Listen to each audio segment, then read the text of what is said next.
to the Yu-Gi-Oh! Championship Series Sacramento. We are broadcasting live from the beautiful and hospitable Sacramento, California for day 2 of the YCS.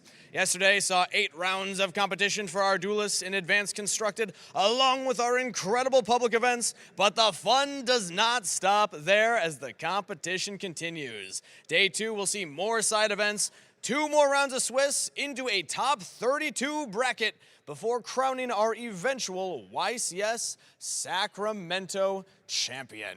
Once again, I'm Steve Kangas, and I am your stage host for the weekend's event, but I am not alone. So let's send it on over to the casters to get us into day number 2. Thanks, Steven, and happy to be back here again on day 2, where this is really where we are finding out who our champion is. We'll still have 2 more rounds of Swiss, but again, every duel is going to matter because there's been some incredible stuff yesterday, but can't wait to see what we have in store today. Right, Steven? That's right, Steven. Yesterday we had 8 rounds of Swiss, cutting down to the only few players that can compete in day 2. We have 2 more rounds to go before we crown our top 32 and head into the top cut matches. We saw a lot of decks. Hopefully we'll see some more great play today. Let's talk about day 1. Again, just so many duelists piling in here. But again, you only get here if you were having 16 points or more. A lot of great duels here, a lot of fun that we had throughout the Yu-Gi-Oh! Championship Series. Again, this is a great place for you to be. If you are watching our broadcast, we would love to have you here because your people, they are here. Duelists of all walks of life, just having a great time, great sportsmanship, and great smiles all around. Fun moments from our broadcast yesterday.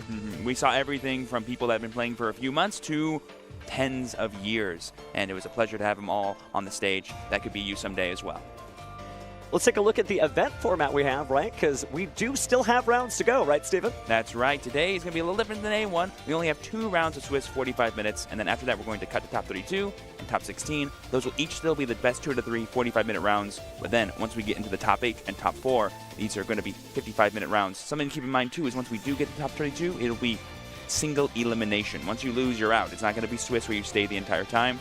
And then finally, we have our final 65 minutes of play. Best 2 out of 3 to crown our champion.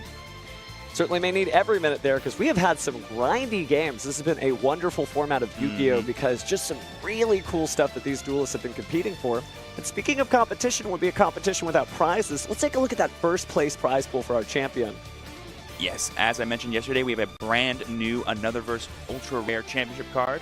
Anotherverse Solaria will be rewarded to the winner of this tournament, as well as the YCS Series Trophy, the YCS Series Messenger Bag, a very own Nintendo Switch, a Yu-Gi-Oh! Championship Top Cut game mat, as well as an invite and VIP status to the World Championship Qualifier for the 2025 season. This is the beginning event for the future of Yu-Gi-Oh! Certainly is, and it'll be great to walk away from this event as the champion, not just with all those prizes, but with that great new Anotherverse Solaria card. And you already know that you're going to the WCQ. That's really neat. Man, that trophy, oh my goodness. Gorgeous, gorgeous. We love the hexagonal shapes. We love that big Anotherverse Solaria. Love it. Good stuff, good stuff. I have to say, you know, if you were competing for that trophy, it gets closer and closer as you go through the duels, but just like you said, the single elimination format, it's kind of tough, right? Because only one person can advance. We love everyone to get a trophy, but unfortunately, there can be only one champion of YCS Sacramento. But let's go ahead and get ready for round 10 with a brief break, and we'll be right back after this.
Hey, we promised you a brief break, and we keep our promises here. We are right about to go into round 9 pretty fast. Again, our duelists are already ready, so let's head down to the stage so Kangas can introduce them. For our first feature match of Day 2, YCS Sacramento in the blue chair from San Diego, California, Eddie Meza. This is his first YCS as a player since 2017, as he has been a judge at every other one. And his opponent today in the red chair from Aurora, Colorado, Landon Oliver. Notable as one of your region's representatives at the WCS. Duelists are already on stage, so let's send it back to the casters for duel number 1. Thank you so much, Stephen Kangas. And yes, we have an exciting match to start our Day 2. We have Eddie piloting Fiendsmith Yubel, a deck that I personally very much love in this format, and Landon, our world's representative, piloting Fiendsmith Snake Eye. Of course, one of our best players is playing what I would consider, and many other players would consider, the best deck of the format. This should be a really exciting game, kind of showing us the caliber of player that can make it to a Day 2 at a YCS, and maybe even potentially win it later on in the day. No, certainly, and Eddie is no stranger to the featured match stage himself, because usually he's in the judge uniform sitting right at the other end of the table. Hopefully that'll help him iron out any nerves, but you still have to win the duel, right? Even if you feel comfortable in those chairs up there, you still have to play some great Yu-Gi-Oh! Even though judges love thinking about the game and helping other players play correctly, they kind of like playing themselves. And when you're doing an event like this and helping us run it, sometimes you don't get to play as much as you'd like. I'm glad to see Eddie doing well when he finally gets a break from doing all this hard work of judging. And let's see if he can take down a world's competitor. Absolutely, Landon is definitely a diehard Yu-Gi-Oh! Fan. You might see throughout the broadcast those cool tattoos, one of them featuring the King of Games himself, and the other, a very prominent monster, Poplar. Gorgeous, gorgeous. Yeah, Landon is definitely Yu-Gi-Oh! Blood and soul, and hopefully he'll do even more fun stuff for us later on in the World Championship Series, which is only 2 weeks away. People don't forget, it's going to be a super exciting match. If you guys want to check it out, I believe some OTS stores will be doing live watch parties and stuff at their stores. Definitely look into that and see if you can enjoy it live with the rest of the Yu-Gi-Oh! Community. Now, there's some great prizes you could win there, too, so make sure to ask your OTS if they are hosting one of those watch parties, because there's going to be some cool stuff. But that's then, and this is now, so these two duelists are going to have to keep going, because just because you're invited to the World Championship doesn't guarantee you a win in every duel. And I believe, speaking of which, both these players are 7-1, meaning they have 21 points allocated. I think for the sake of today, 24 points is going to be your safety measure. If you're there, you have a chance to make it to top 32. So we could undoubtedly see a win-and-in situation here between our two players. The winner of this match might be in the top 32 later today. Let's see what we end up having a duel about, because again, players just shuffling, making sure that they're all ready here. It's always the anticipation of like all these little things you kind of forget. Like they take time, shuffling, breathing, getting that nerves out of the way, especially on a feature match table. I'm sure both players are not, surprised by this, but it's the first duel of the day. I'm sure there's going to be some nerves they have to walk through before they get actually started here. This matchup, though, is going to be pretty cool to see. Let's hop into game 1, figure out who's going first, and see what happens. All right, let's hold that dice roll so we can see it on the table. And a lot of epic dice rolls on day 1. Let's see the first one of day 2. We're all, but except one for us, all ties at first. I think they've been all ties. Crazy. Some evenly matched duelists today. Haha, we got a 9. Let's see the dice try here from Landon. And a big Snake Eyes for the Snake Eyes player. Hey, I mean, that tattoo pays off. Promise is kept. Oh, we love it. All right, so I'm assuming that means Eddie's going to be going first, piloting Fiendsmith Yubel. You want to be able to pop off as much as you possibly can, set up that really invaluable board, get an early Phantom out there, and then just build your board around that so that way you can protect yourself from any of your opponent's interactions from hand. And my phase? Main phase? Yep. It looks like we're going right in the main phase for Eddie here as he ponders what card he's going to start his turn off. Looks like there's a spell that might be a Nightmare Pain, and it is being activated right there on the field. Not the most ideal way to start off your Yubel combos. Usually you want some kind of monster or a spirit just like this. But Samsara Lotus. There we go. Getting Nightmare Pain into it would be really nice.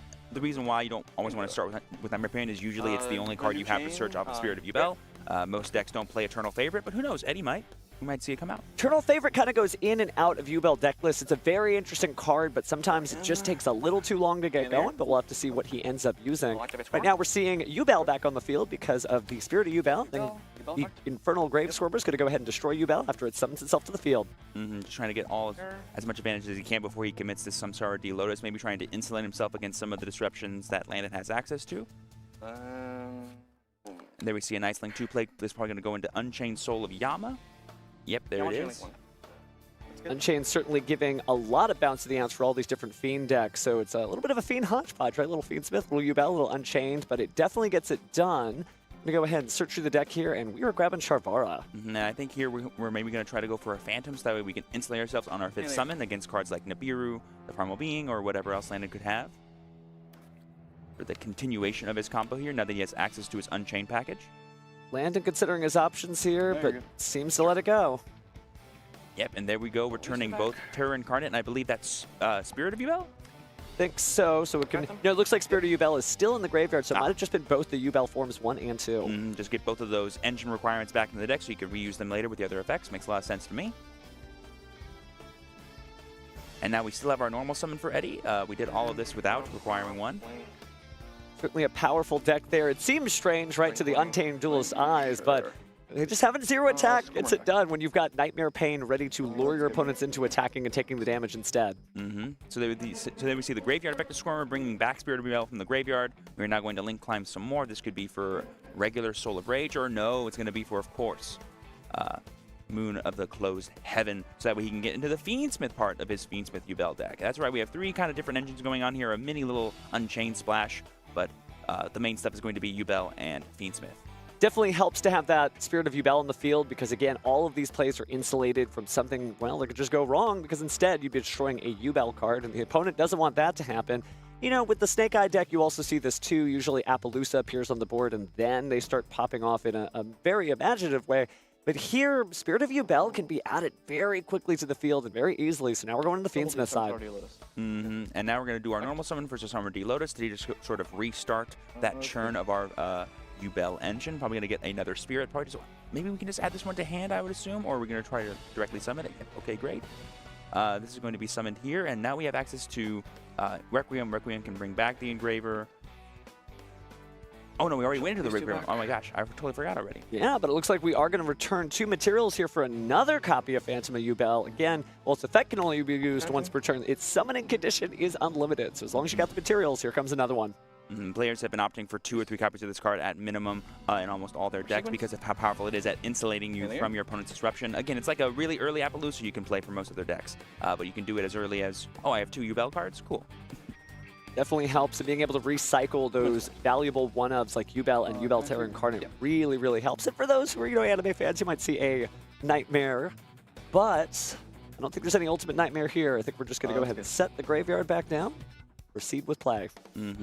We're using the effective sequence here, I believe, to fusion summon from the graveyard, returning Requiem and Moon of the Closed Heaven to bring out Fiendsmith Lacrima, and then Lacrima will target the Engraver to summon it back, and now we have access to potentially a rank 6, potentially even more Link Climbs. Again, the most powerful thing about the Fiendsmith engine, and we've seen it all weekend, is that there's just really no limit to what you can do with it.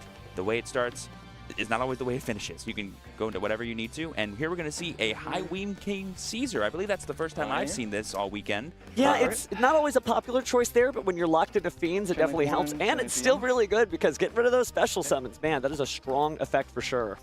Especially in this format, and I believe that was Yama's effect to bring back Spirit of Yubel from the graveyard after using the effect of Shavara. And now Yubel's back on the field again. Being able to recycle those with Phantom of Yubels over and over and over again just makes it so powerful. You get extra Link material, extra Fusion material. The fun never ends. And there we see the hallmark of the Unchained package, Unchained Soul of Rage, kind of being a IP for your opponent's cards, which will then let you go into really powerful SP plays. And then we're activating the effect of Shavara after it's into the graveyard to set, I believe that's Chamber from the deck face down, which will be really powerful. Well, with no points of interaction that Landon's revealed so far, everything is going Eddie's way. It doesn't necessarily guarantee the duel, but this is a very strong field to have to play into. And are we doing it? We're doing it. Rank 10, Xyz summon. Here comes Varudras, the final bringer of the end of time. All right, let's do an assessment here of this end board. We have a replacement effect in the form of Phantom of Yubel. We have, I believe, 2 special summon negates, essentially, in Queen King Caesar. We have an interruption for a Link summon in Rage, and we have, essentially, an Omni negate in the form of Varudras. And maybe a destruction if you decide to spend both materials on the Varudras. So, pretty crazy, and you still have Nightmare Pain protecting it, making all those attacks go towards the Yubels, and hey, you take the damage. And now Landon is going to try to break through this board the best he can. First, starting off with Diabellus or the Black Witch, sending Poplar, and I believe he's resolving the effect of Poplar to bring it back to the Spell and Trap card zone.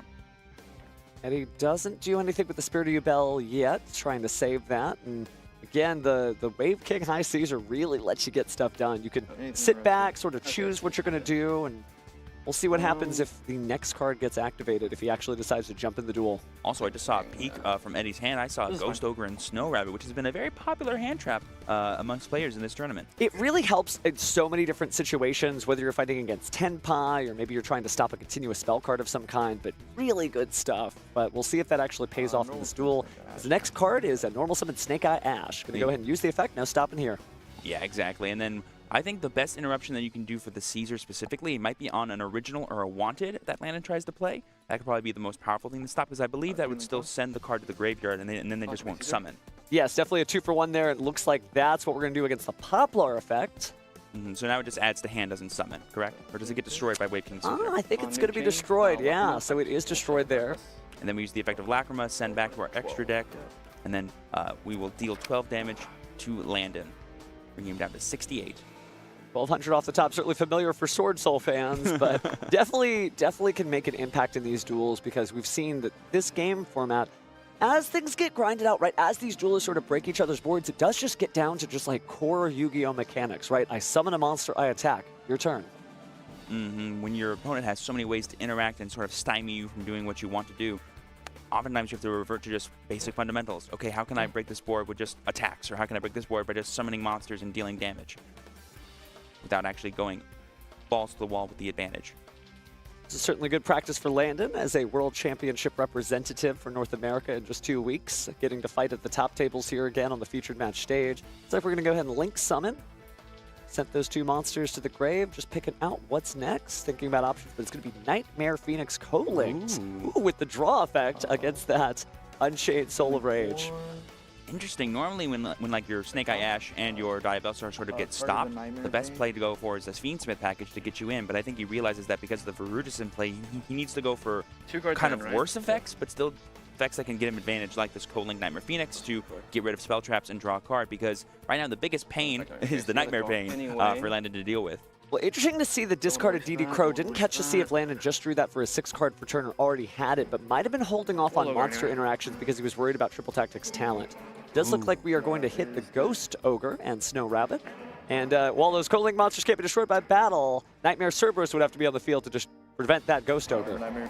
I think Landon would have immediately gone to battle phase and attacked with the Nightmare Phoenix into the Unchained Soul of Rage if Eddie did not do that.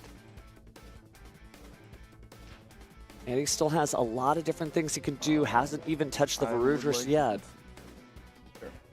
Oh, and Landon just concedes. Oh, wow. Okay, not revealing too much more information, realizing that he's down and out, but that doesn't mean anything, right? Because we're only through game 1. And honestly, big props to Landon there. I know a lot of duelists who would have just saw Eddie's board and gone, I can't fight through this, and just scooped it up there. But Landon did the best he could to fight through Eddie's board and go, okay, how does Eddie use these interactions? So that way in the future, when we go to game 2 and 3, he can actually make a more educated decision on what cards he needs in his side deck, or sorry, from his side deck, and also what he needs to do and break apart the board.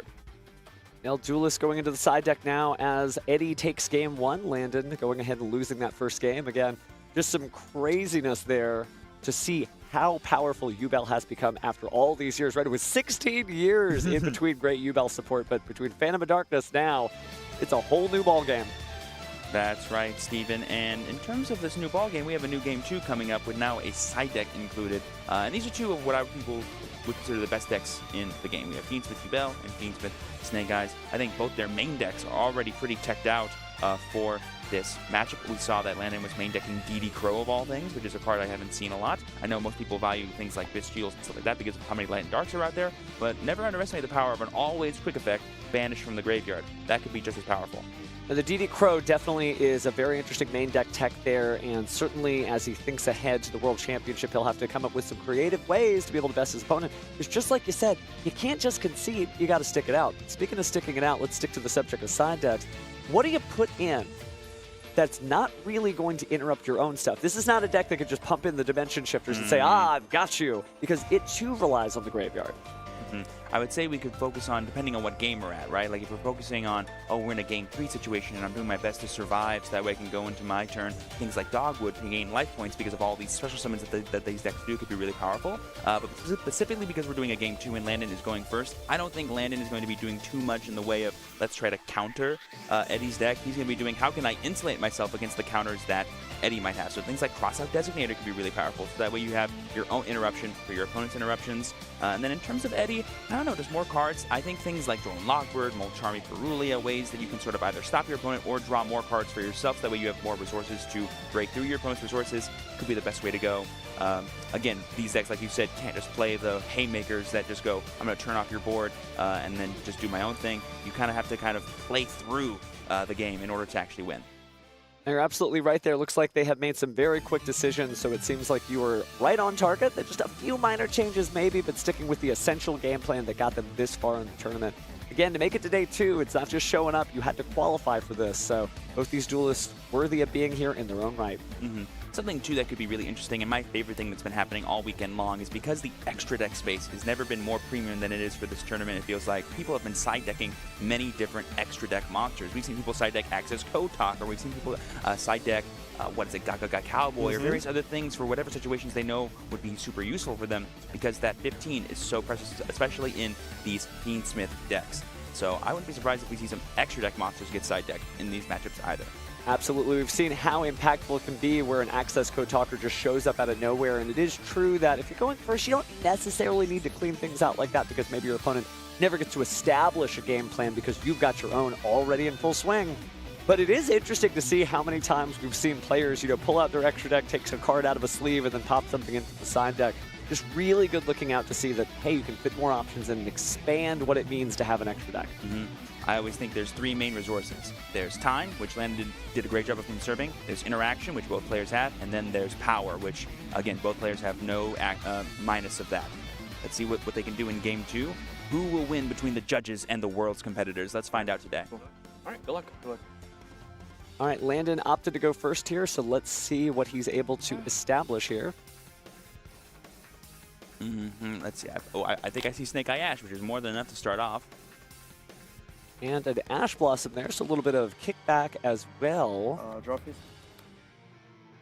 A draw phase want to trying to play around potential of Triple Tactics talents by doing stuff like that. Really cool to see. Heads up play from him. Who knows what kind of cards Eddie can decide into his deck. I haven't seen much of Talents all weekend, though. It seems to be a less popular card. I think people more favor these interactions from hand rather than cards that are activated on going second or better when your opponent activates their own effect. Definitely depends on what deck you're playing, but you're absolutely right that people want to insulate their chances for victory as opposed to pushing blindly into the future. And speaking of which, we've got our third eye open as we look at the Dia Bellstar the Black Witch going to go ahead and resolve its effect here. Uninterrupted, going to be getting original Sinful Spoil from the deck and setting it face down. Sending that Flamberge Dragon to the graveyard specifically. Could be recycling that later on with cards like Promethean Princess. Yep, good. Immediately getting rid of Dia Bellstar the Black Witch with that original Sinful Spoil Snake Eye. And we've seen that every duelist seems to have a different choice here, but Landon's just going to go for the Snake Eye Ash. Very interesting. He must want to protect the one he has in hand, or did I see what he had in hand? I guess he just wants to maybe special summon everything and then have his normal summon still insulated if he needs to do something else, depending on what interactions Eddie has. Definitely gives you a plan B, but Poplar's effect activates and the special summon to the field. I think we're probably going to go for the Divine Temple of the Snake Eye here. And then I believe Snake Eye's Temple will get Snake Eye's Dia Bellstar, which would be a really good way for you just to continuously maintain your research loop of putting things back into the graveyard, back into the Spell Trapper Zone, bringing up a 28k beater over and over and over again. I remember when this card first came out, there was a big Hope Harbinger combo that people would use a lot to get just a really powerful level rank 8 monster in play that could sort of Nightmare Pain your opponent while also negating spell cards. Pretty cool. Hope Harbinger Dragon Titanic Galaxy is a great card, but it hasn't seen quite as much play. It might be that people aren't as afraid of Tenpai, right, because of all the different spells here. But it would be good against Nightmare Pain. We'll just have to see if Landon pulls that off. Sure. And here we see the effect of Snake Eye Ash to summon from the deck. I think we're going to be having Snake Eye's Oak here with this, and maybe using Oak to bring back Flamberge Dragon. Seems the best way to get into the fun of what that card can do. And Eddie just watching him. You know, just letting him do all this stuff. I don't know if I saw any interactions in Eddie's hands, so he might just be playing the, I guess I'm going to try to break his board on my turn game. And he's definitely seen a lot of different duelists up here on the featured match stage. He also could just be holding on to one of those cards. Before we know it, he'll flip one over triumphantly. But just depends on what he wants to do. He's got a lot of great cards, though, just to play through this if he has to.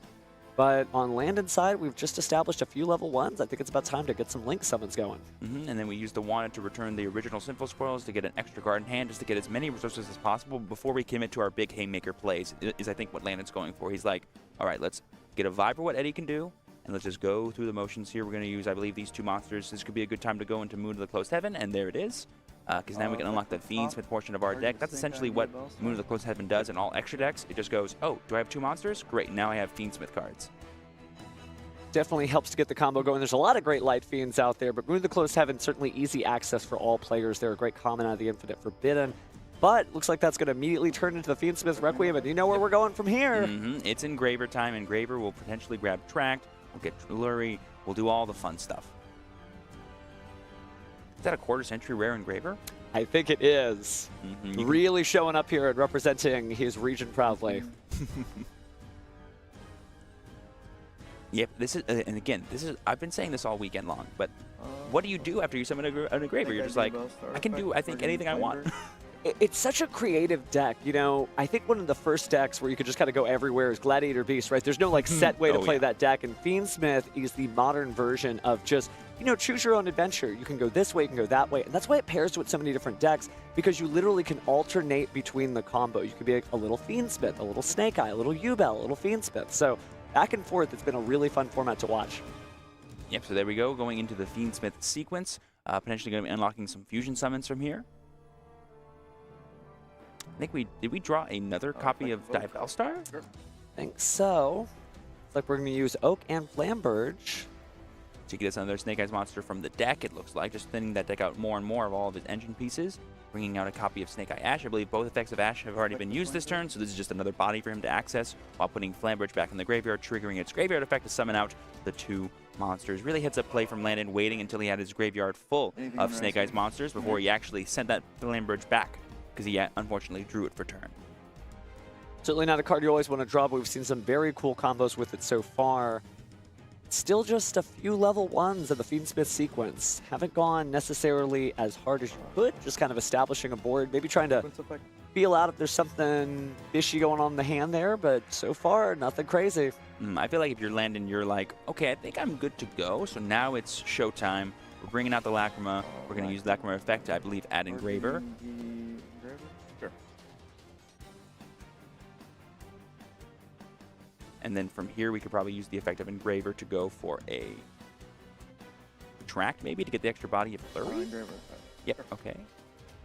Unless Flurry's in hand. Well, I guess if Flurry's in hand, that's fine too, because you can always add another Engraver and then discard it after the fact. Absolutely. Again, the customizability of these cards, right? It doesn't matter what order you draw them in, you can find a way. Fiendsmith Lacrima, just a great card in and of itself with all the resource management that you can accomplish with it, and a little bit of effect damage, right? Open up that eyeball cannon and just blast away. Also, I saw a little peek in Landon's deck. I think I saw Angel of Blue Tears, a card that came in super clutch for some of our players in the final round yesterday. I think this will be super exciting to see if he tries to go for like a really cool combo with that, with things like Beatrice and other level 6 packages he has access to. We've seen a lot of cool trap cards used off of that, everything from different dimension grounds, so we'll have to see what he chooses for that. Remember, yesterday we had that really cool Epidemic Eradicator virus. That was awesome. Fun stuff, a lot of creativity in this format. Yep. And then we see a link into IP Masquerena. That'll be a card that you want to get to your spell trap card zone as soon as possible with the effect of Flamberge Dragon. But I don't believe we have a way to get Flamberge back, because we already used the effect of Oak. We would have to go into Promethean Princess specifically. Well, there's definitely enough materials on the field for that. But looks like we are just taking a look here, deciding that we are going to turn Poplar and IP Masquerena. That feels probably like the materials for a Promethean Princess. And there's the Bestower of Flames. There she is. And now the hard part would be getting this off field before you can go into something like any more Fiendsmith plays or any more rank 6 plays. Because I don't think Landon is happy to leave it sequence Ash and Lacrima. I think he wants to turn those 3 into something else, but before that he has to get Princess off the field. All right, so we're going to do exactly that as Ash and the Promethean Princess Bestower of Flames get sent to the graveyard. Let's find out what he chooses to do. Is it a 2-material Appaloosa, maybe an SP Little Light? Oh, it's going to be Hida, the Fire Channeler Ablaze. Yeah, just because he's locked into fires right now, he just wants to go into a Link 2 that he can make something else with. He can always use Sequence plus the Link 2 to go into Appaloosa after that. Then is he just stuck with the Lacrima in play? Yeah, there's a lot of different ways to do it. We have seen people go even more energetic using Fiendsmith Desiree to negate the Roam Promethean Princess Bestower of Flames here, but you're right, we're just going into the Hida, probably to advance the combo a little further, and you're right that Appaloosa would be a nice next target, but looks like there comes the Link Summon, yeah, right on schedule. And 2 material Appaloosa, by the way, I think is the best materials to have. We've seen 3. I think I saw one person do 4. 2 just feels like the best because you have one negate at least, and then if your opponent has some kind of steal effect like a triple tactics talent or whatever, the best they get is an 800 attack monster that can maybe negate an effect on my turn. It is true, with so many different types of removal in the format, right? We're not just destroying or banishing monsters, sometimes we're turning the hand, turning the spells and traps, but we're also stealing them. Lots of theft going on, right? Between triple tactics talent, sometimes snatch steal, even change of heart.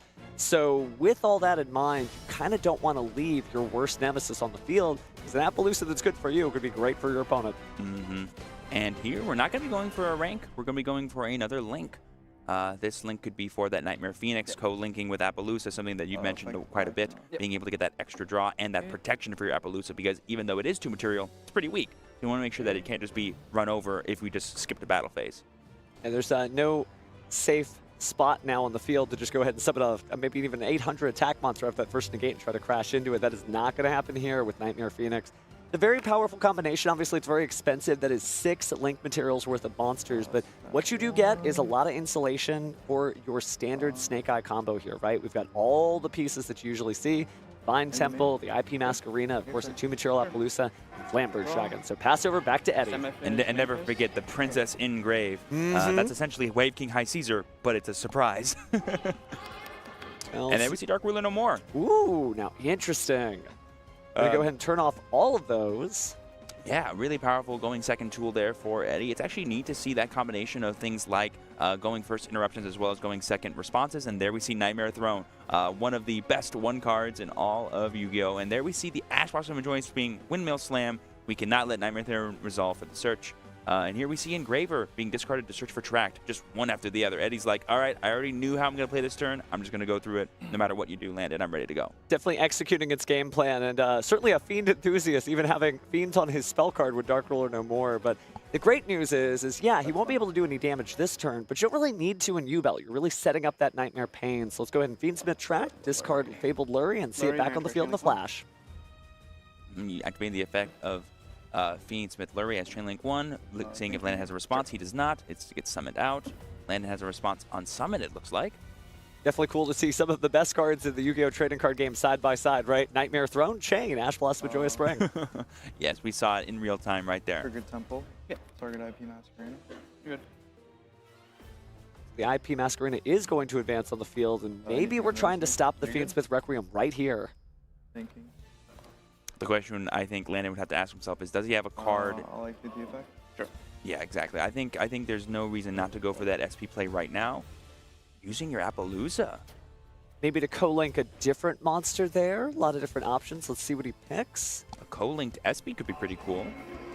Could be. Yeah, there it is. Co-linked on the right arrow of a Nightmare Phoenix with SP on something going to be banishing the Lurry. That'll be turned off for the rest of the game, essentially, for Eddie. And it does make it super safe because, again, a lot of answers to SP Little Knight are like, okay, cool, battle phase, attack. That's not going to happen with Nightmare Phoenix on the field. Wow. Nightmare Pain, Squirmer, and Lotus are Eddie's remaining cards. Those could be the best 3 cards he needs because they insulate him against whatever kind of interaction Landon has left in the hand. Well, they're playing his song. Original music from Yu-Gi-Oh! GX is blasted, so let's see if he can get his game on as he goes into the Spirit of Yubel. No effect on Spirit. No effect on Spirit. What effect negation does Landon have access to? None, right? Because he got rid of his Appaloosa. Absolutely, and he's already used Ash Blossom and Joyous Spring, so we're really down to the wire here. There might be a stray DD Crow here and there, but for the most part, this is Eddie's time to shine, right? We've got Spirit of Yubel, but chose not to activate the effect, so might say a little bit there. Yeah, exactly. And as we activate this Nightmare Pain, most people only play 1 or 2 at most. That's why we don't activate the effect of search. I guess that answers the eternal favorite question. It is not his eternal favorite. Also, I think it also plays around Ghost Ogre and Snow Rabbit specifically. So on the activation of Nightmare Pain, Landon is thinking on what to do before any effects get triggered, because continuous spells need to be activated first before their effects can actually resolve. No Ghost Ogre here. We're going to go and destroy the Spirit of Yubel and add the Infernal chain, Grave Squirmer to the Chain hand. link 1, chain link 2. And we're getting two effects here. So The effect of Yubel to summon Yubel, and then the effect of Nightmare Throne to summon a monster with 1 level higher from the deck. Potentially going to be Terror Incarnate.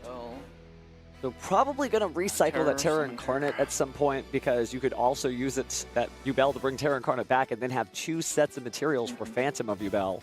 Right, you can like link these away.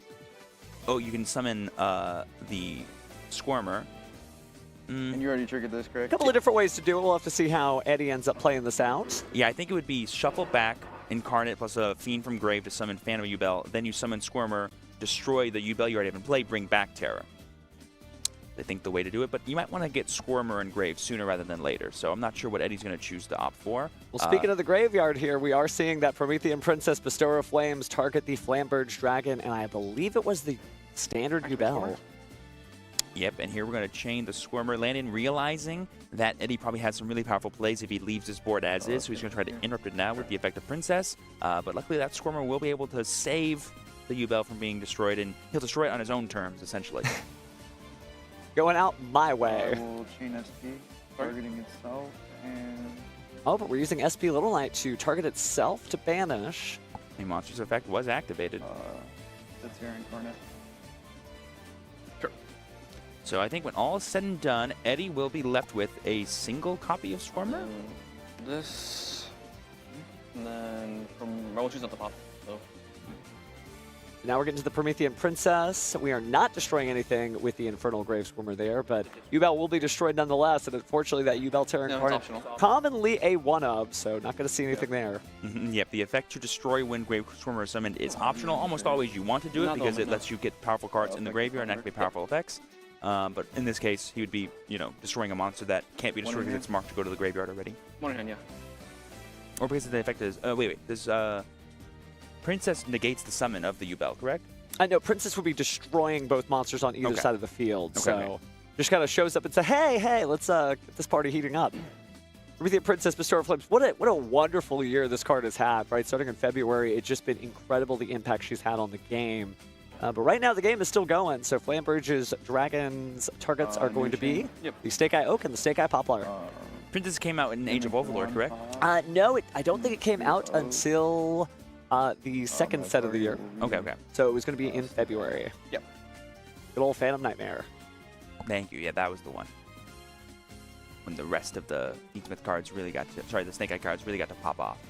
They definitely did, and we're seeing the results of that. But hey, there's an Age of Overlord card that nobody forgets. It's the original Simple Spoil Snake Eye. Gosh, now where can Eddie go from here? Len did a really good job of picking apart everything Eddie was trying to go for here. At the end of his turn, he will get his Terror Incarnate back, which I believe will destroy all the other cards in play. It can. I mean, it was a great card to just pass turn on. But looks like we're going into Phantom of Yubel. Turning the materials, getting a quick peek at that extra deck. I see an Aerial Eater there, so some really cool combos that we might see of Game 3 if it does go that long, right? Eddie's not out of this duel yet. And there we see a secret use of Phantom of Yubel, basically being a free monster. You can summon whenever you want, returning cards that you need at engine requirements back into your deck as you get into the rest of your deck, which is going to be Fiendsmith. So here we see Requiem. I think at this point, though, Eddie is at Landon's mercy because he has no way to sort of protect himself from any more interactions that Landon might have, which I believe are only going to be cards from hand or that set face down. Our set face down being the original Sinful Spoils, that's Oh, yes. something to worry about for later, but not necessarily for now. But at the same time, it does mean that you're staring down the barrel of a very loaded dual disc, right? You sit there like, if you don't do something, they are going to come back very, very strong. So Eddie is working his way through there using the Fiendsmith's effect there to go ahead and get rid of that set card. And then let's see another Fiendsmith Engraver hit the field. There's a response, just checking. Always good to check in with the opponent. Well, especially when you saw that DD Crow. I mean, not a guarantee. Yeah, the secret effect of Fiendsmith Requiem being able to just destroy some of your opponent's cards, really powerful for going second and helping you break apart these boards as you build higher and higher. Here we see another link into, I think, maybe a sequence, maybe activate the Unchained cards by going for Yama. Nope, we're just going to see sequence coming down. I think at this point, Eddie wants to save all of his Unchained cards for last because that does lock you into Fiends if you go for the Shavara ability. Taking a quick look at the graveyard here. Maybe no DD Crow, but we're going to go ahead and begin the fusion. So Fiendsmith Desiree is going to take the field. That's 3 monsters. Only going to be equipping the Requiem, I believe, here. Oh, I suppose you can do that after you send the sequence later. Smart. Sure. Oh, fusing them off and maybe bringing them back. Whoa. Told you, creativity is the name of this format. I love it. Way to go, Eddie. I've never seen that before. Target Desiree, chain link 2, shuffle back this, targeting... That's right, because Desiree has an effect when it's into the graveyard, too. Yeah, and it only sends a card to the graveyard, which is so critical, not to destroy, not to maybe trigger something else off, especially if you were fighting perhaps a rival Yubel deck, for example. And it's a card in the grave, so there we see Bonfire being sent. Potential bluff from Landon being like, this could be one of those scary trap cards we all play in our side decks. Oh, that's right, because he added it to his hand with the Poplar. He didn't set it, so we didn't know what that card was, and it just turned out to be, well, another great spell card that searches flames. It may as well have been Sinful Spoils. Yep, and now we're going into the Unchained part of everything. Wow, honestly, really heads-up play from Eddie. I was actually a little scared for him. I was like, all these interactions, all this stuff being popped. He's lost all of his Jubel engine. What more can he do? Oh, turns out he has a lot more he can do. He knows better than I do what his deck can do. Well, the viewers at home certainly understand it is not over until the last card is played, and when you have a deck as strong as Fiendsmith Yubel, you can keep pushing the envelope turn after turn after turn. And speaking of which, like we're going to go ahead and banish that Infernal Grave Squirmer and bring back the Spirit of Yubel. There we go. We still have access to all the really, really powerful cards, using the effect of Shavara to pop Yubel, summon it back, and now, because this effect is not once per turn, you can just bring back your boy Yubel from the deck that we sent back earlier with that Phantom Fusion Summon. And I think we're probably going to be able to end on maybe another Desiree, because that can always come back. And then I don't know, I'm not sure. Besides Chamber and maybe Wave High King, I'm not really sure how much there's a deeper lot we can go. A lot of different directions you could go, but none of them feel foolproof, right? This is not a situation where you just end your board and, oh, okay, I win because I have these cards. Exactly. At the same point, though, Landon's really going to have to think, okay, I've really gone through a lot of my combos here. How am I going to push through just as strong a Yubel board as I saw last time? I don't think we're going to get to Varudras here. It feels like the resources are a little limited to have that expansive field, but Eddie still has a lot of gas left in the tank. And remember, at the end of this turn, we're going to be getting SP Little Knight back as well as Terror Incarnate. Certainly has to keep mindful of that, right? The Terror Incarnate does have that powerful effect to destroy all monsters on the field at the end of your own turn. There we see Anguish coming down. Effect target. Sure. Gonna link summon a Dark Link monster. Little Knight target. Ooh, Little Knight target at the temple is so powerful. Really great. You can see Eddie being like, I know how to pick apart this Snake Eye board. I just got to get there. Probably the most interesting thing about Yubel, what it lacks in attack points, this deck has everything else. And sadly, that lack of Yubel monsters in the graveyard is going to force him to fusion summon with the Yubel he has in play to get this Phantom out. But Phantom plus SP seems pretty strong, especially when you're getting back your Terror Incarnate. SP Little Knight, certainly the jack of all trades there. Not necessarily a format-defining card, but something you always have to worry about. Kind of like Gores and other legendary cards where it just changes the way you play. And being able to protect your own monsters or banish something like as strong as Divine Temple, Battle phase. a good card. Here we see the battle phase. We're going to be attacking... We'll kill the Oak. Get rid of Oak. It's going to be, I believe, Take no battle Oak has damage. 400 attack, so 1,200 damage. Main phase 2. Just going to be a little bit there. Go to end phase, your SP comes back, and my Terror Incarnate come back. Then... We really doing it? Terror Incarnate's effect? I believe it's mandatory. It is, so we got to destroy some stuff. Yeah, this is mandatory, so yeah. Yep. All the cards on the field. Leave it to the judge. Okay. This is mandatory. So all the monsters get I destroyed. believe. Yeah. The Yubel Terror Incarnate stands alone, Terror a little Incarnate. dark hole-esque effect. New chain. Honestly, the choice to get rid of specifically Terror was really heads up on Landon, because he's like, you know what? Snake Eyes has great follow-up in the graveyard. I don't really care if my stuff gets destroyed. He's like, if you have the ability to break through all I'm doing, at the end of your turn, you're going to lose all your stuff anyway. Yeah. Absolutely. Taking a look at the graveyard to see what's left. It only appears to be one card in Eddie's hand, and we know that there is just so much that Landon will have access to. It's cool that he has that Flamberge Dragon there on the four-card field turn? because, Four-card again, turn? he uses the original Simple Spoil Snake Eye to send to the field if he has a target left. A pretty good one, too. Yeah, in the then form he of gets Flamberge 2 in the Dragon. graveyard. So just so much fuck. resources here. It's been a great back and forth between these two players. Down 800. I think Eddie's trying to do the mental calculus in his head if Let's go we next should game. keep playing. Yep. Yeah, I mean, 6 cards in Landon's hand, full of Snake Eye's graveyard. Even though you were able to banish things like Temple for that small point of interaction, there's just not much more you I'm not can gonna do. win that one, but But again, you huge can break the props board to at Eddie least. for getting as far as he did. If it wasn't for that choice of Landon to bring back the Terror Incarnate, having Yubel and SP as really powerful interaction points would have been all he needed to keep going. Well, definitely both duelists are certainly conserving as much time as they can. Once they realize they're down and out, there's no, shame in going ahead and piling your cards back into the table.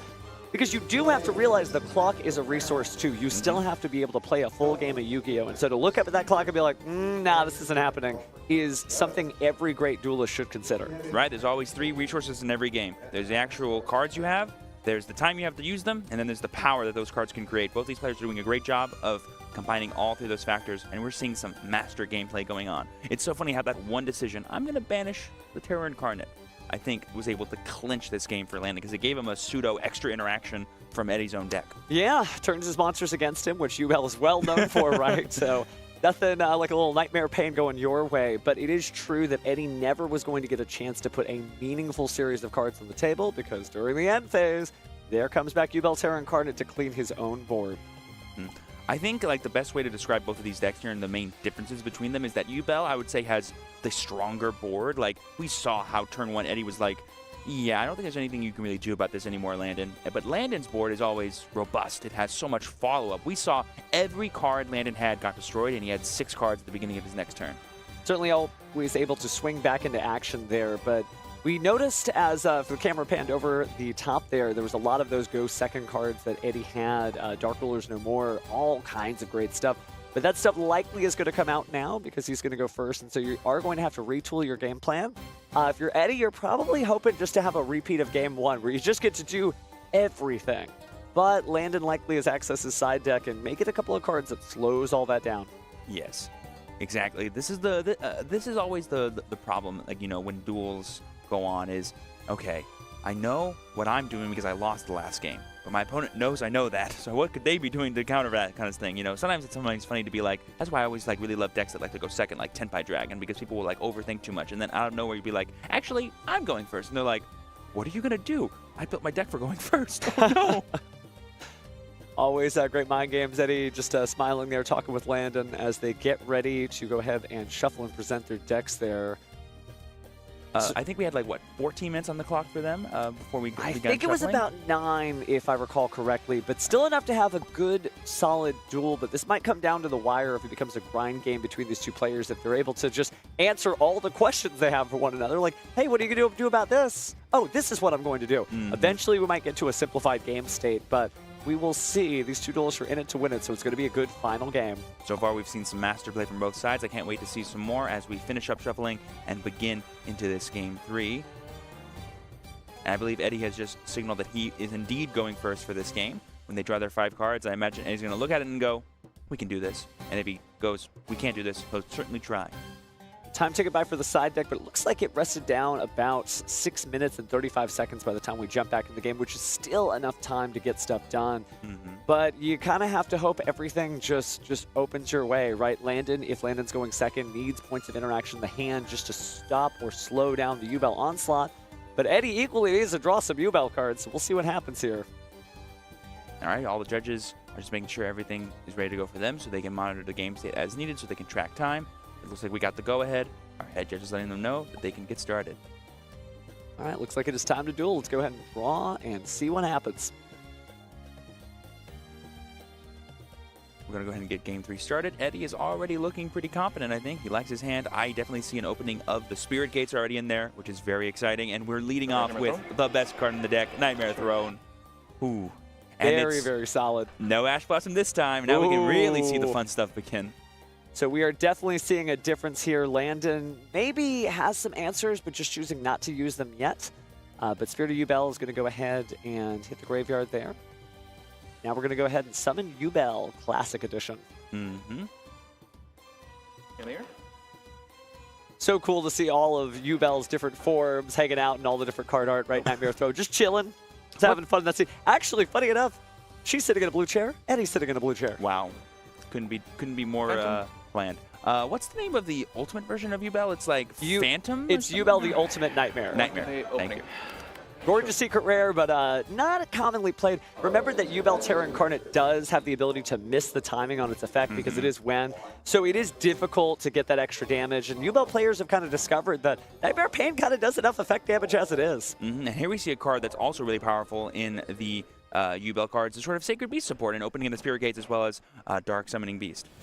I think we may see a Chaos Summoning Beast here. That's always a different question. Oh, yes, because it is a couple of different things going for it. It's a different name for the Nightmare Phoenix. It's a level 1 monster in case you run Relinquished Anima. But speaking of level 1s, here comes our Samsara D Lotus. Wow, this hand for Eddie is as Yubel as it gets. We love seeing all these cards. Yep. And again, Landon's just going, yeah, that's fine. No imperm here. We're just going to go straight into the Tribute and search for a card. It's going to be for Spirit, special summon to the field, effective Spirit to search for Nightmare Pain. And now the effect of Nightmare Pain is most likely going to be immediately activated because we've already returned our Yubel back to the deck using the effect of Phantom, of course, for summon. Nightmare Pain effect. Landon very stoic considering the options in hand. But again, that Phantom Yubel is just sitting there, so Landon goes, whatever I have, I need to maybe have 2. Interesting. Here comes the Ghost Ogre and Snow Rabbit. This is actually a really interesting point of interaction at this specific moment because the big card that Eddie's going to want to get value out of is his Yubel being summoned off Spirit of Yubel, but if he uses the effect of Phantom Yubel to destroy, he can't destroy the regular Yubel because then he won't have anything to search. So I think Eddie's like, you know what? I don't need Nightmare Pain in this game. We're good. Sort of destroy if you do, destroy if you don't, but there's a level 10 monster on the field, so opening the Spirit Gates allows you to bring back a continuous spell. Very heads up from Eddie there. Yeah, this opening the Spirit Gates card could not have been made better for Yubel, even though it was made for Sacred Beasts. Hey, I mean, you know, she influenced some Sacred Beasts. There's some anime vibes. Armatile, she summoned that. Yeah. But all Fiend shenanigans here. No Pyros, no Thunder monsters, unless you're looking over on the other side of the board. But we're going to go ahead and discard the Chaos Summoning Beast to possibly bring back the Dark Beckoning Beast or another monster. I could see... It can bring back any Fiend to correct, right? So yes, with 0 attacks. Yeah, there's a bunch of different options here. Spirit could be good. Yeah. It's back. Let's see. Shavara, targeting Spirit. Sure. I'm going to get that ideal destruction target. Now we can use the effect of Yubel when it's destroyed to bring Yubel back from the deck. And then we can use the effect of Nightmare Throne to summon a monster with 1 level higher. Certainly, Eddie being very mindful of where all the Yubels are at, right? This is a deck where you really have to keep track of all the cards. Not necessarily card counting, but just like, okay, did I put it back? Yeah, I did. Keep the combos going from there. And speaking of which, looks like a Link 2 or 3 happening here. And this could be the Heaven to now unlock the rest of our Fiendsmith engine. Oh, interesting. Red Dog effect. Does Shavara lock us in Dark Fiends? No, right? It only locks us in Yeah, the it should Fiends. just be Fiends because there's so many different attributes. Shavara itself, a fire monster. Exactly.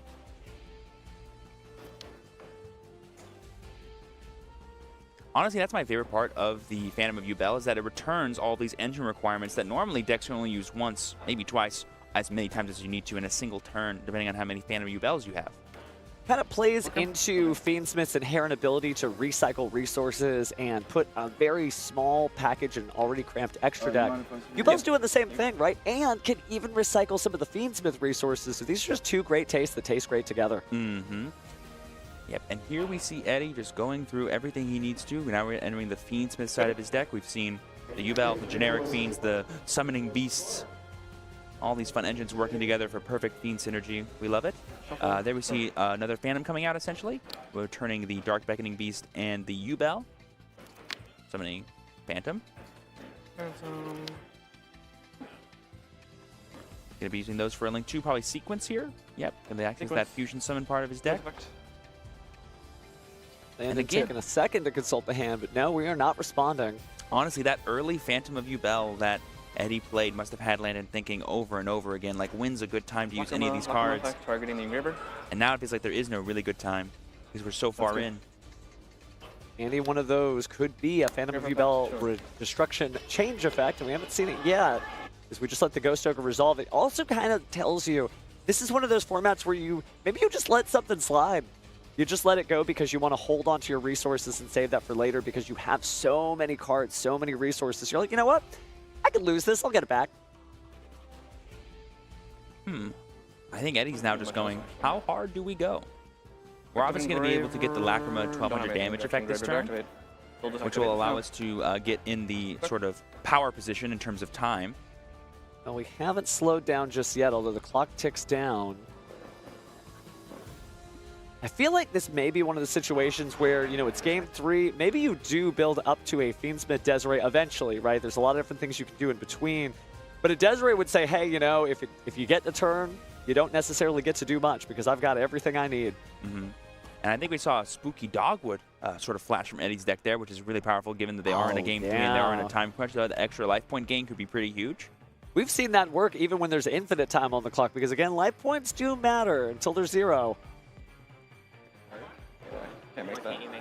I have to include an Unchained Soul card. Yeah. Yeah, Anguish needs to include specifically an Unchained Soul. Same, I think so does Unchained Soul of Rage. Only Yama is generic, or 2 Fiends. Looks like we might have got the PE minor there, but we're still continuing here as we get to the moon of the close 7. Yeah. He was like, I want to summon my big dog. Please and thank you. Cannot do that.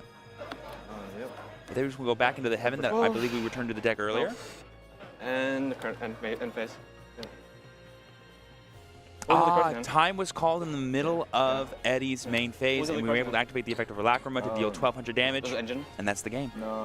Seems to be. Yeah, I believe that means Eddie is going to be signing that slip as the victor here. Landon certainly has to think about this as he goes into the next stages of the tournament. Again, both of these duelists doing well. There's certainly a chance that we'll see both of them in our top cut there, but Eddie getting a round of applause there, breathing a sigh of relief, and just sort of palm in his hand, just, oh, okay, I made it. Leave it to the judge to be, oh, time was called? I guess we're done. Yeah. He's like, you got to respect that. When they say 0, it's 0. Certainly helps, but again, that's just round 9. We still have plenty of Yu-Gi-Oh! Left in the day here, so Eddie just kind of making sure to formally decide there. Always a great thing to do. You don't want to lose your next game because you didn't take out the side deck cards, but that was a heck of a duel. Mm-hmm. Both duelists played out of their shoes, and that's as I would expect from a veteran judge as well as a player that is representing us at the World Championships in Landon in 2 weeks from now. Both these players still have a chance, obviously, to get top 32. Eddie's looks a little bit better because he's already at that 24-point threshold. Landon's still at that 21. If he gets one more win, he has more than enough chance to get into top 32, just like the rest of the players that are playing here today. Well, we are still, again, going to feature some great dueling action here, but I guess this is a real testament to how strong these current decks are, and really the caliber that these players demonstrated how strong they are, because it's one thing to have a great deck, but I've never seen a deck win a YCS. I don't know about you. I've never seen any deck win a card tournament. I've only seen players win the card tournament, right? And so really, you can't just autopilot it, and neither of those duelists did that. They did some really fantastic dueling action there. Yeah, I certainly would be overwhelmed by the amount of options, the amount of plays I could potentially make. Eddie seeing that line there in that game 3 going, I need to make sure no matter what, Lacrima hits my graveyard, because if we do call time before I pass my turn over to my opponent, that is a win condition for me. Let's achieve it the best way we can. No, absolutely, absolutely. And again, it shows you the resilience of Yubel. That was really surprising there. But it also shows you that Fiendsmith's that guy is still a thing too, so we'll have to see what we've got coming up. Now, Yubel doing so well in the tournament certainly has to have what you would call like some natural predators, some duels that it doesn't want to run into. As Eddie advances in the tournament, you think there's anything he's got to be worried about? I would definitely be worried about any deck that contains things that banish my graveyard, because almost everything needs to either go from the graveyard, from the deck, or from the hand, or from the field. And if they're in the banish zones, you kind of can't really get them back. And then I would also be worried about cards that specifically target your dark monsters, because that's sort of your main engine. We saw some Prodosses running around. We saw some skill drains popping up about. And while you do have ways to kind of dodge skill drain by attributing your monsters or destroying them and then activating their effects, it can still be annoying. There's certainly a lot of stuff out there that is shifter compliant. We've also seen Tenpai Dragon just decide to main deck Dimension Shifter, which is pretty crazy, right? The way that they're able to sort of put in the right combination of cards. Be like, you know what, I don't need a graveyard, I'm fine. But you're absolutely right. Once that Fabled Lure was banished, how are you going to get it back? And so many decks just latch onto the resiliency of Fabled Lure, how good it is with the track, how easy it is to recycle it, but only from the graveyard, right? Think about the Necro Valley we saw yesterday. Ooh. Oh, Necro Valley man, set Necro rotation Valley. in Kashtira, a deck that already banishes your extra deck. Ooh. Powerful. It's good stuff, good stuff. Well, I gotta say, after we get through this will be our last Swiss round, but we're gonna have plenty of single elimination rounds. I don't mean last Swiss round for the tournament, I mean last Swiss round for just us. And then we'll be back. There's definitely a different energy when you get to the single elimination stuff. But speaking of energy, why don't we go down to our stage here so we can interview our winner of this duel, Eddie, and see what he has to say. Finally, a judge gets to speak. Thank you very much, Steve. And I'm here with Eddie, the victor of our feature match. First off, congratulations. How's it feel competing back at YCS? You mentioned your last one was in 2017. It feels good. I mainly came on a whim. I wasn't planning on showing up, and then I saw an 8 on a flight, and I'm like, okay, I have friends up here too, so that makes it a lot easier. That's awesome. You know, you have been at YCS since then as a judge. So what's the difference in the experience so far from being, having to get back into a player mindset rather than being in a judge mindset? Not having to look around whenever I hear a judge called, mainly. I had to do it a couple times. Other than that, mainly adjustment of I don't have to be on the floor after I'm done. I can just walk away, get food, go to the bathroom, and do any of that. Usually I have to talk to my lead or any of my boss, hey, I need to go take a 5er or 10er. All right, well, does this mean that we might see more of you competing and less of you judging then after a performance like this? Because you just beat one of our region's representatives going to Worlds. I don't know, maybe. It all depends on what I plan to do in the future. I haven't decided yet. We'll see how it goes. Undecided, but either way, we'll be rooting for you. Best of luck, Eddie, going forward in your matches, and we'll send it back over to the casters. Huge round of applause there, and again, it shows you how hard these judges work. I love how it's just I don't know, I'll go to the YCS, why not? It's fun. You're going to see more of you? Maybe. I mean, that's a nice casual vibe to see, because again, just really, really cool stuff there from him. And a nice, just easygoing attitude, too. There's so many ways to love Yu-Gi-Oh! And I love seeing someone like Eddie go, you know what, I'm going to decide to love Yu-Gi-Oh! Today and play it this time. Speaking of which, I think we have some fun things to talk about in terms of Duel Links speed duels, which are very exciting for people to check out in the future. This is going to be a really fun way for you guys to experience the game. So the new box is Ray of Aura. It introduces some great new cards, including, and you see your screen right, Sky Striker Maneuver Engage. And Sky Strikers are really good. It's a reminder that Duel Links is not just great cards from the anime and great characters from the anime, fully voice acted by 100+ characters. It's also some of your favorite pocket Yu-Gi-Oh, right? And recently, Unchained has been storming things. I'm really excited to see how Ray of Aura makes an impact. So definitely open up Duel Links if you haven't seen it in a while, because it is a way different experience than you remember if you haven't logged in recently. And I know our fellow caster Michael is a big Duel Links fan, and I'm sure he's more than excited to mess around with Sky Strikers now. Really cool stuff. They've got a great skill that just gives you 2 engages and some great stuff, but you have to balance that out. So I'm hoping to pull that Sky Striker Mobilize Engage. Thank you guys so much for joining us. We'll be back with round 10 later on. Don't go anywhere. We'll be back soon.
What's up, everybody? Steve Kangas live at YCS Sacramento. I got some Yu-Gi-Oh cards on me. Let's see if any of the duelists can guess what they are.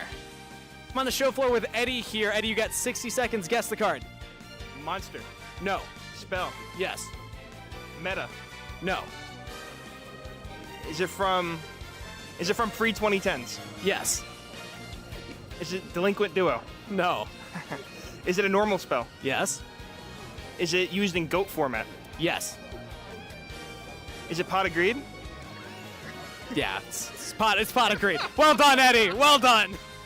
All right, I'm on the show floor, and I found Steven Darling, one of the commentators, walking around. Steven, you got 60 seconds to guess the card. Go. Okay, is it a spell? No. Is it a monster? Yes. Okay, is it an extra deck monster? No. Ooh, is it a ritual monster? No. Is it a normal monster? No. Okay, so it's got to be an effect monster. Yes. Is it a pendulum monster? No. Okay, so is it earth attribute? No. Is it fire attribute? No. Is it light attribute? No.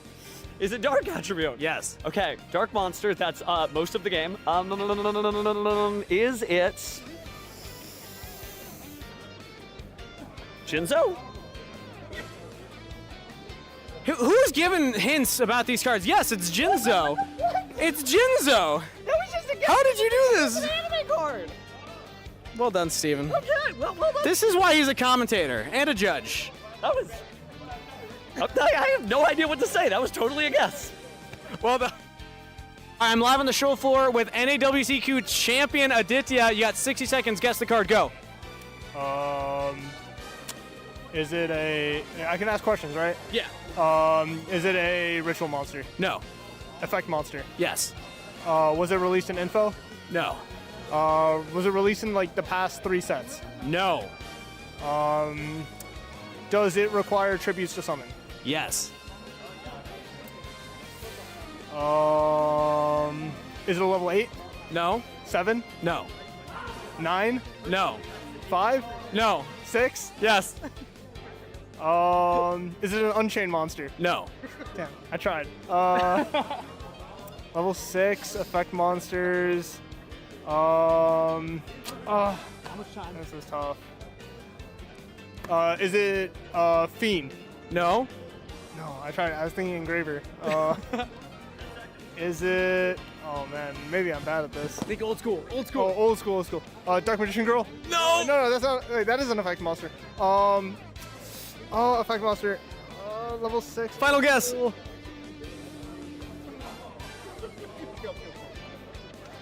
Level 6, old school. Oh my god. All right, Herag Dragon of Tefnuit. No, it was Jinzo.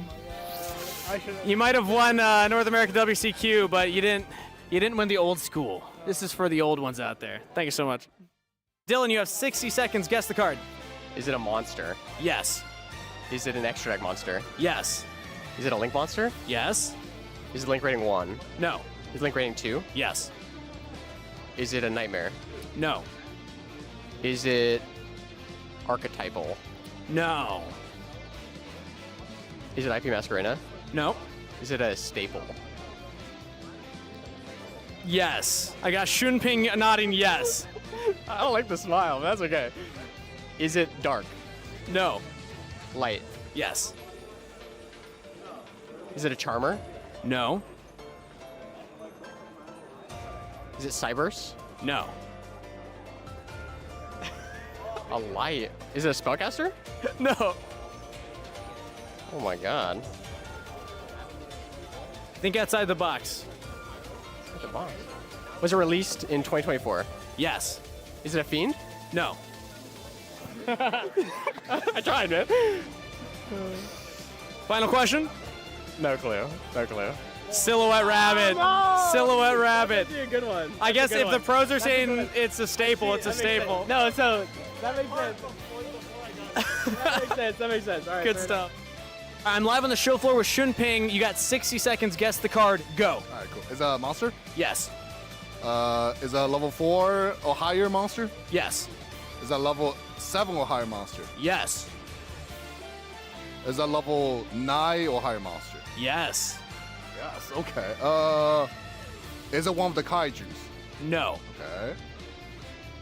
Is it level 11 or higher? No. Okay. Huh. Is a dark monster. Yes. Is a Yubel. No. Is it one of the Yubel form? No. Okay. Good question. The attack above 1k. Yes. Is the attack above 2k? Yes. Huh? Is it a fat monster? Yes. Is it an extra die monster? Yes. Okay, we're getting there. Is an Xyz monster? No. Okay. Well, that's hard. 60 seconds. Ooh. It was clearly Vitos, the Dragon of Endless Darkness. Oh, okay. Yeah, I have no way to guess that. Ashen support. We need more of it. I love the cards. Thank you, Shumping. Best of luck. We're going to ask Landon to guess the card in 60 seconds. Go. Is it a monster? No. Is it a spell? Yes. Normal spell. Yes. Does it include drawing cards? Yes. Pot of Desires. No. Is it a pot card? Yes. Pot of Prosperity. No. Pot of Extravagance. No. Pot of Generosity. No. Pot of Greed. Yes, you got it. Well done. Yes. Thank you. Ethan, you got 60 seconds to guess the card. Go. Exodia. You don't have to guess right away. No. Black Rose Dragon. No. Here, think about categories. Is it a monster? No. Spell. Yes. Fiendsmith Tract. Did you see the card ahead of time? Well done, Ethan.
Hello and welcome back everyone to YCS Sacramento. We have finally made it to the final round of Swiss before we're going to cut to the top 32 and find out who's going to be playing in the single elimination portion of the tournament and eventually crown a YCS champion. Yeah, for players like these, this can be a nerve-wracking round because one of them can advance to the top 32 and the other will fall just short. Definitely. It is known as the bubble. And we're going to find out who our feature match is going to be right now. Kangas, introduce our players who are playing in this last round of Swiss on the feature match stage. Our round 10 feature match in the blue chair from Irvine, California, Jason Lee. This is his first ever YCS, and he would like to shout out his sister, who's starting college tomorrow.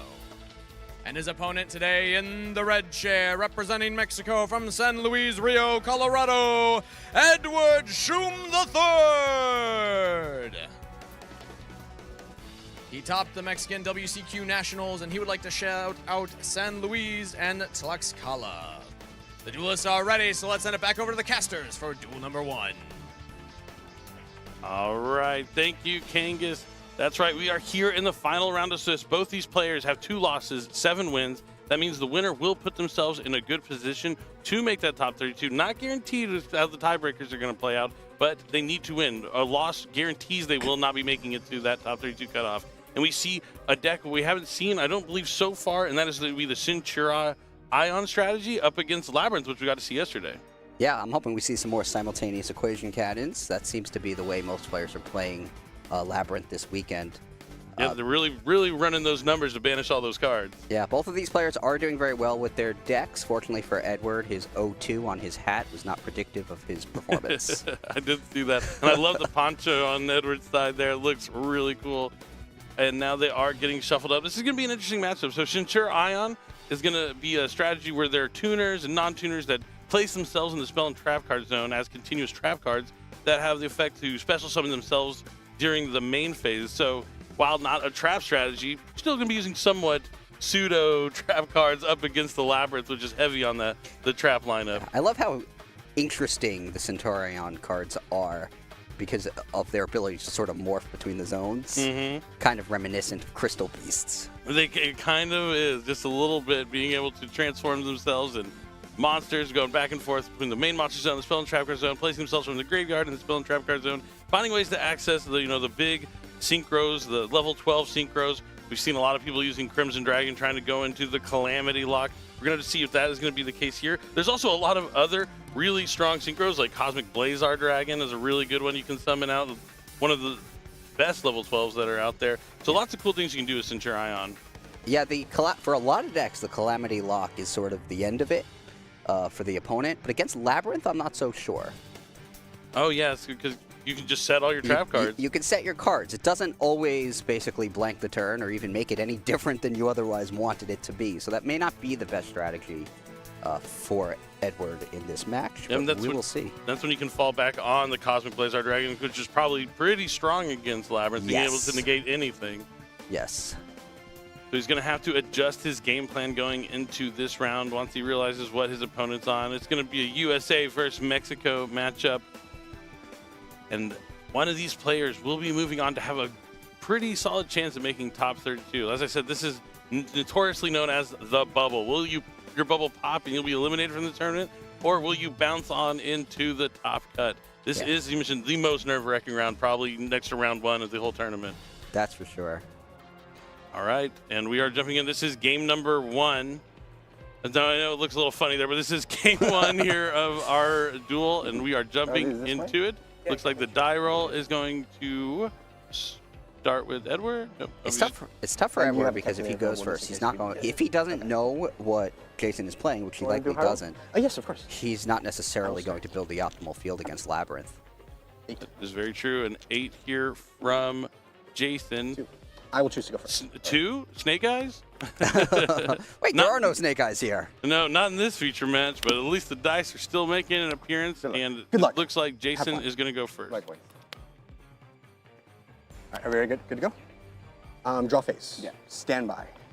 Main phase. All right, we are in the main phase. Let's see what his first action is. Looks like he's going to reveal his strategy right away here with a Pot of Prosperity. It's going to let him banish 6 cards from the extra deck to excavate the top 6 and add one of those cards to the hand and return the rest to the bottom of the deck. I think he said 3 because he wants to keep a lot of those cards in there for his simultaneous equation cannons. Because if you got a glimpse of it, it looks like all Ixies and Fusion monsters in there. So you got to keep the ones that you use the math, but we also see him running Ariana. Sometimes we see a lot of versions cutting a lot of the Labyrinth monsters, but now he is going to be able to access his strategy a little further now. Ariana's so powerful, but it looks like Edward has infinite impermanence for it, unfortunately for Jason. Effective one of the areas few to cards summon that's effective a against. monster or set a spell or trap. So he's going to discard the Areas to use the effect, and he's going to set Big Welcome Labyrinth, and it can be activated this turn. A great play, because now if the Ariana gets hit by the infinite impermanence, he can return it to his hand by activating Big Welcome. So now Edward has the infinite impermanence, but he's thinking twice about whether to actually activate it. Yeah, it's a tough call, but later on there might not be a chance to use it. Once he gets the Lady on the field, you can't target the Lady with the infinite impermanence, but you can use it on Lovely when it's trying to destroy a card. Yeah, I mean, I think it does nothing here other than allow him to bring Arius back, so he has to hold it back. Definitely. Adding Lady. It looks like Edward does agree with you on that one. He's going to add Lady to his hand. Effective Lady Labyrinth in hand to summon herself. What's her on-field effect? Her on-field effect is while I control a set card, she can't be targeted or destroyed by card effects, or your card effects. And if I activate a trap and you have no response, I can chain to that trap. I can set a trap for my deck with a different name. Oh, I like how he said there, like, if I activate a trap and you have no response, just kind of letting him know that you can chain to cut off that interaction. He did misinform on the fact that if Edward activates a normal trap, he can chain it as well, which might be relevant here. Chain to set a different trap. Yeah, as long as the interaction is not another trap card, it would cut that off. But it can resolve that effect no matter who activates the trap card. Edward can't hit it with infinite impermanence anyway, since it can't be targeted due to the back row card that Jason has face down. Yes. And he's going straight for the simultaneous equations cannons. And if you're having to read that card, you're probably not going to... all you do is read the last line. Okay, if everything works out for him, he banishes all my cards. It's kind of a hard card to play around if this is the first time you're reading it. But it is a strong one. We see access to Lovely. Lovely is fantastic. If a card leaves the field by a trap effect, he's going to be able to destroy a card out of Edward's hand, which he's... That's about to happen because he's going to return the Lady Labyrinth on to the his next hand. chain, effect of Lovely to destroy a card on field or in your. He is going after a card in hand. This might be his best use of that. Oh, just infinite impermanence, but again, it will allow him to bring the Arius back from the graveyard, since it would be chained to a Labyrinth effect. A weird card. Yes, very, very strange card.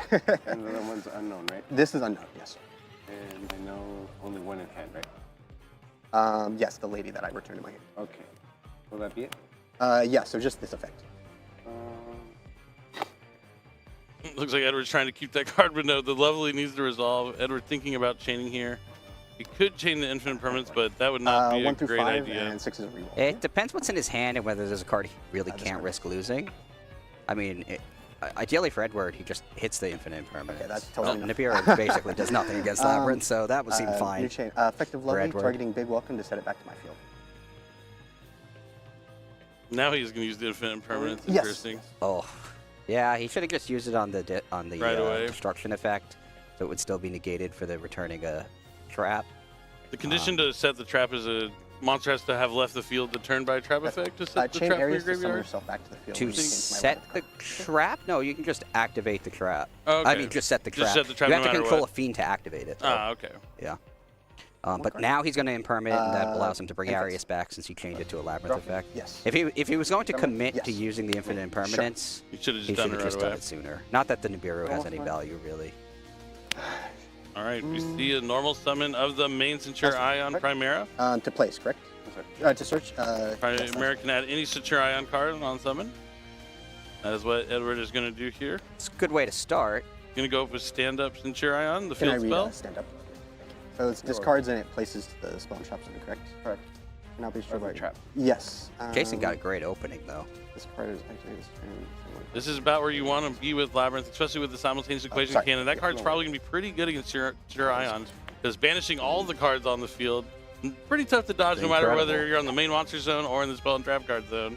The question is, can he make the math work? Exactly. He has to run the numbers. chain Big Welcome, target to bounce. All right, since he controls a level 8 or higher fiend, he can use the Big Welcome from the graveyard to target sorry. a card on Edward's Yes. side of the field. Yeah, okay, I'll just... Yeah, you usually have the banish on above the graveyard. Okay. And Edward has seen enough.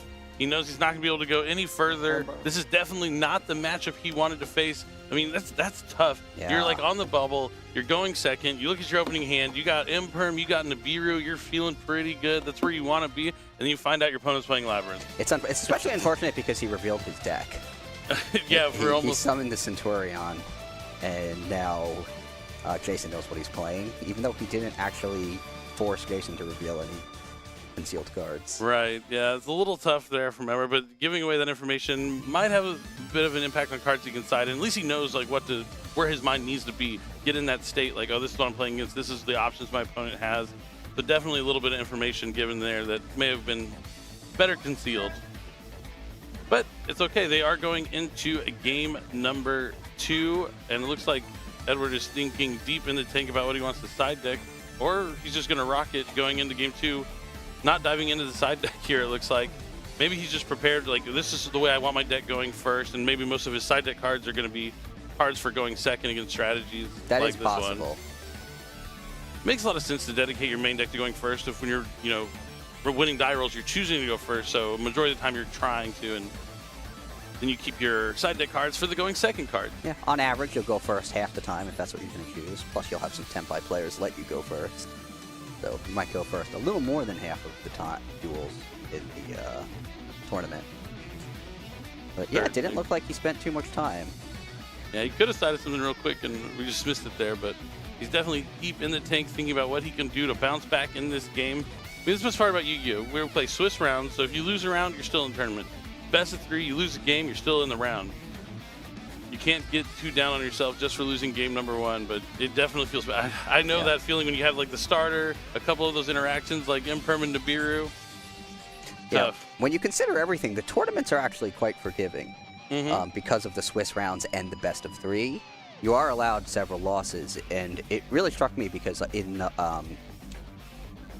Duel Links, for example, in the Kaiba Cup or the World Championship qualifiers, a lot of players who make it there have a win percentage between like 60 and 70% over a very large number of games. They just keep grinding them out. And so it doesn't sound that impressive, but if you think about it, you can have a 66% win rate at a YCS and go undefeated by beating every single opponent 2-1. That is an interesting way to look at it. So it is, when you look at the number of games, you are allowed losses. So don't feel like you lost game 1, all hope is lost. Edward can just win the next 2, and a player who does that every round would have a 2 out of 3 win rate and go undefeated in a YCS and take home the title. Yep, mental fortitude is definitely something you need. Perseverance, being able to stay strong, not get down on yourself. Don't beat yourself out of the tournament mentally. You have to have that mental fortitude. Yeah, now, it looks like the judges are all just talking with each other via eye contact. I'm going to try and guess, like, what is he holding there? Is it a timer? We can caption this. Okay, we're good to go. Looks like we're good to go. We're all waiting on them, so I don't know what we're waiting on. Looks like they're getting something I'll take a set up. sip of water.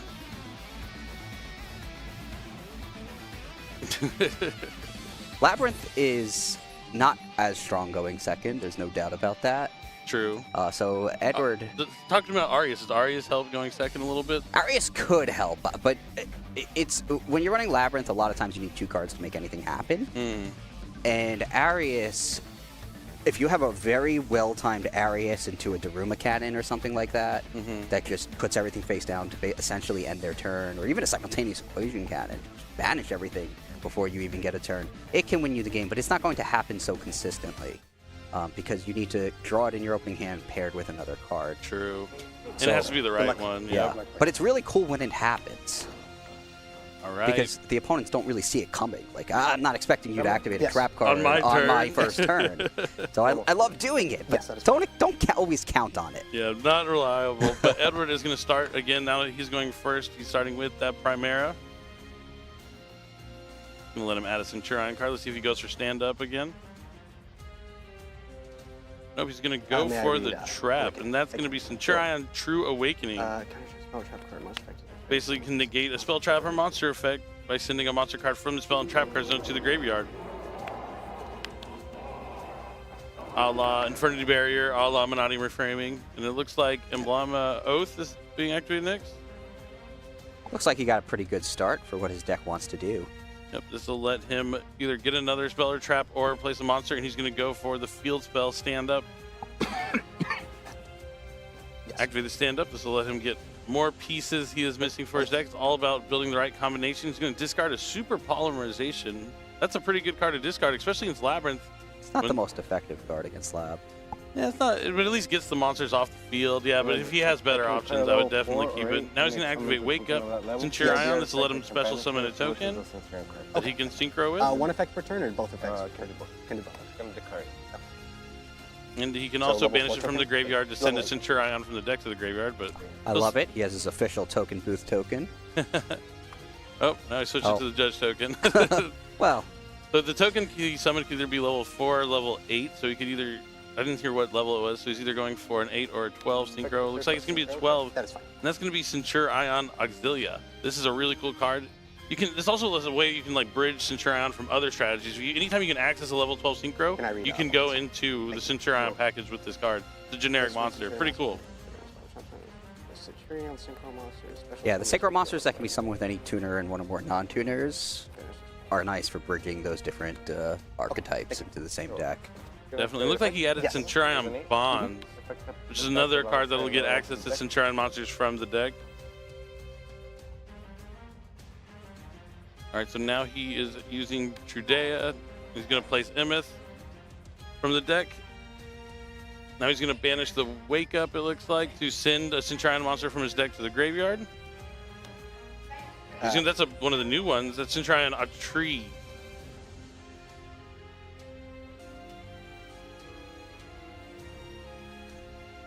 Centurion a tree can be treated as a tuner or non-tuner, level 4 monster. It also nets you a draw if you have the right conditions fulfilled when it is summoned. Yes. All right, now he is using the bonds to place the tree from the graveyard into the spell and trap card zone. Now he can push it forward. He has the field spell and the card in the treat as a continuous trap, so he gets to draw a card. Yes. Now he's going to special summon Emeth and synchro for another 12. Let's see if this is going to be the Crimson Dragon. Yep. There it is. Now he's going to use the Crimson Dragon to tag it off for Cosmic Blazar Dragon. Blazar.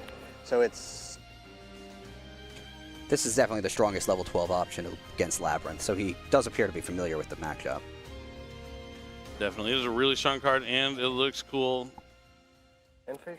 Yes. Perfect. Yes, that's fine. Place. And then during the end phase, it'll also let you place a Centurion from the graveyard into the spell and trap card zone as a continuous trap card. Draw for turn? Their effects to summon can be used during the main phase, but during either player's main phase. Standby phase. Main phase. All right, Lava Golem. Lava Golem. Huge. Oh, all that work undone. Huge Lava Golem here. Anything. And he only has 2 level 4s there in the spell and trap card zone. The downside, oh man. For 6. What a cool side deck card. Lava Golem's still putting in work, so Jason won't be able to normal summon, but that is an easy trade-off with getting rid of the monsters that he got rid of. 4. So it looks like he's digging for 6 this time, so he needs something. Could be his hand's weaker. Could be he sided out the equation cannons. But he ain't going to get it because Ash Blossom and Joy Spring is going to stop that Pot of Prosperity right away. Looks like a handful of traps. I don't see what they all are. One of them looks like a skill drain, maybe? Yeah, I think there's a Welcome Liar with the skill drain, and I didn't see the other. I thought I saw a big welcome. I mean, it might have been big welcome. If we're both right about all those cards, he has a very good draw. Yes. All right, so still during the main phase, he's going to summon a tree. And since he has the field spell and the trap, he'll be able to draw a card. Yes. Now Trudea is going to be able to summon itself. Yes. And then the field spell is going to let him place, or the Trudea back, the Emrith comes out, and then immediately synchro summon. The Emrith was a Chain Link 2 there. To draw card? Yes. Now he's going to summon the original Centurion Synchro Legatia. That'll let him draw a card. Places. and it also has that in-phase effect to place a Chur Ion into the spell and trap card zone. Draw? Yes. Which is basically just giving you monsters for the following turn to be summoned. Gonna have to take 1,000 during the standby phase thanks to Lava Golem. Yep, but now, most importantly for Jason, now that Edward's turn has begun, his trap cards are able to be activated. Yes, that's fine. Yes. You see why this brand new card out of Infinite Forbidden is so good? The Centurion on the tree just keeps netting him cards. You draw, yes. That's 3 draws just from a tree in these 2 turns. Really That's cool incredible. stuff. To search, yes. Ooh, next up, Bonfire. They are Pyros. Yeah. Not Snake Eye Ash. Refreshing to see something other than a Snake Eyes card searched for. This is going to be another copy of Centurion Trudea. Looks like he's trying to use the Trudea effect to Chain Welcome Labyrinth. Okay. put it in the spell and trap card zone, but that's going to be responded to with Welcome Labyrinth from Jason. What do you think he summons here? Well, looks like he's going for Lovely. Yeah, I think it has to be Lovely, just trying to get some sort of disruption potentially. But now the Trudea resolves, goes in the spell and trap card zone, and he can place a Centurion from the deck into the spell and trap card zone. Going to place, it looks like, Primera?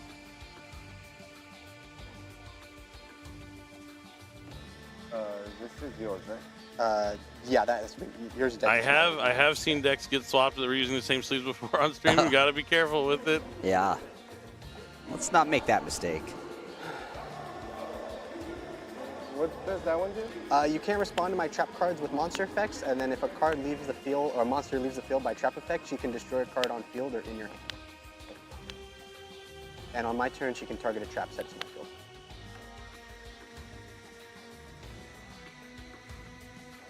Thinking about switching that Lava Golem into attack position. It looks like he'll away. link it away instead. Or tune with it. Yeah, It's an 8. I forgot, yeah, our tree's a tuner or a non-tuner, and so that is a 12-star for Crimson Dragon, but Solemn Strike's going to stop the summon. But he has the Centurion trap card, True Awakening, that's going to be able to be a counter trap to respond to a counter trap and negate the Solemn Strike. Does he have something else to stop Crimson Dragon's effect? We know he does, but now it's really going to... he flips the skill drain. Take it. So that's smart, because he used the strike, baited out the counter trap, and now the skill drain is going to stick on the field, so maybe Lovely will be good, but Legacy... Is it too late, though? It is too late, probably, because the Legacy has 3,500 attack, which is pretty much bigger than most cards in Jason's deck. Right, and Edward has drawn so many cards now. That's fine. Yes. He has the strongest monster on the field, even with it. At this point, I think even without monster effects, he's probably in big trouble. Jason's probably in big trouble. Yeah, he does have 1 card left face down, but even I don't know what he's going to be able to do with it.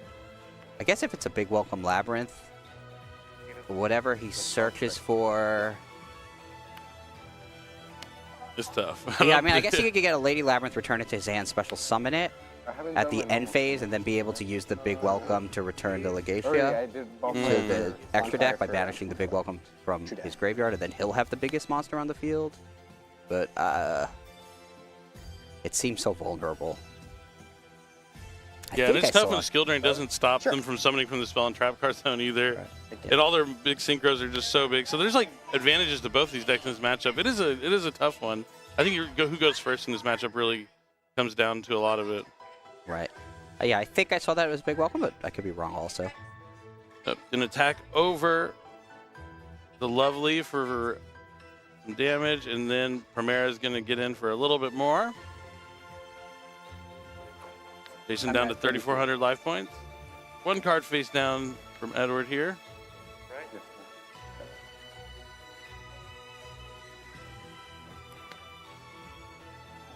I didn't search, right? Not that I know. He did search. If he's asking in this turn, he got Trudea at one point, I'm pretty sure. Big Welcome? So it is a Big Welcome. Or maybe not. Interesting he took the damage. I guess he really needs his monster to be there in the end phase.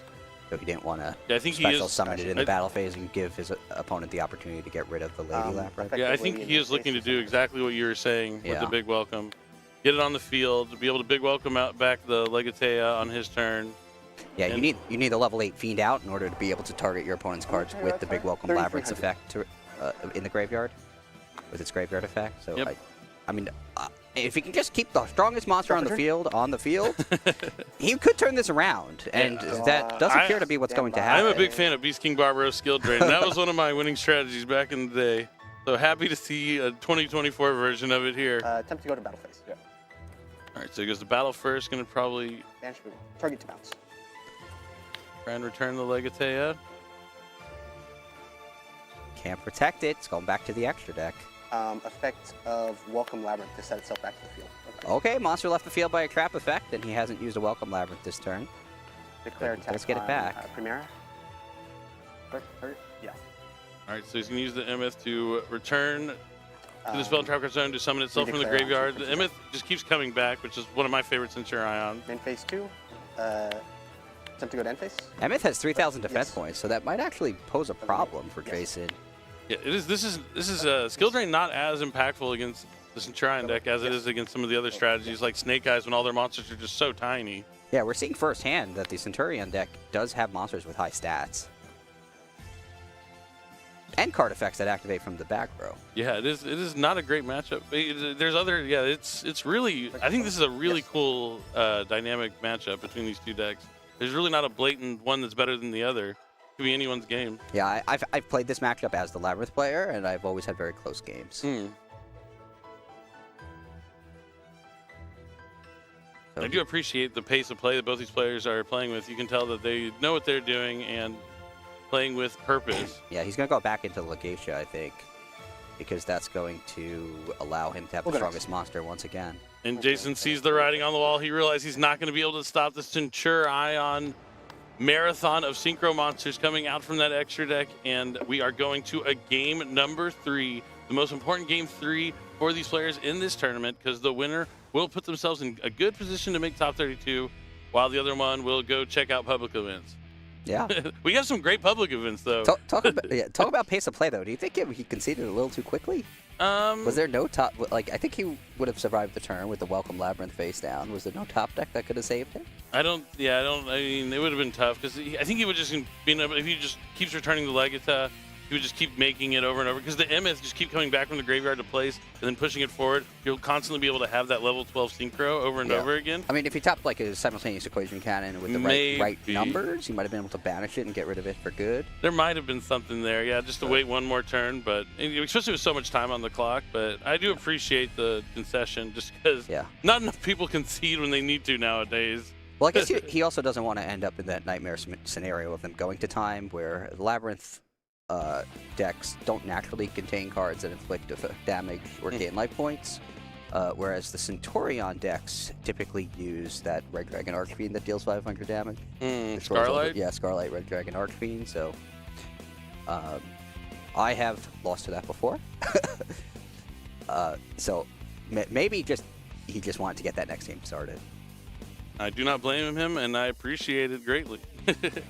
But now, now Edward's diving into the side deck. Now that he's going to be the one going second, so it was going to be one of those kind of things to where he didn't have anything he wanted to put in going first against Labyrinth, but when he's going second, he has some cards prepared. That's when spell and trap removal comes in.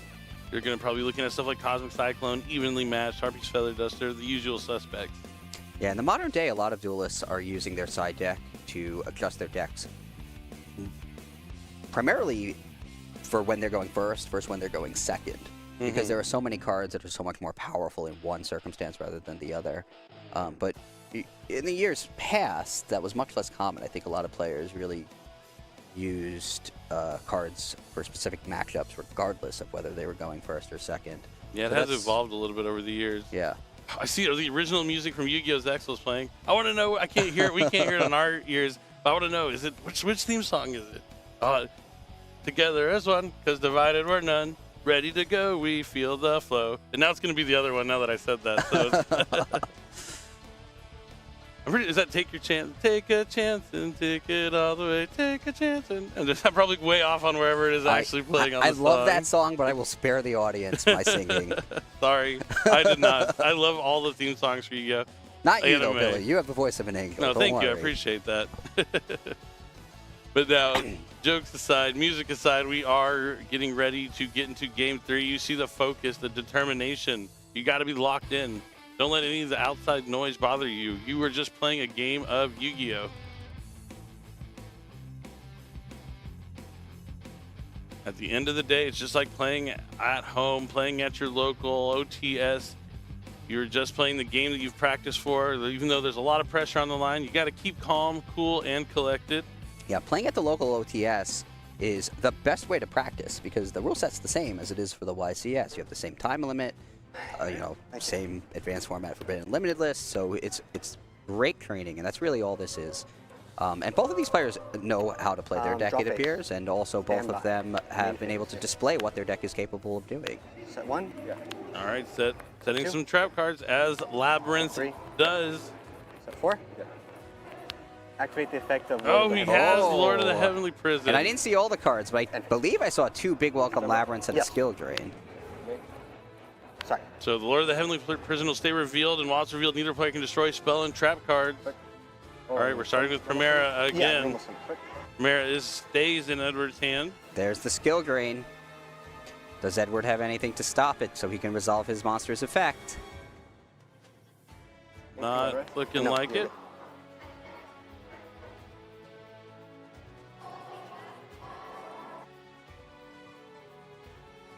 Oops. He may have shown super polymerization. He's shaking his head a little bit at that one. Did not mean, I've done that plenty of times. That's fine.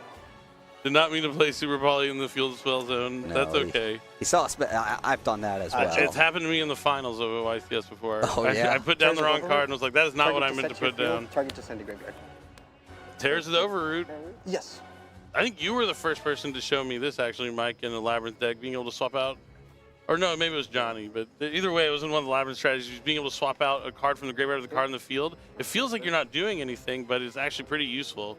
Because you're giving them a card that's not as proactive. Yeah, I've never been the biggest fan of that card in Labyrinth, but I like it a lot more now because it also changes the numbers for simultaneous equation cannons by reducing the total number count by 1 so that you can perhaps make the formulas work and be able to banish everything. That is pretty cool. Looks like he's using Emblema Oath,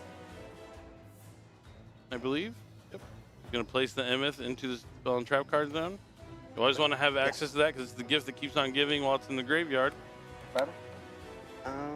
Looks like he's going to try and get in there for some damage. 2,000? I'm at 5,000. Emeth is going to attack for 2,000. It's taking all the damage. Yes. Mara is going to be 1,600, putting him down to 3,400 life points. Do you think it's right to take the damage there rather than use the Big Welcome and try to block the attacks with Lady Labyrinth? It's tough, but I'm always the one who's like, as long as I have a life point, I'm good. So maybe that's what he's thinking. He just doesn't want anything to go wrong and wants to make sure he can do it in phase. So now he can summon the Lord from the hand since the Speller Trap is activated.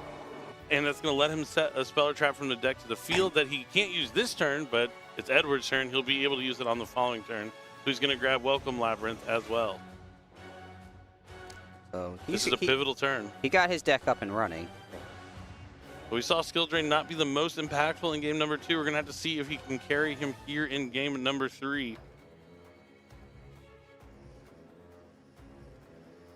Without having the field spell, it means he won't be able to synchro on the opponent's turn.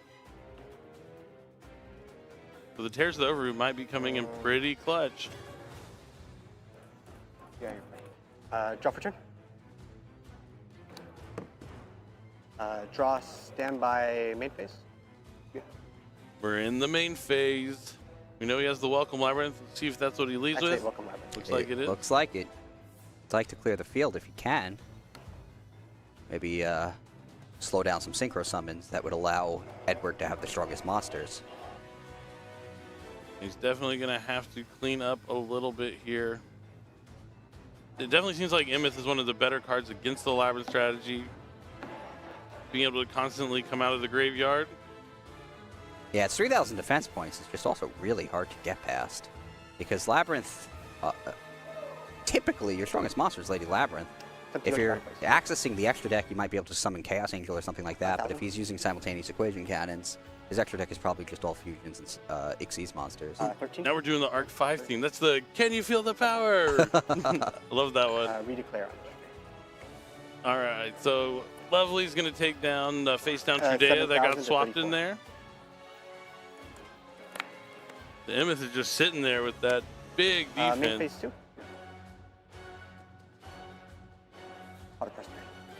All right, so now that he cleared up the board a little bit, he's going to use Pot of Prosperity. Let's see if this resolves this time. Edward always has Primera. Jason always has Prosperity. Did he do 3 or 6? I guess we're about to find out. Like 6 trap tricks. He did 6. I'm thinking he sided out the simultaneous equation cannons because he may have wanted to actually get the cannons instead of the Welcome Labyrinth had he not sided it out. That would be a good way to get Imith, you know, gone for good. Yeah. A lot of times they only play one copy of Imith because it can constantly come back from the graveyard as it does. Well, he took Trap Trick, so that might enable it as well if the simultaneous equation cannons are still in his main deck. Pass. Remember? Sure. Yes. I think that is like the 1-2 punch. Skill Drain to slow you down, Equation Cannon to finish you off. Yeah, that would do it. He might have other trap card answers in his deck as well that he can access with Trap Trick to get rid of the Emmet.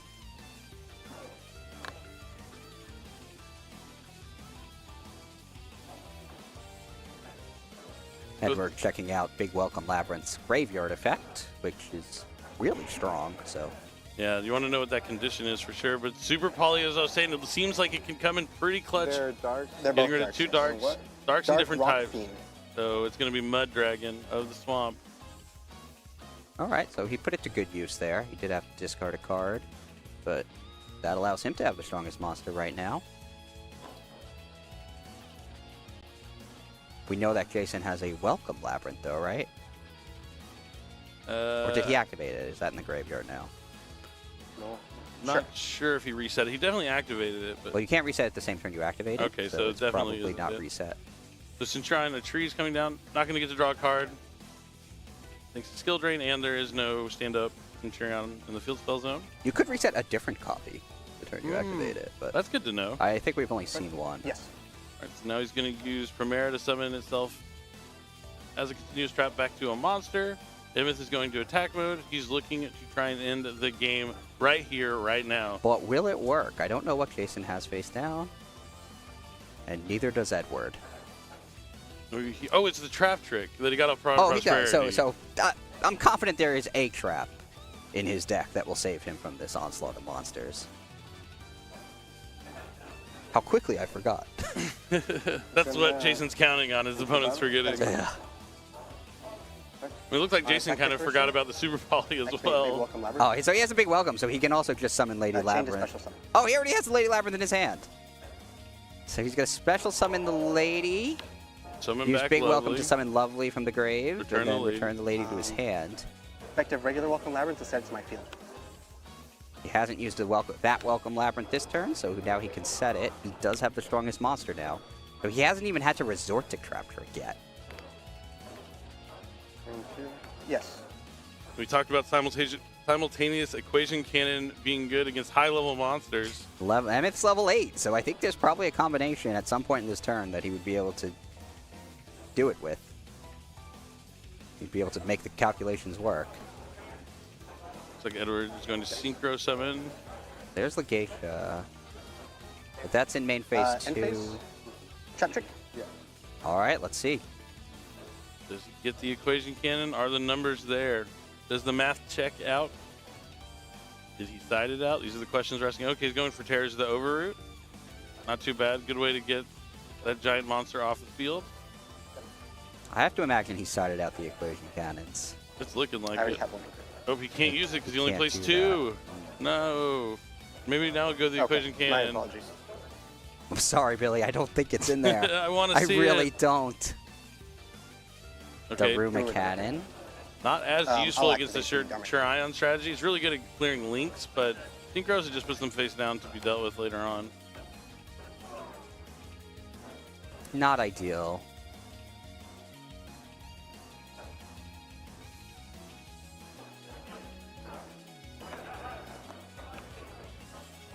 All right.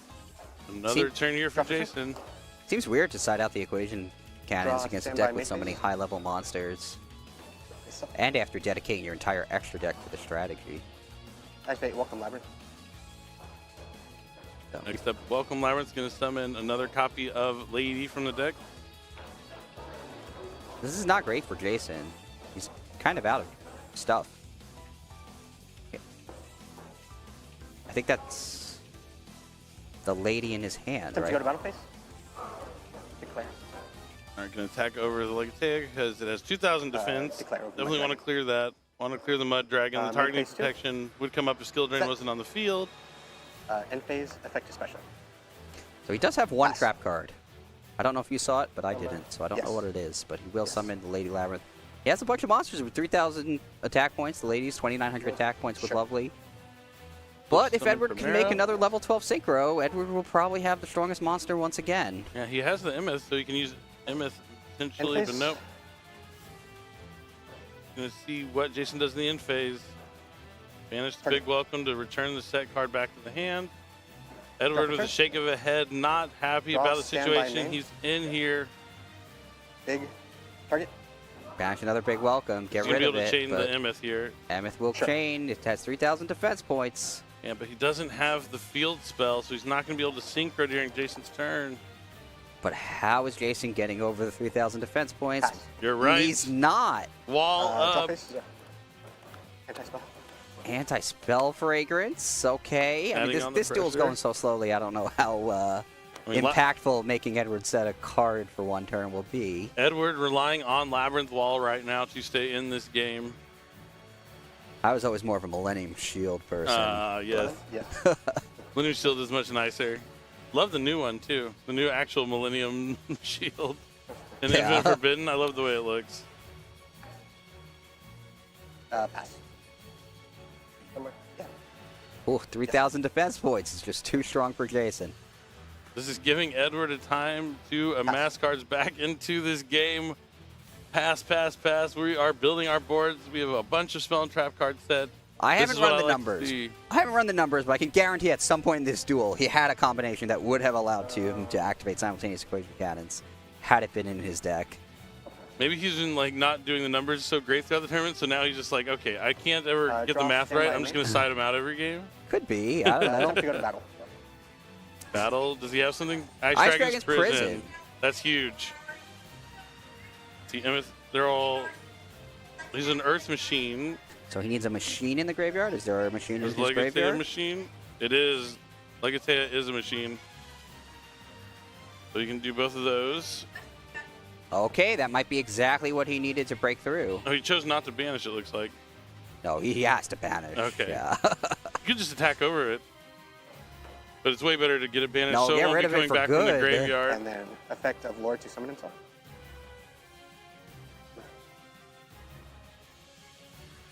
$3,000.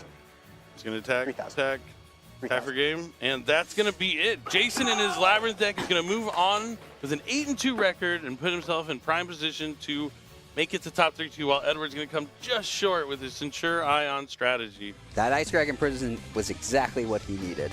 It really was. He was kind of just waiting to get to it.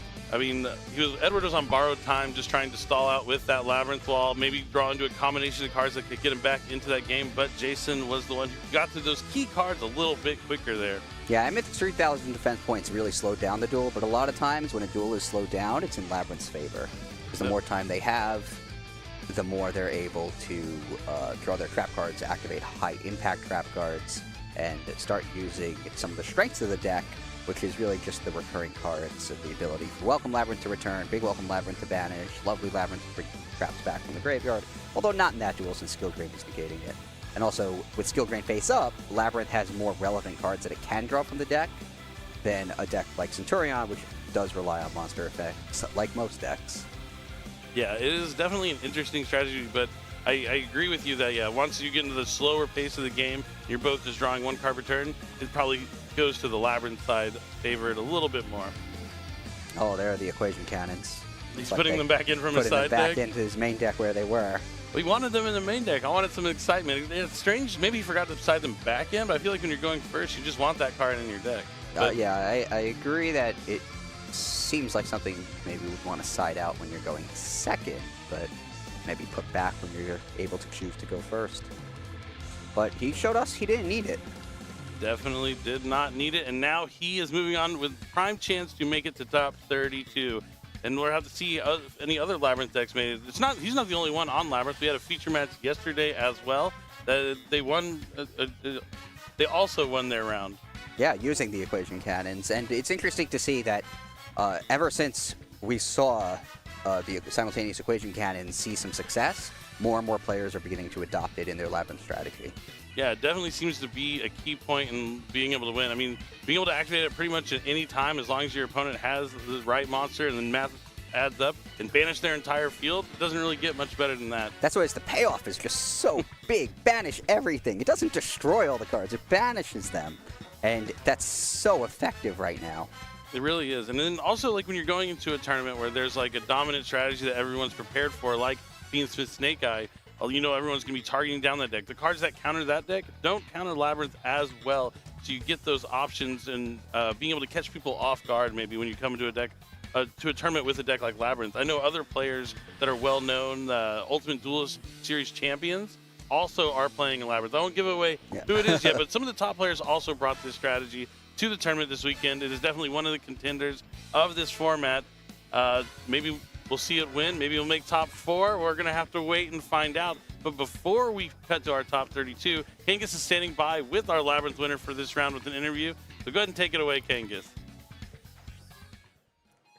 Thank you very much, Billy. I am here with Jason after your win on stage for the final feature match of Swiss.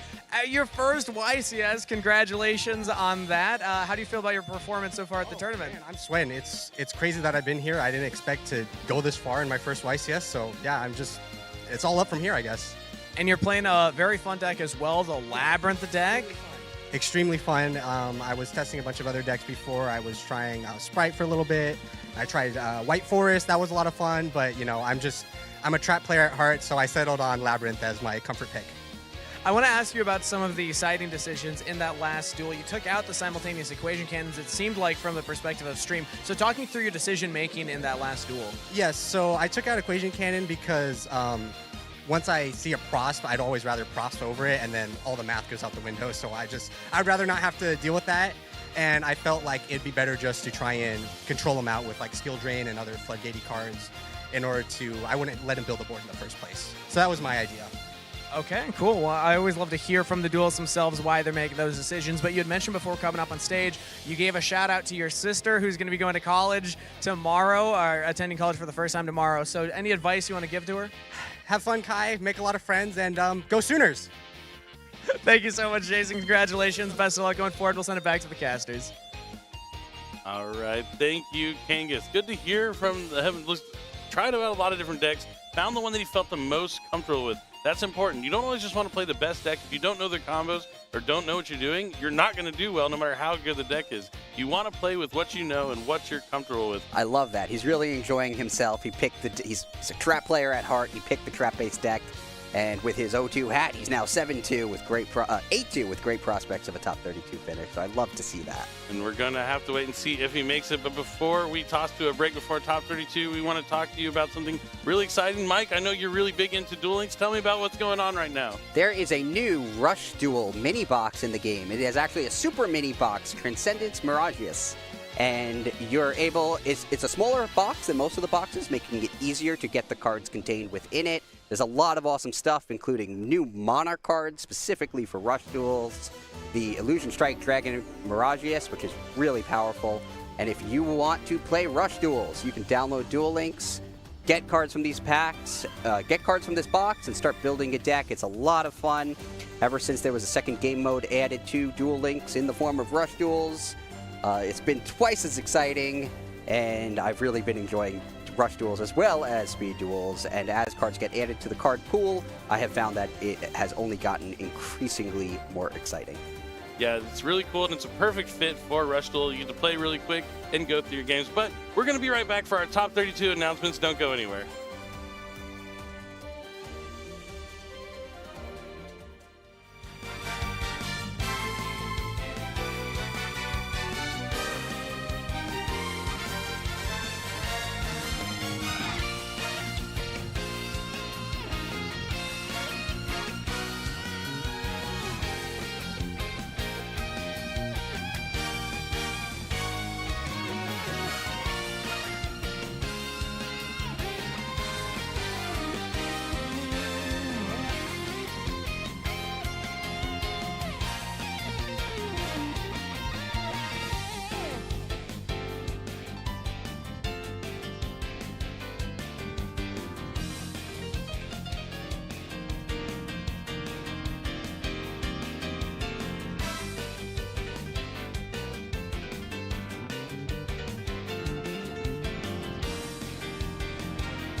So I got into Yu-Gi-Oh by seeing I was in middle. I saw kids playing with the Blue Eyes structure deck and the Dark Magician structure deck, and I thought it was pretty cool. So I decided to pick it up after that and started playing this game ever since. First started playing Yu-Gi-Oh when my dad was gonna take us to Mexico, and he wanted us to do something, so he got us on it was like a GX box, and that's how we kind of started. I've only recently started playing again though, like competitively.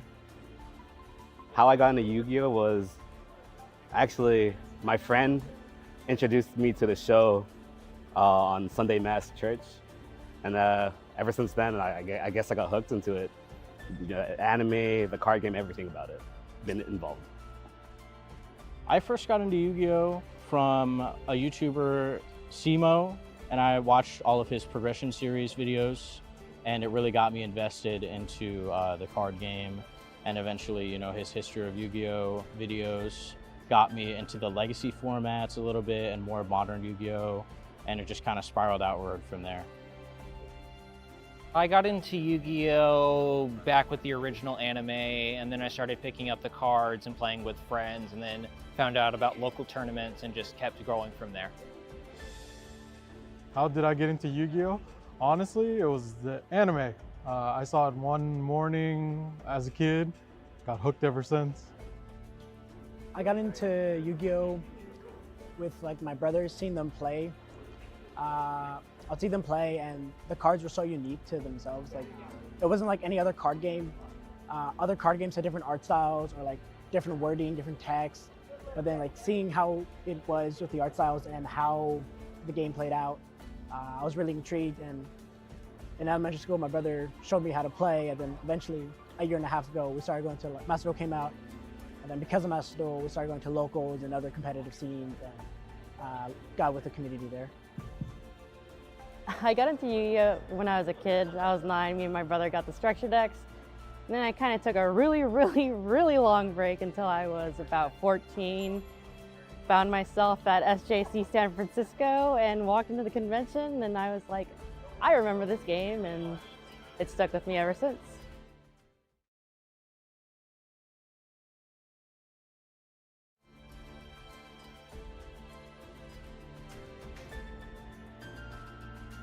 The deck type I brought today was Tenpai with a bit of spice. The matchup I'm looking most forward to? Honestly, none, but I guess the most Snake Eyes is the best deck, so I'm looking forward to hopefully beating a few of those. This weekend I brought Fiendsmith Snake Eyes. I'm excited to play against Yubel, Ritual Beast, a lot of the stuff I haven't played against before. Tough matches. I brought Snake Eyes. And I'm not sure if there's necessarily a matchup I'm looking forward to.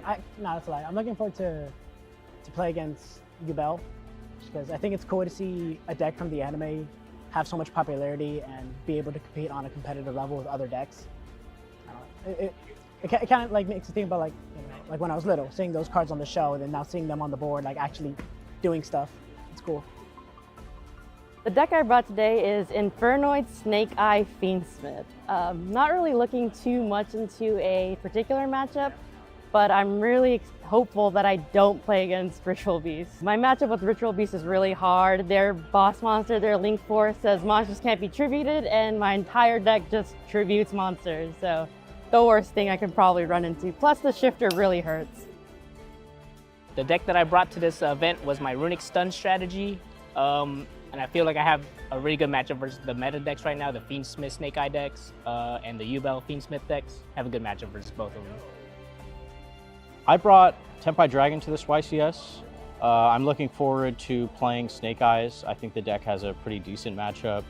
I like playing the mirror a little bit too, because there are certain little interactions with certain cards that are really important to know and will give you the edge in that matchup.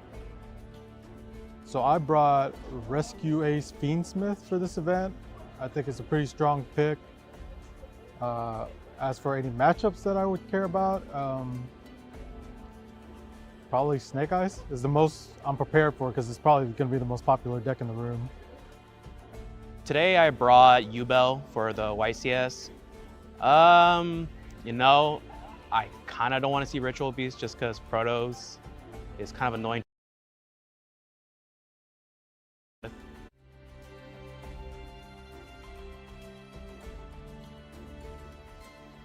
is actually my first YCS. I've been in the game for a year. Started off regionals, but then I kind of want to see how like a bigger event was, and I'm just looking forward to it, you know? It feels great to be competing at my YCS. This is my first one ever, and you know, being in a room full of 1,000+ people, all enjoying the same card game as you, it's kind of surreal. Just being around so many people who love the same things as you, get to talk with everybody, and it's a really nice time being here. How does it feel competing at a YCS? I've done this a lot of times, so it's really nice getting to see my friends, and then playing competitively over all these years. It's been a blast. It feels great to be competing at the YCS. I'm very excited. It's my first YCS, so I'm so excited to see all the people, how big the community can be, play against different decks, and really just gain the experience of playing at a YCS in such a competitive level. Pretty nerve-wracking competing at a YCS. I have to think extra hard, make sure I'm making the right plays and not just messing up like I would at a local tournament. How it feels to be competing at a YCS is really good. This is my 6th YCS, I believe. You know, still trying to get that top or win, but you know, it hasn't happened yet. Hopefully it does this weekend. I don't feel a particular different kind of way of playing at a YCS. I played in over 20 to 30 at this point. So at this stage, I'm just trying to get past the round 1 jitters and hopefully smooth sailing. Oh, I like it. I like the atmosphere. I'm very competitive as a person, so this fits my competitiveness very well.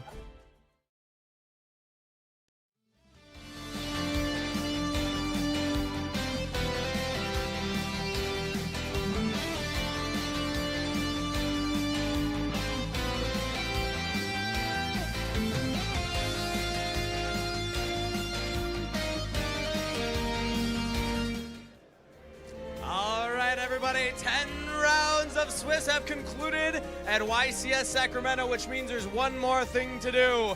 Every duelist behind me is eagerly awaiting. See who made top 32. So let's throw it up to head judge Richard to announce.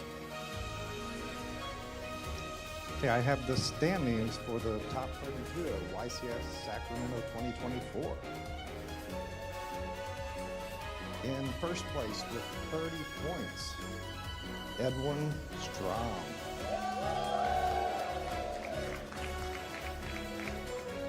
And with 27 points, in second place, we have John Willikin.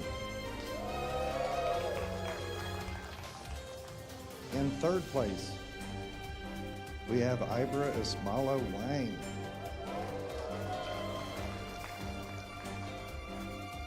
In fourth place, we have Gabriel Braithwaite.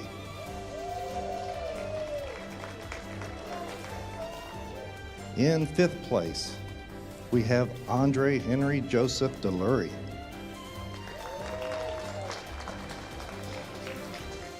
In sixth place, we have Jesse Cotton.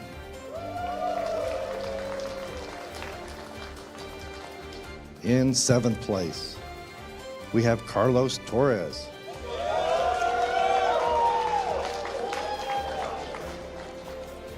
In eighth place, we have John Lee.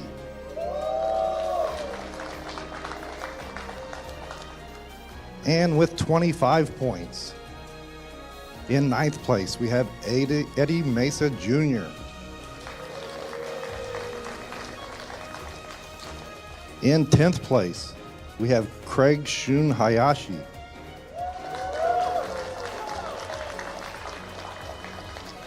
In 11th place, we have Clifton Land.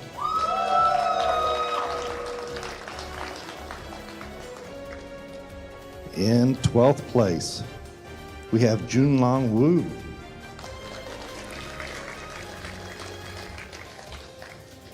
In 13th place, we have Orion Gonzalez. And now moving down to 24 points.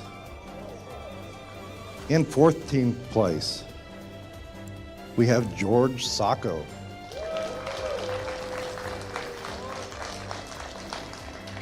In 15th place, we have Carlos Alejandro Terres Hernandez.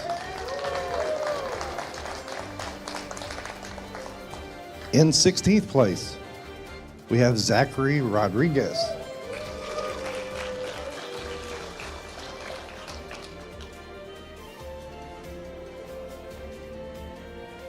In 17th place, we have Tien Rong.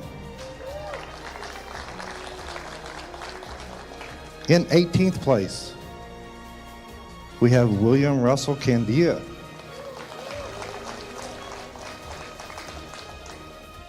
In 19th place, Stephen Osorio.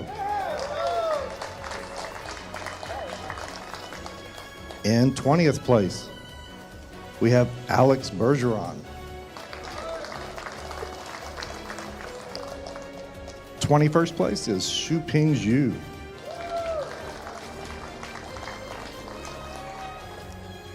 '22nd is Tristan Bridges.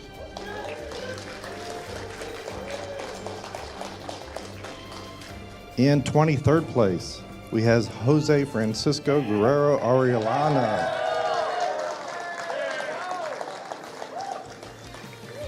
In 24th place, we have Kenneth Chunjing Kao.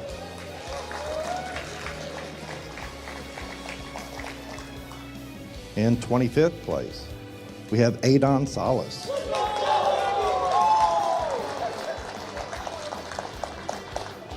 '26th is Brendan Beckman. In 27th place, we have Mitchell Martin.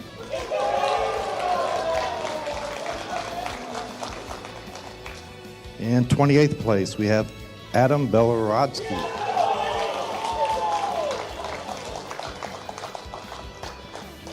In 29th place, we have Alex Wiener.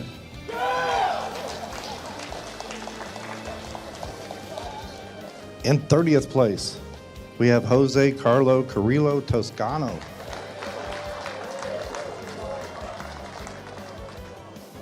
'31st place, Michael Albanese.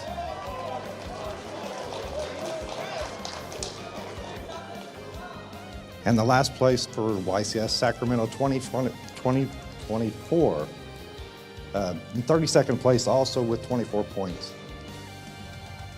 we have Kyle Crowford.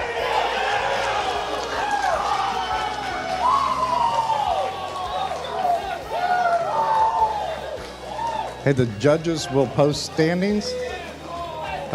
You will have 5 minutes to confirm those standings. And as the head judge, I do give away candy to the top 32. I'm gonna leave some chocolates up here for the people playing on the live stream. Thank you, guys.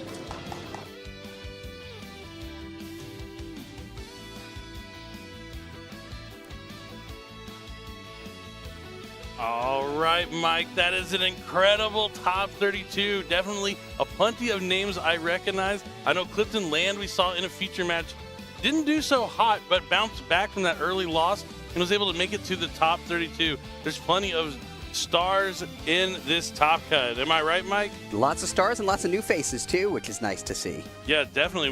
We had feature match after feature match with people saying, "This is my first YCS," and they were able to win their first feature match, and now some of them are in their first top cut. They're going to have to play through those nerves and play against some of the best out there. Shun Ping has been waiting to get back in the top cut. I know Mike Albanese has been waiting as well. John Wilkin, one of the best to ever do it. Will Candia is another player I'm looking out for in this top cut. It's going to be epic.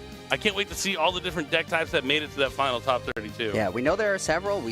Jun Long we saw play yesterday in a feature match, played phenomenally. I'm excited to see how he progresses. He was one of the Labyrinth players, right? Yes, and he played expertly, so I'm excited to see how he uses his simultaneous equation cannons to carry him through the tournament.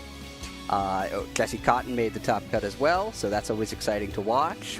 Tons of good players, tons of new players, and it is not easy to accomplish this and make it into the top 32. So I can't wait to see what the top 16 and beyond looks like. Yeah, definitely. This is when the tournament gets really serious. They played through 10 rounds of Swiss, which you can play no matter what. But after this, one loss and you're done for. It's single elimination from this point on. Eventually, we're going to get down to top 4 and then the finals, where one player is going to walk away with the first ever ultra rare, another verse Solaria. I really want to get my hands on one. It is one of the most beautiful looking prize cards I've ever seen. And that trophy is amazing. I love the trophy, and to be the first one to win it is going to be such an accomplishment for one of these remaining duelists. Exactly, and this is only the beginning of the top cut. You're not going to want to go anywhere. But before we come back with our first top 32 feature match, on Friday we asked some duelists some questions. We're going to hear from their answer. So you want to stick around, see what the duelists have to say, and then very, very shortly, we'll be back with our first top 32 feature match.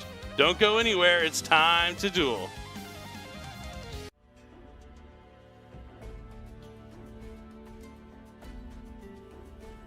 Definitely Snake Eye Fiendsmith, without a doubt. That deck is just so powerful. What it can do with just one card is pretty strong. The most popular deck type at this YCS is probably going to be some variation of Snake Eyes. Probably Snake Eyes Fiendsmith at this point. I don't think anybody who's really trying to win is not going to be on that deck. I think the most popular deck type right now is probably going to be Snake Eye Fiendsmith, just because it's like probably the best deck, and people are kind of thinking it's going to be at the end of its like life length right now. The most popular deck at this YCS is definitely going to be a Fiendsmith Snake Eye deck or a Fiendsmith U-Bell deck with a splash of U-Bell, with a splash of Tenpai maybe in there somewhere. But I expect those as the big three, and then my strategy is like a deck little lower all of those. I think the most popular deck type this weekend will be, I'll go out on a whim and say U-Bell. I think Snake Eyes is probably still the best, but I think people want to try U-Bell in the anticipation for the new format. I think it's definitely between two decks, but I think the one that's going to be the most popular, just like ever so slightly, is probably going to be Tenpai Dragon, because anyone can play it. Like, you don't need to spend too much on it, and also it's an easy deck to learn, so anyone can play it and play at a competitive level and compete with other people who are also competing at a very high competitive level. And I think that's great about the game right now, actually. I believe the most popular deck type this weekend is going to be Fiendsmith Snake Eyes and Fiendsmith U-Bell. They seem to be the most popular at the moment, so I'll probably see a lot of those. I think the most popular deck will probably be Snake Eyes. I think it's the best deck that you could probably be playing, but I could see other people experimenting with Tenpai Dragon or U-Bell, or maybe older decks like Rescue Ace. With the support from the Fiendsmith cards, I think they give a lot of value to some of the older decks.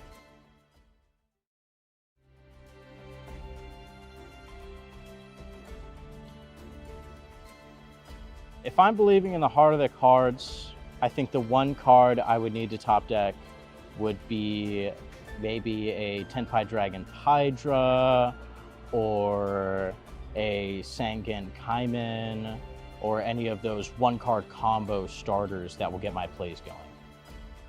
I would hope to top deck probably Fiendsmith Engraver, because that gets the whole engine going for me. How do I hope the top deck? Probably Snake Eye Ash. It's the best starter, in my opinion. And I have the Ultimate Rare, which looks really nice. And I love the rarities in Yu-Gi-Oh! Because they're just so cool compared to other card games, in my opinion. And I believe in the harder cards. What I'm hoping to top deck is any one card starter, Field Spell Tenpai, or the Spell Card Tenpai, Hydra, Chandra, summon, one card engine, start it, party starter. Hopefully that works out. When I have to believe in the heart of the cards, I have to top deck Judgment Dragon because I'm a big Lightsworn fan. So when I top deck Judgment Dragon, it's no better feeling in the world than paying 1,000 and blowing up the whole field. When I'm looking to top deck, I'm definitely looking to top deck my Void Imagination. It's the only card that can get me as many monsters as I need on the board and win out the game.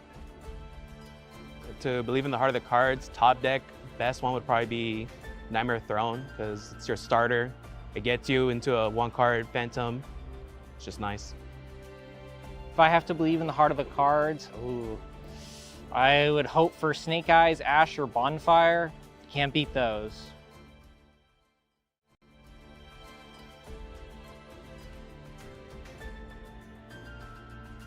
My favorite public event is definitely the Time Wizard September 2010.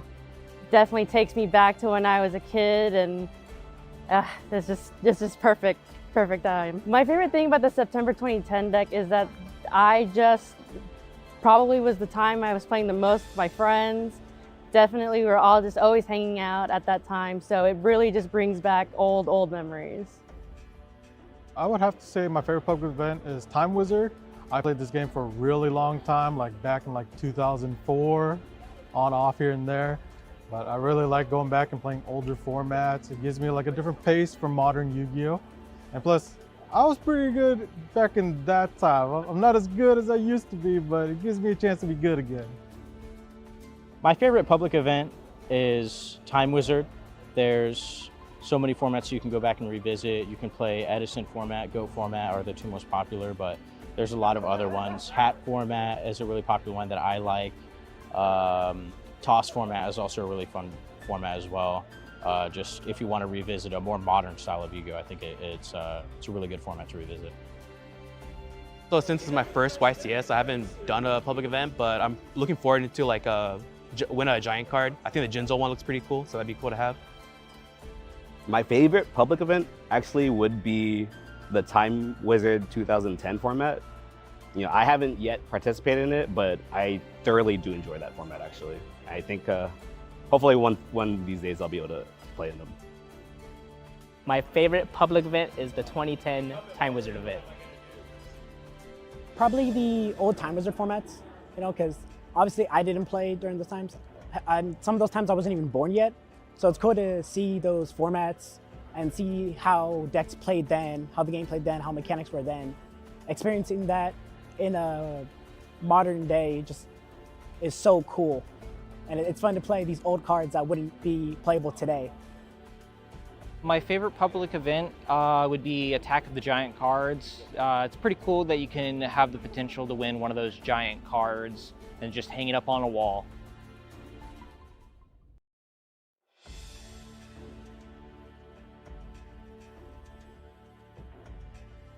I prepare for the YCS, just grinding the local scene in areas around here, Sacramento, Davis, Vacaville, Fairfield, going out to the local events, and then thankfully I've been able to make friends with the community and then play tests with them, grinding those days and playing online, either on Master Duel. Grinding Master Duel I think definitely helped. Although it's a different format, it's still Yu-Gi-Oh! So learning your interactions is very helpful. I prepared for the YCS this weekend by doing a lot of testing with my deck up against other decks. A lot of things I'm not for sure how to play against, and just playing as hard as I can, trying to figure out what the best combo is, what their cards do with my cards. So just a lot of prepping in that sense. I prepared for the YCS by playing in a lot of my local tournaments, playtesting with my friends against certain matchups like Snake Eye. I've playtested a lot against. I playtested a lot against the Fiendsmith engine in particular is going to be, I think, really represented. So I've spent a lot of time playing against cards like that, and I think I'll do pretty good. I mean, I'm not expecting to win the whole thing or anything, but I think if the heart of the cards are with me enough, I could make day 2 or even get top 32. How I prepared for the YCS is a lot of cardio, a lot of gym training. Honestly, in my opinion, staying physically fit, go to the gym can help your mind mentally as well. But also, of course, playtesting along with that. And, I think I'm going to do well, especially with the people I've been playtesting with. Hopefully it'll get me there. I definitely prepared for the YCS by going to different card stores all around my area, just trying to familiarize myself with all the decks that I don't get to play too often. But I'm hoping I can do pretty good. I'm looking to at least get top 32. I've been preparing the YCS, just me and the guys have been going to our locals and just play testing, grinding out ever since they've announced the YCS, and I think I do pretty well actually. I tested with my friends a couple hours a day, whatever I could spare for my free time, and then a lot of theory, so that helps a long way, cuts back on some quality of testing. And then as for how I think I'll do at the event, I hope to do well. I hope to be a champion. That's everyone's goal here, is to become that champion and walk away with the new prize card. So I prepared over this YCS the past, probably last season, part of the season, probably last 4 or 5 months. I've been playing the same deck, Wunax Stun, so I have a good grasp over it. Been playing it multiple rounds, multiple play test partners, and I'm really comfortable with it, and I hope to continue the success now to this next season.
welcome back here to the Yu-Gi-Oh! Championship Series, where we have finally made it, Steven. We're finally here at the top 32. After 10 rounds of Swiss, we have our top 32 players that are entering into a single elimination bracket to figure out the ultimate king of games.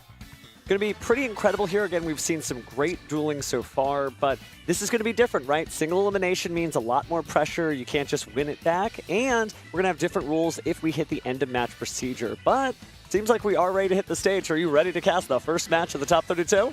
Let's go ahead and throw to Kangas to see our players. In our top 32 feature match in the blue chair from Louisville, Kentucky, Clifton Land II. Clifton would like to shout out his OTS through the decades and his supportive wife in the audience, Kat.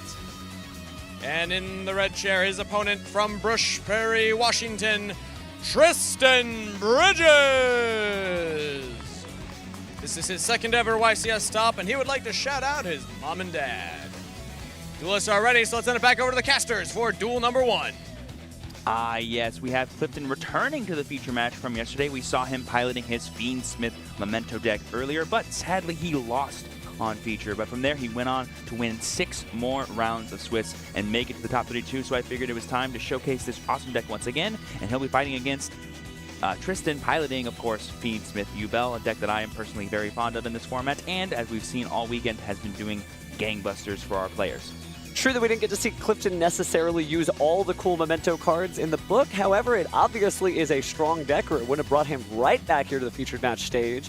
But this is different again. This is not just another Swiss round. Winning 6 in Swiss, that's fine, but winning your single elimination matches, every single duel counts. So it'll be interesting to see how this plays out. Now, what is also interesting is Tristan playing Ubel. That kind of gives him a little bit more time, but if he establishes one of those powerful Ubel boards, it might be hard to get those mementos to punch on through. And just to showcase for everyone at home how serious the top 32 is, we now have that beautiful trophy on the feature match table. That is what every single player here is playing for from this point forward. If you lose, you are out, and you've lost your chance to win that trophy. So I'm sure our players know just how serious this is going to be as they shuffle up and get ready.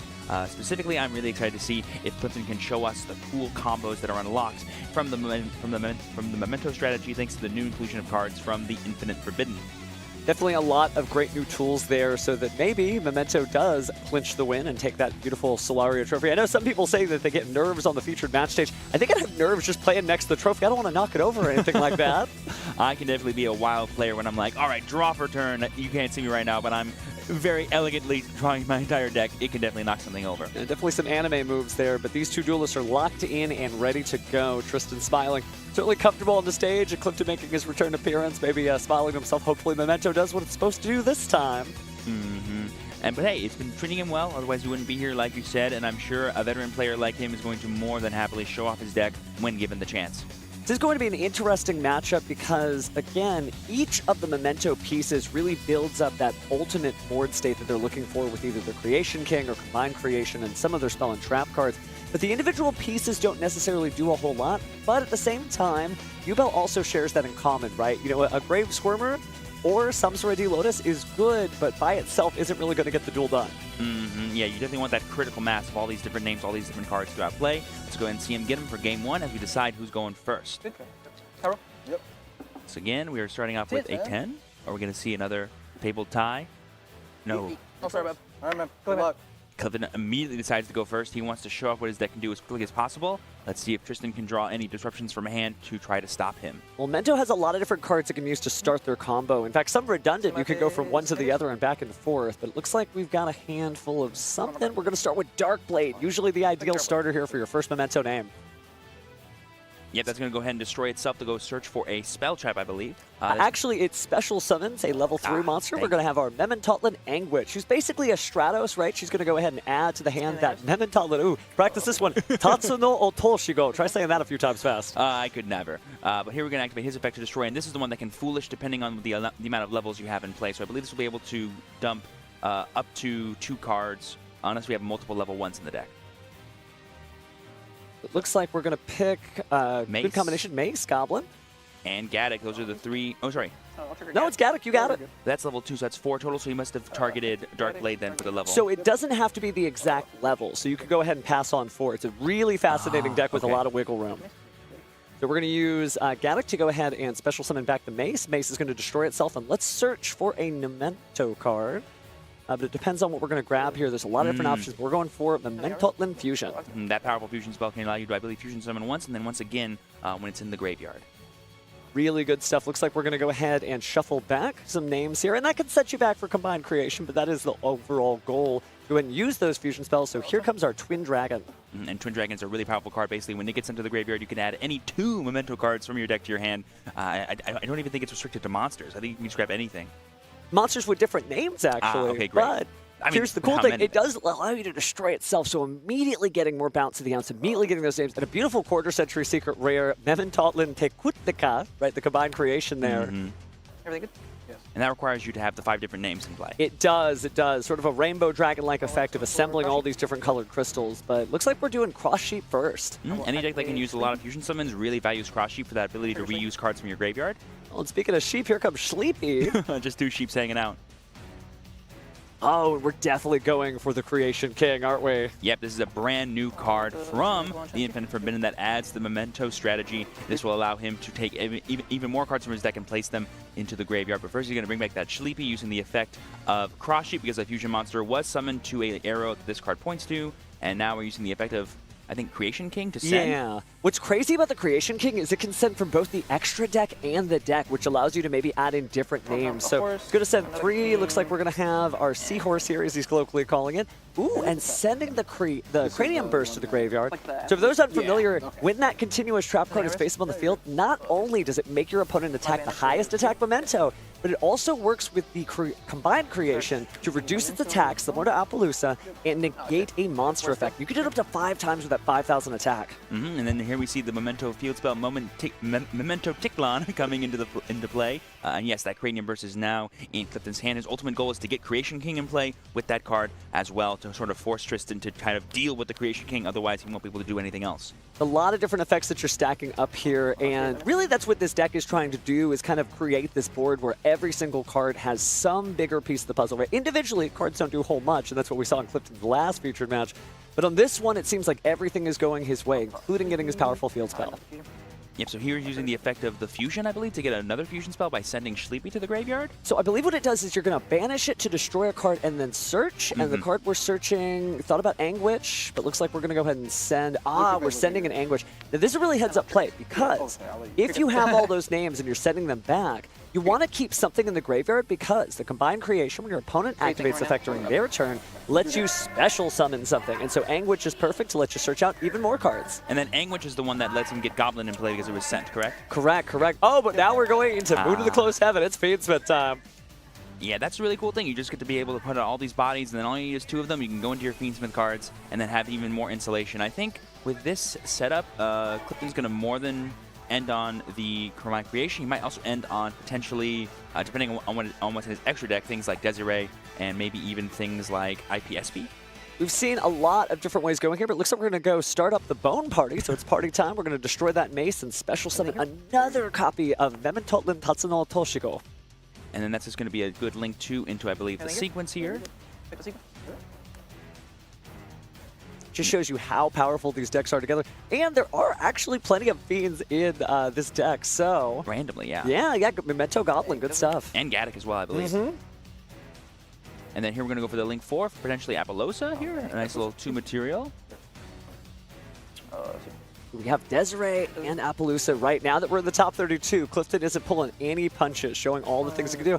I think it's naming time. We got Combined Creation coming from the graveyard, returning Tatsu, returning Mace, returning Goblin, returning Sleepy, and Twin Dragon. Smart to leave that Anguish in the graveyard again. What's cool is Mace and Goblin both have discard effects during your opponent's turn. Goblin can turn off targeting, and Mace can actually steal their monsters. So that one monster you needed for your link summon, you may not get to keep it. How funny having both Appaloosa and Combined Creation in play at the same time. They both have very similar effects to each other.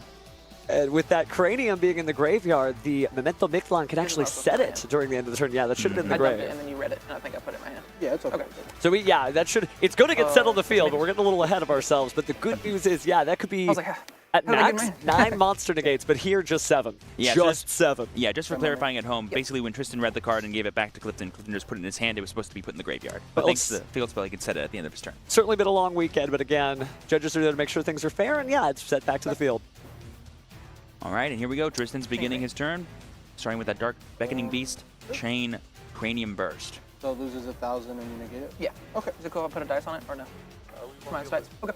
Okay. So you can write it down, but you cannot put a dice to keep that. But just for those at home, 2 for Yeah. Appaloosa remaining, and 4 for the combined creation. Is that only monster effects on the field or any monster effect? Only field, and I can't negate and chain. Just very, very good questions here from Tristan, making sure he understands how this card interacts with the cards that he has access to. Obviously, Tristan drew a very engine-heavy hand, didn't have many ways to interact with Clifton's board, couldn't really stop him from popping off, but maybe he has enough cards in his hand that can kind of fight through all of this. Oh, but not this time. He's decided to go ahead and concede. Now, here's the thing, though. Tristan necessarily didn't give away a lot of information, right? Just a little bit. You know it's a Yubel deck probably when you see Dark Beckoning Beast. We don't see a lot of Sacred Beasts these days in the format. But he didn't give away anything else. What weird secret cards he might be running. So while Clifton takes game 1, he does so without gaining too much knowledge. And now Tristan has a better understanding. Maybe he's not as familiar with the Memento cards as maybe other decks in the format, so now he knows, oh, okay, this is what I can expect the best board to be. How can I maybe use the cards in my side deck to combat that as we go into game 2? Certainly a deck that has vulnerabilities. Obviously, Clifton doesn't want to see a Dimension Shifter come his way, but that's not necessarily something you would see in a Fiendsmith Yubel.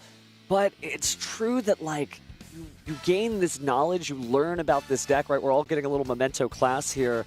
But what do you end up putting in to stop those things? Because there's not a one-size-fit-all solution here, except really Dimension Shifter. I think it's very similar to what we saw earlier with like the Fiendsmith Snake Eye matchup for Yubel. It's not so much about trying to kind of stop their game plan, because realistically, anything you could do that could do that might also hinder yourself as well, because you're both very similar decks that use the deck and the graveyard specifically to gain all your resources. So I imagine that Tristan's game plan is going to be, now that he knows he's probably going first, to just make sure that he puts up as strong of a board as possible with as many interactions as possible within his engine, within what his deck can do, and hope that that is enough to stop Clifton. But the thing about the Memento deck that I would say gives it a little bit of edge that maybe these other decks don't have is that its engine is so robust. Almost every single card in that deck can add to everything, whether it's the spell cards, the monster cards, or what have you. So Tristan will literally need all the interactions he possibly can, and that still might not be enough, because Clifton can just go, okay, it's Fiendsmith time. It's true, too, that also, even if you make what would be called a suboptimal board with your Memento cards, you only really need to get to Cranium Burst and Combined Creation to have possibly 5 negates of monster effects on the field. And that can really be enough. Think about all the effects that would be activating on the field here. Tristan's side, that's going to be difficult. Now, it is true, you got to clarify there, it doesn't stop things in the graveyard, doesn't stop things in the hand, so there's a little bit of safety there. But it's going to take every card. Every card is going to count in our top 32 match here. How does Cranium Burst interact with defense points? They keep the defense points, so he'll always be 5,000 defense points, correct? Let's take a quick look here at our handy-dandy Yu-Gi-Oh! Neuronap. It should be actually, it loses the defense as well. So it negates the activate effect, but at a cost. Eventually that Combined Creation is going to get smaller and smaller. But as you saw, great resource management, because Combined Creation is putting all those combo pieces back in the deck. And you can special summon it from the graveyard, so you just recycle and try again. And specifically, that means Clifton, if he uses the Cranium Burst enough times, that means he won't have enough defense points that Yubel can just go, okay, time to just attack with all my Yubels and deal damage. That I was worried could about. hurt a little bit. Oh, but interesting if that comes up, that he reduces the attack, and then the Yubels don't reflect that much damage back. But here we go for game 2. Let's go ahead and see how it works. It looks like Tristan has chosen to go first, from what I can gather. And we're drawing an opening hand. Oh no, is he drawing all of his non-engine now when he's finally going first? Oh, that's Chamber. That's not a third copy of Impermanence. I thought it was for a second. Ooh, it's going to be a little difficult, but here comes the Charming Purulia to make it even harder. Yep. And there we go. We're going to send 2 monsters, a Terror Incarnate and a Spirit of Yubel, to the bottom of our deck to fusion summon Yubel. Sorry, special summon Yubel from the deck. Yeah.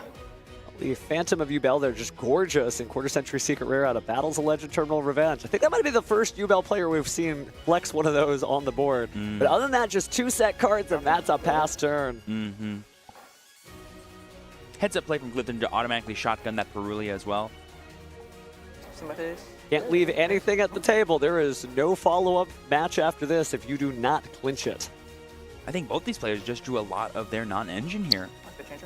Ooh, a 4th Century Changer card. That's really cool. That came out in Rarity Collection, right? I believe so, and it is really showing how relevant a card it is, right? I was worried that maybe we wouldn't see Change of Heart when we talked about all the monster stealing early in the tournament, but here we go again. Change of Heart's here to do it. Oh boy, and that's 2 monsters, isn't it, Steven? So I think now we're going to enter Moon of the Closed Heaven. Oh no.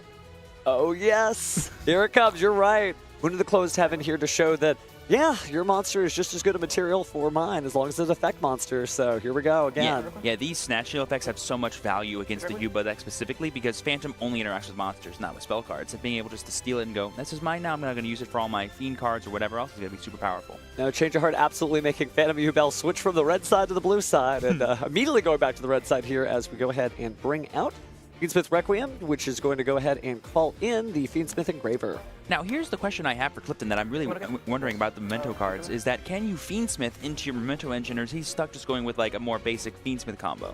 I'm interested. He's got to show us, right? That's how he got up here, is by figuring out the difference between those two decks and finding out their intersection. But, ooh, we're seeing Necroquip Princess here. Yeah, this is a really powerful fusion card that can be summoned by using a card that has a monster equipped to it as well. Something that's really useful for players that are trying to dodge other kinds of disruption, but we haven't seen it much this weekend, but it must be really good in this deck. Seems like it. Definitely has some good recursion there, but we're just going in the battle phase here. Dealing some damage. I believe Necroquip has 2,000 attack points? Yep, looks like life points will go down then to 4,200. Beautiful. From 2,000 from the Necroquip and 18 from Fiendsmith Engraver. And here we're going to XZ summon a rank 6. Is this the first Beatrice you and I have seen on stream today? Yeah, I think maybe it is. So the Lady of the Eternal going to go ahead and put Fiendsmith Engraver in the graveyard, but Infinite Impermanent's going to say, that is not happening. Yeah, I think Clifton was going to go send a Memento card, try to get into his Memento engine now that he's dealt some damage to Tristan, but really heads up play from Tristan stopping that. Stand by me. Now we go Tristan, and oh, that's a really good card right there. Opening of the Spirit Gates. Saw how powerful that was earlier in the tournament. This would be the time to stop it, but it's not happening. This card does everything you need it to in this matchup. Bro, you can feel free to grab my card. Just like I like that. He's like, it's so pretty. I want to make sure I take care of it. Is he reading it, or is he just staring gloriously into how beautiful that card is? Let's see. I believe we had a Dark Beckoning Beast there off the effect of Spirit Gates to search, and now we're going to summon that, which will hopefully get a Chaos Summoning Beast or another Dark Beckoning Beast, depending on what's in Tristan's deck. There are some fun links that you can set up, right? And some fun Xyz monsters, since it is a level 2 monster there. But Infinite Permanence, it is going to stop it too. So nobody is getting any effects to resolve. There we see a set of the Chamber in hand. Oh, that hurts. Or not. Maybe we're going to hang on to this. He's going to choose to hang on to, I believe, Chamber at the Unchained. Did you cut mine? Yeah. I believe so. Everyone making sure. Spirit Gates are open, but they didn't get much out of them, right? With the Dark Beckoning Beast negated, not a whole lot going on. Ooh, wow. Goblin. Can Goblin set any monster or just himself? Yeah, I believe it's 2 Memento cards. Yeah. Okay, good. Which means, well, the sky's the limit here. And Goblin can target himself, so that's a big card. Oh, using Infinite Permanence. And that does lock down that face-down card. The dreaded bubbles of the Infinite Permanence column.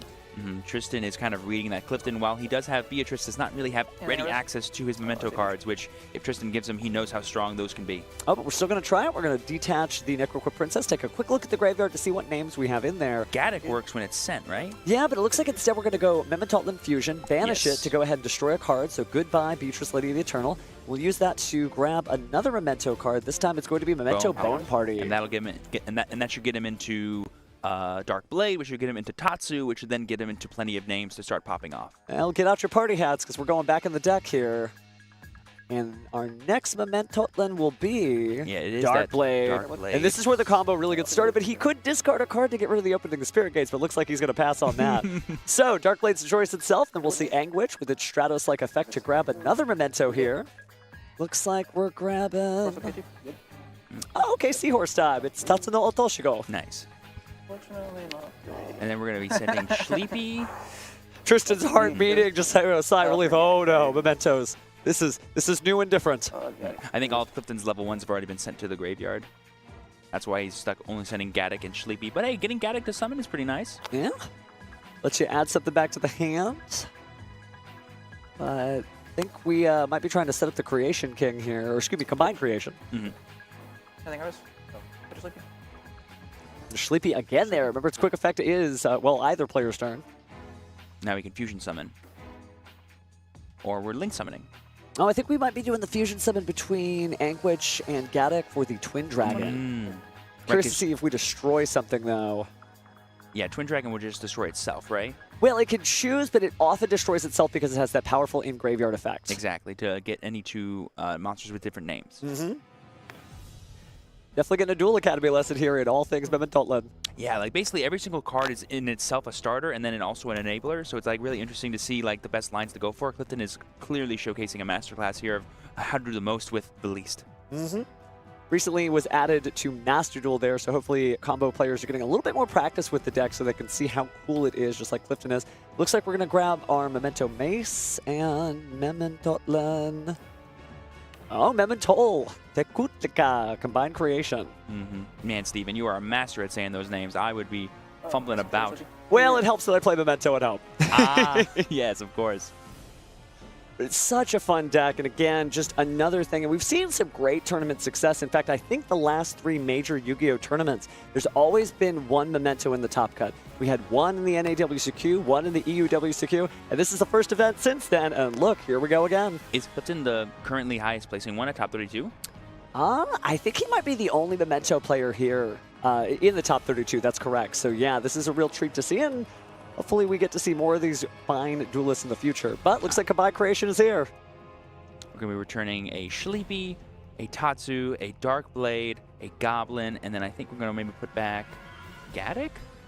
Yep, we are going to be putting all 5 of those cards back in our deck, just getting all those resources to put back in so we can foolish them later if need be. Yep. That should be game right. And 5,000 direct. Wow. Sometimes damage is all you need. Incredible stuff there again, showcasing a deck that we don't always get to put on the featured match stage because there aren't a lot of Memento players out there. But maybe inspired somebody at home because, again, Clifton, well, he rode those cards to victory, and here we are. He started, I believe, in round 4, X1-1, then proceeded to win 6 rounds in a row to get to where he is today, and he just won his 7th, securing a spot in the top 16 here at YCS Sacramento. Congratulations to him, and congratulations to Tristan. I'm sure it was a bit of a blur being like, whoa, these cards are crazy. I can't do anything. What the heck?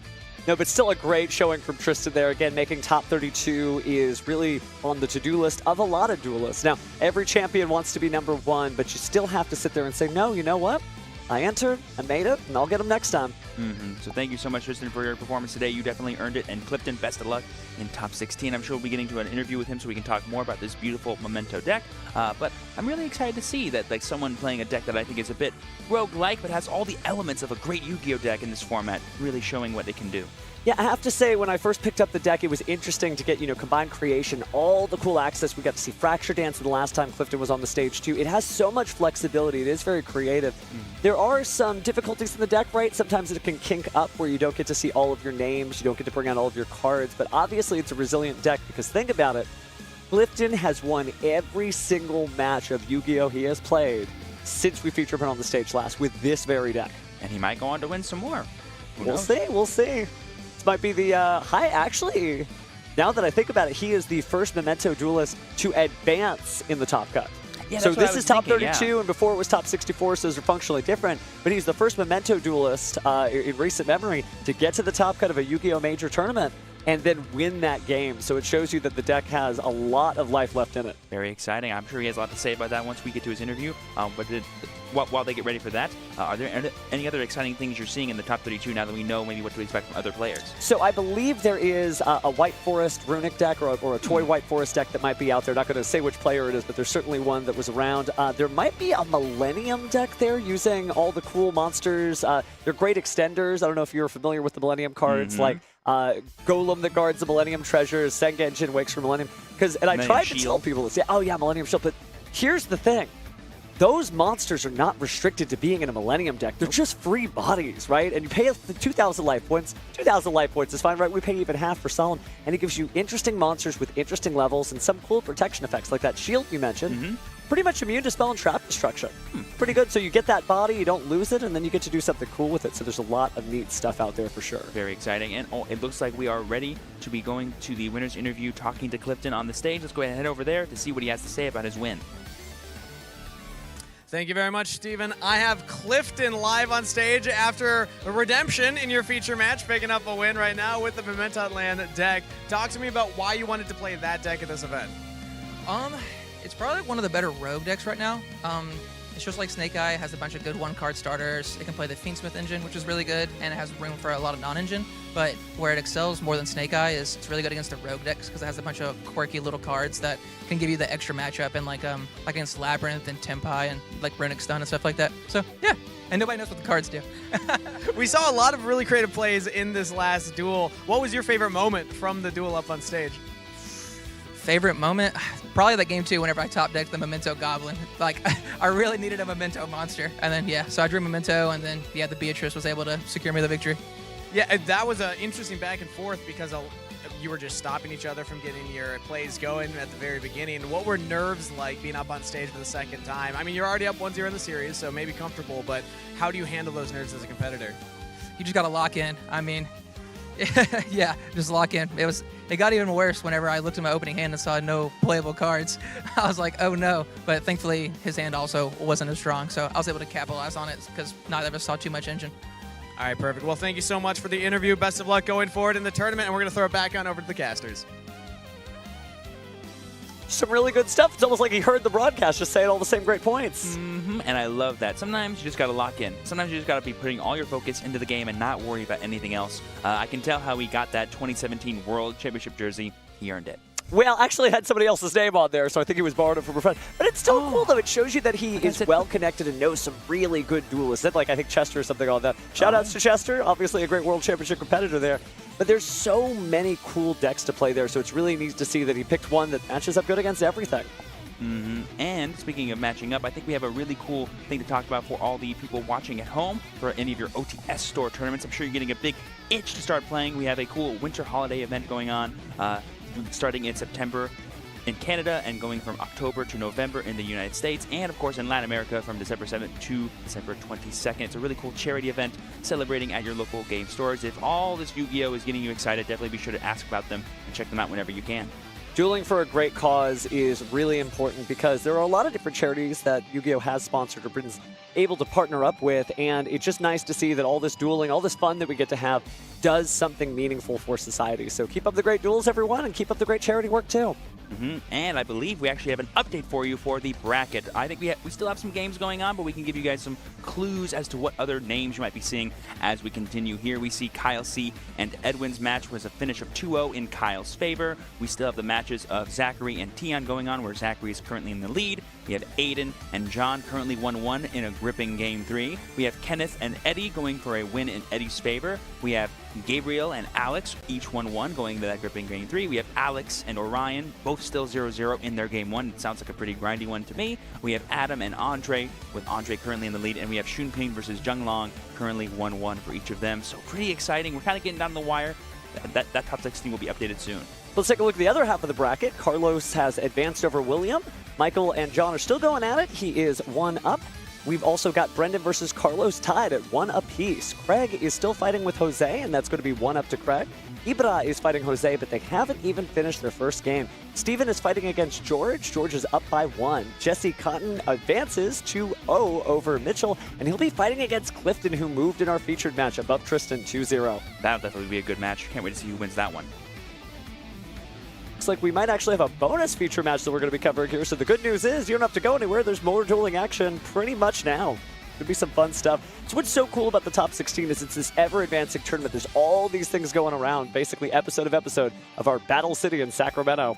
And here is that White Forest Runic player we were talking about earlier. His name is Ibra, and he's fighting against Jose. Here we have a representative from Canada fighting against a representative from Mexico. They seem to be in the middle of shuffling and siding as they enter Game 2, which is very exciting. Really cool to see the White Forest Runic deck again. It's obviously doing well because Ibra has taken that first game, but it also is a reminder that people travel from all over the world for the Yu-Gi-Oh! Championship Series, right? You know, Mexico and Canada may feel close to the United States, but that is quite a trip to make if you're just traveling for your favorite card game. So power to them for making the trip and getting this far in the tournament. And I believe Billy and Michael were able to cast Pack as he was playing White Forest Runic yesterday, but we haven't seen Ibra play, and you and I definitely haven't watched his deck, so I'm really excited to see the cool interactions that the White Forest has, that the White Forest cards have with the Runic spell cards. Well, Runic fills a very important place in the White Forest because not only do you have all these additional spells in your deck that you can use to discard for the costs of the White Forest cards, but they're also just really good spells, right? They give you all these different options, and we've seen how Runic is able to pick apart decks. But think about this, Hugin, Gary, all these great Runic monsters, they do some really cool things, but they also have great star levels to partner up with your tuners. That's right. I think the big thing about the White Forest cards is they're so good at putting tuners into play. And what's good about the Runic cards, they're really good at putting fusion monsters that have really low levels into play. They can get you to your level 6 and maybe even level 8 synchro plays really easily, which is what White Forest wants to be doing. So there's just a nice natural synergy here. Putting cards in the graveyard, putting them back with Fountain, drawing cards, as well as just, you know, having plenty of bodies that you can turn into powerful synchro monsters that can book your opponent's cards, add more spell cards back to your hand, and just do all the things you want to be doing as a Yu-Gi-Oh player. And White Forest certainly isn't an underdog in the tournament, but it's not necessarily as popular a deck. I think players are still exploring it, figuring out, you know, interesting variants, whether it's this very successful White Forest Runic build or Toy White Forest. There's a lot of cool things that you can do. But I'm really looking forward to seeing what this caliber level of play is, because again, we've seen it on the feature match stage, but actually, technically, you and I haven't seen it on the feature match stage. So this is going to be some good Yu-Gi-Oh!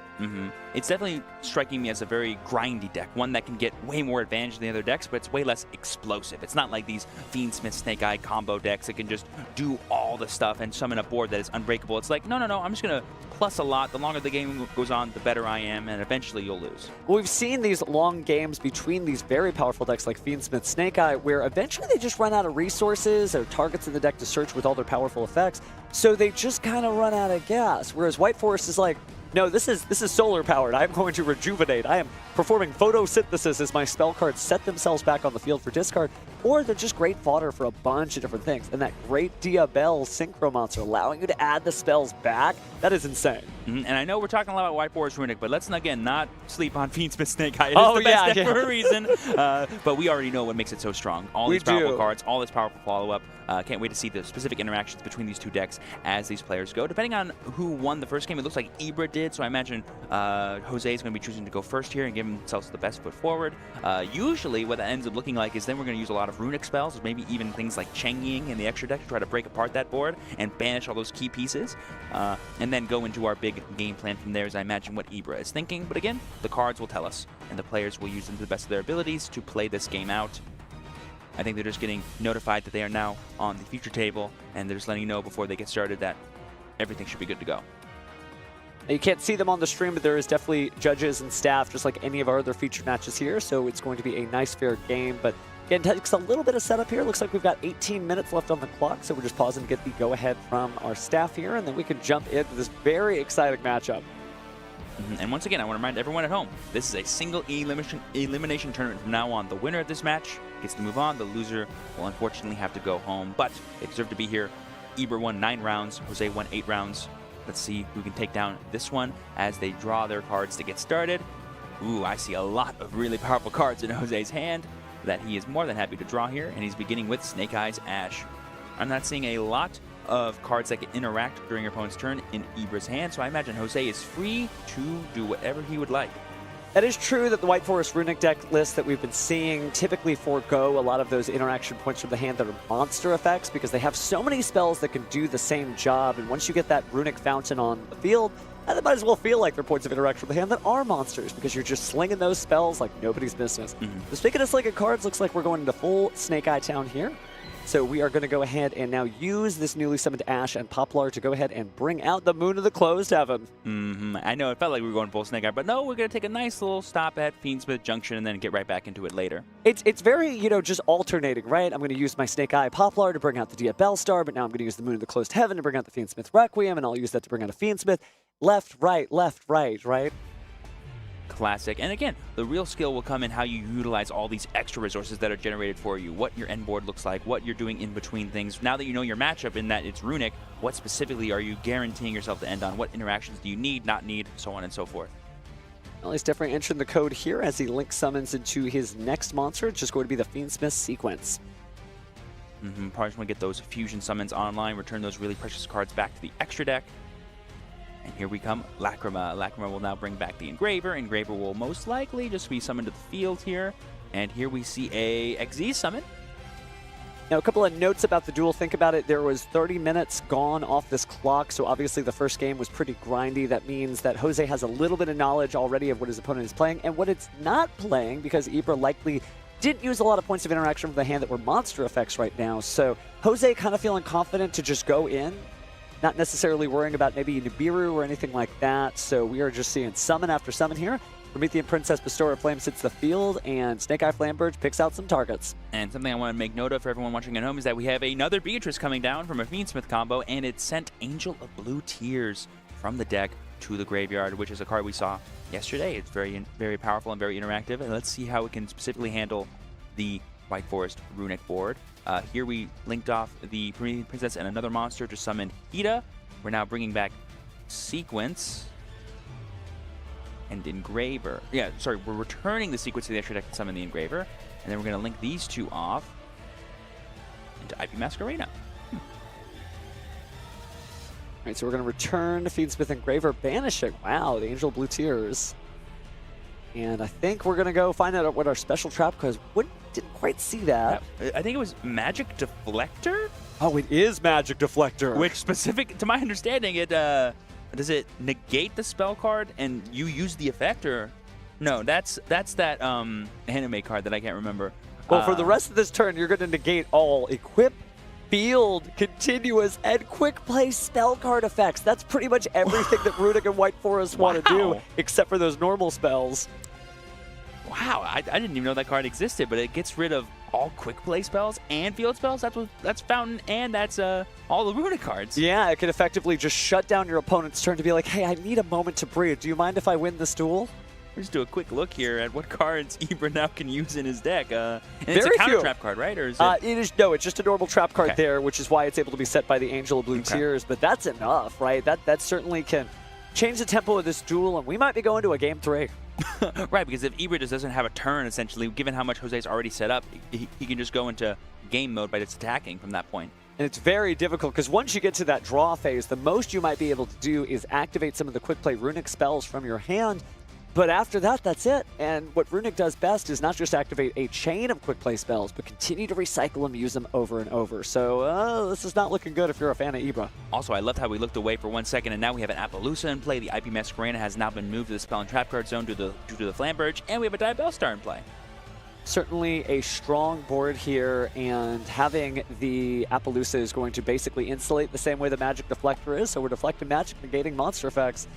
It's going to be really difficult unless Ibra has some interesting side deck tech that he's able to use to get out of it. It is hard to stop a trap that just says no to your whole turn. It's almost one of those colloquial turn skips, but it's one of those that really legitimately shuts down everything that Runic has going for it. I will say some of the powerful cards that Runic decks are known for playing, especially when they're going second, are things like Evenly Matched. Evenly Matched, I think, would be a really good equalizer here for Ibra if he was able to play it, because right now I don't believe Jose has any way to really interact with it. He does have ways to protect his board thanks to that SB Little Knight coming down, but it could still help Ibra kind of get back some of that advantage that he lost.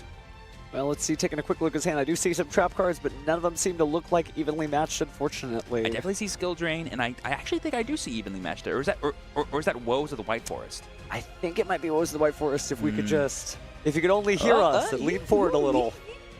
Nope. Oh, wait, that is definitely Woes. That's definitely Woes. No, wait. That's evenly matched. Oh my goodness, he has it. He is the chosen one. I see the cloak. That's definitely evenly matched. Yeah, so evenly matched would definitely switch things up because, again, banishing, or rather making your opponent banish all their cards face down to 1, that's going to be huge. All these options would go away. The one thing Jose did not set up, which I've seen bite some Fiendsmith players in the butt many times, is no Desiree. We have no ways to interact with trap cards specifically. Well, Desiree certainly is an expensive card to put together, right? All those fusion materials, but it does give you a sense of security that almost doesn't exist in the format anymore, right? You know, with the passing of certain cards that would be able to negate spells and traps with their own monster effect, there's not really a lot of those that are in archetype or available, you know, broadly through the extra deck. So putting that Desiree out there at least gives you a chance to say no to a spell. You're not going to destroy it, but at least you're going to say no. Oh, and there we see us entering into battle phase. End of battle phase. Activate evenly matched. Effective SP Little Knight as a response going to be targeting IP and SP. Just make sure that they stay protected from this evenly matched. And there we see the chain of Magic Deflector as Chain Link 3. He needs to take a look at this card. Don't see it every day. Right, just double checking like, okay, so for my main phase 2, I cannot play... Sorry, they're negated or they can't be played. Let's take a quick look. The card text, it's going to be negate them. Okay. So they can't be played, but just for the rest of the turn. And that's pretty incredible. I wonder what other decks Jose was predicting he was going to fight against today that would cause him to run that, because this is just such a perfect answer for this very moment. Yeah, it feels very Runic targeted for sure. And look how gorgeous. Oh, is that Spell Canceller in the art there? You know, I'm not sure which monster it is from Yu-Gi-Oh's great pantheon of lore, but just crazy stuff. And speaking of the evenly matched, man, just Shed being like, no, me alone, I got this. Okay, so here we kind of like had, so we had this, and there's Upstart Goblin, a new tech we've been seeing from some of the Runic players here. Being able to bring that card back with Diabell is a really useful thing, because all the Runic cards you bring back, you probably can't use again because you already used them during your turn, but you can always use Upstart again and basically turn it into a Pot of Greed. Yeah? And then we see no. Troll and Lockford in response to Upstart Goblin. I don't think I've ever seen that, but I love it. And there we see Runic Fountain coming down, which will allow him to have any other Runic quick play spells turn into essentially spell speed 2 trap cards during your opponent's turn. Now that Deflector will wear off because it only lasts until the end of this turn.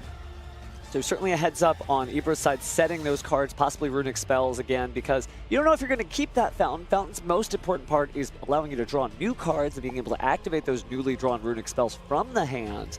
But it's kind of an open game state again.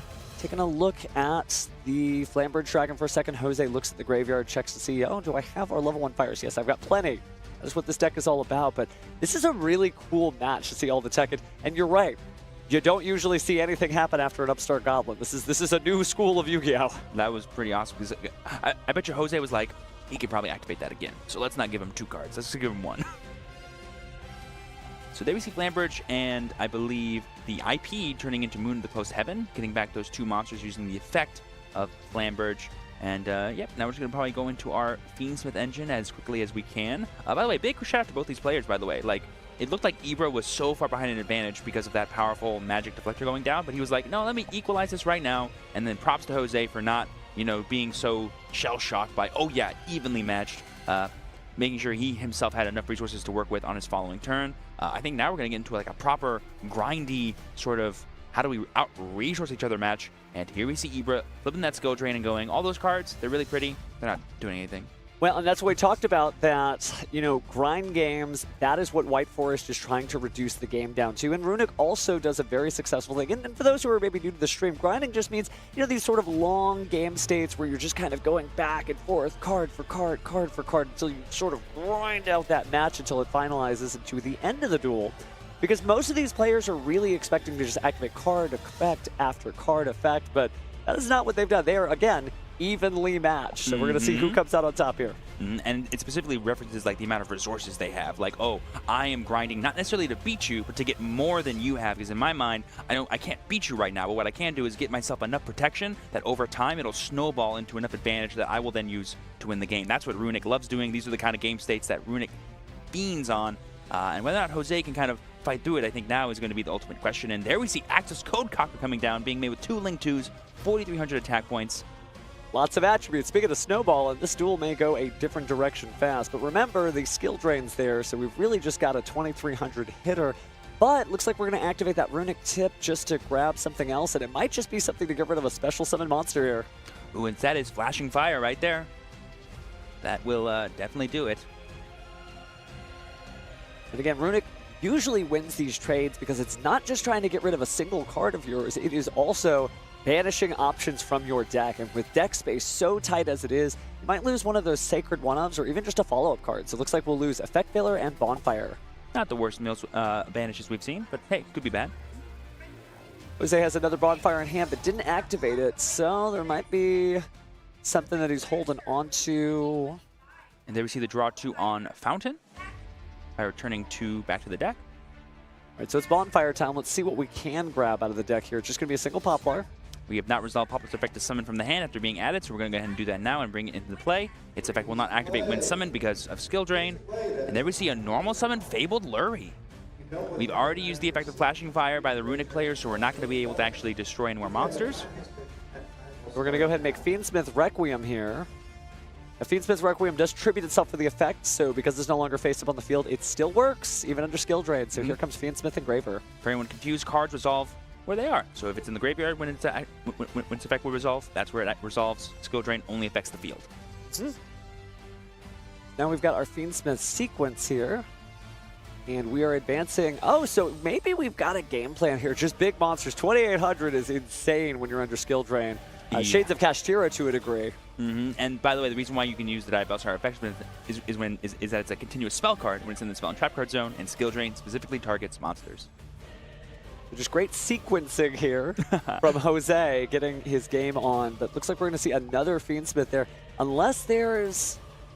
I couldn't imagine what it might be that's face down, but you could use one of the runic spells perhaps to just bring out something to block one of the attacks again. 5,800 life points, particularly low, but getting very few and far in between with all these monsters on the field. And to my knowledge, the face down card is Woes of the White Forest, which unless you have Synchro monsters in play, really isn't going to be doing much for you. That is a difficult situation to be in, but looks like, oh, hey, we do got a runic spell. I'm long, that's Slumber. He's going to be using the effect of Slumber to summon from the deck. That's going to get us Gary, who has a big 2,000 defense point stat, and oh, Jose unfortunately attacked. Oh, does he gain attack points with the Requiem? How strong is he? He does. It should be 2,400, but okay. We do get the destruction effect of Gary in the graveyard, so goodbye Snake Eyes Diabell Star. Fortunately, Fiendsmith sequence does get through, so Ibra's going to lose a little bit of life points there, but Jose just doing a good job of keeping the pressure up. Don't really need any more effects, just need to get monsters on the field and just start swinging. But then we're going to go back to Ibra's turn, it looks like, which will allow him to get even more advantage now that he has more runic spells in the graveyard. That's the thing you always want to watch out for, is how many different names there are for runic spells. That's all that matters. They just want to get as many in there as possible, and that's why there's so many synergies with the White Forest cards.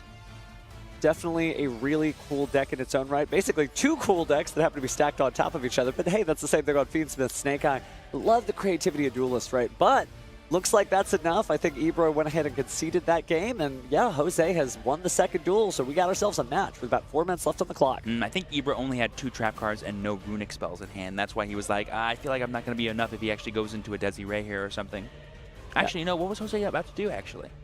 I think he was resolved just Sinful Spoil, send, and then was going to summon a monster from deck? Yeah, but if you don't have anything on Ibra's side, you're just burning those last few minutes on the clock. Doesn't want to waste time. Now let's take a brief moment to talk about what the end of match procedure looks like for single elimination, right? It's a little different. You're still going to go to the end of the phase, you're still going to check the life points, but we can't have a draw here. So we could go to the end of the turn and then again, check those life points. And if that doesn't happen, well, we'll continue to advance from there. Luckily, we have some great judges up there. But it'll be interesting to see if we have ourselves one of these to-the-wire matches. Some interesting stuff there. We've seen plenty of duelists include ways to increase their life points. We've seen at the EUWCQ just tremendous amounts of Ghost Sister and Spooky Dogwood, allowing you to have a little bit of a buffer there. Because again, you know, you've got to go all the way. We can't just declare, oh, it's a draw, you both win. Both can play and have a tag duel against your next opponent. No, we can only send one person up the bracket.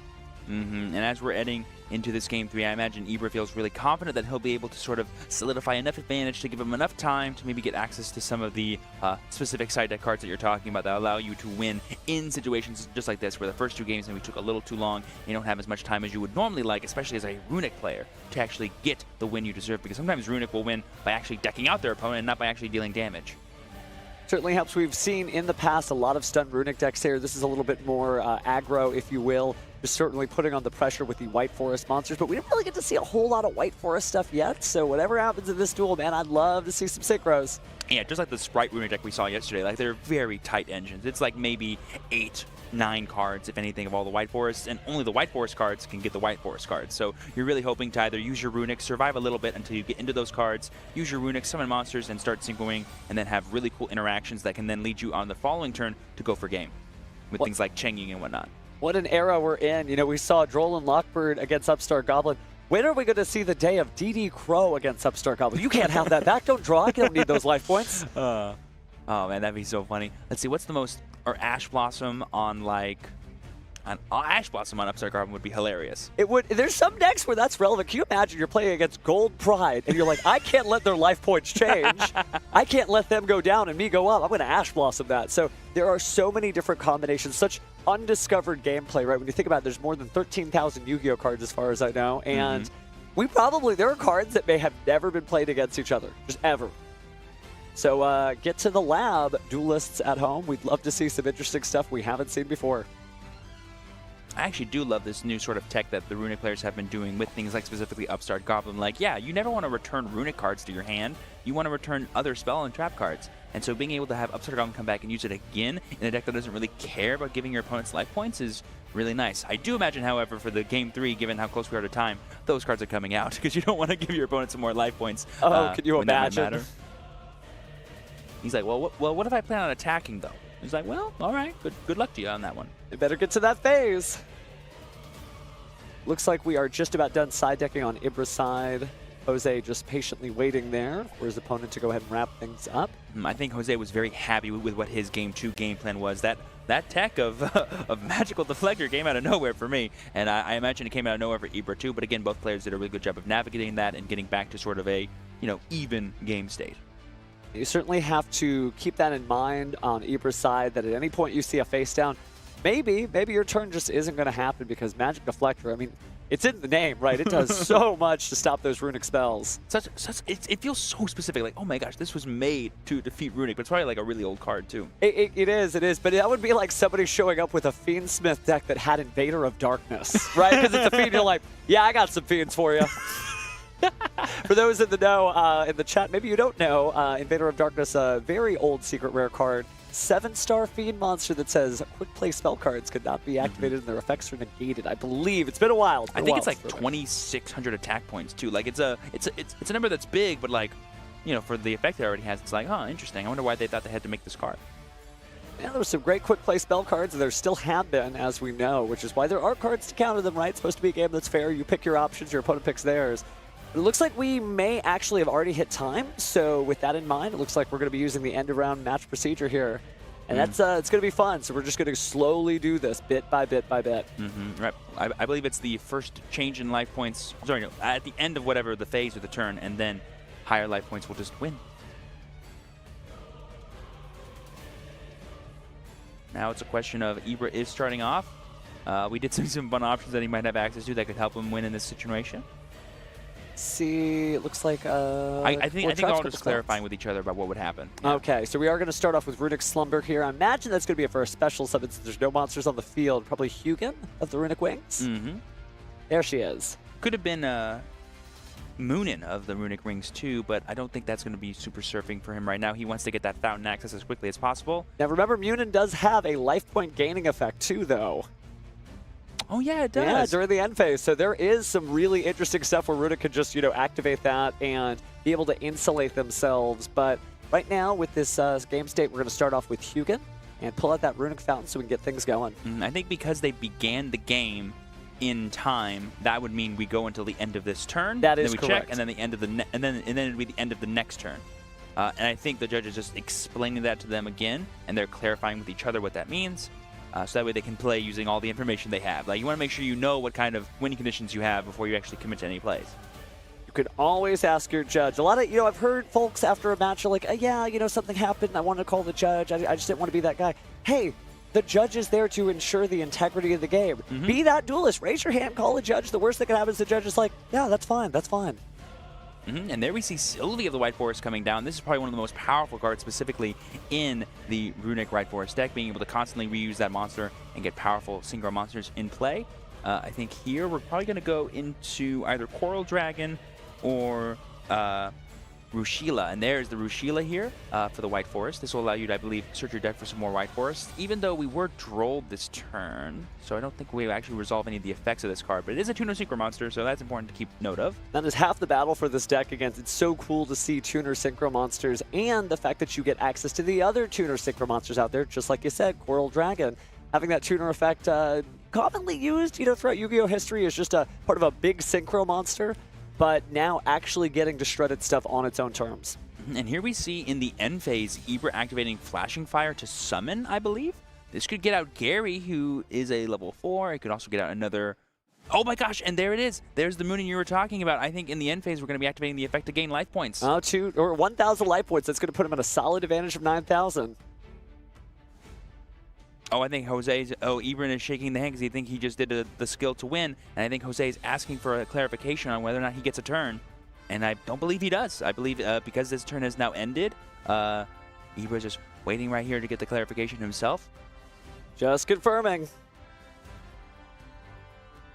Haven't seen the handshake yet. Give our judges just a moment to clarify things for our players here. I think Ibra just got a little bit ahead of himself just to make sure he was like super ready to go. But I believe he is fully correct that he has won this game because of the life point change. And Jose is just being told right now that that is how indeed it works.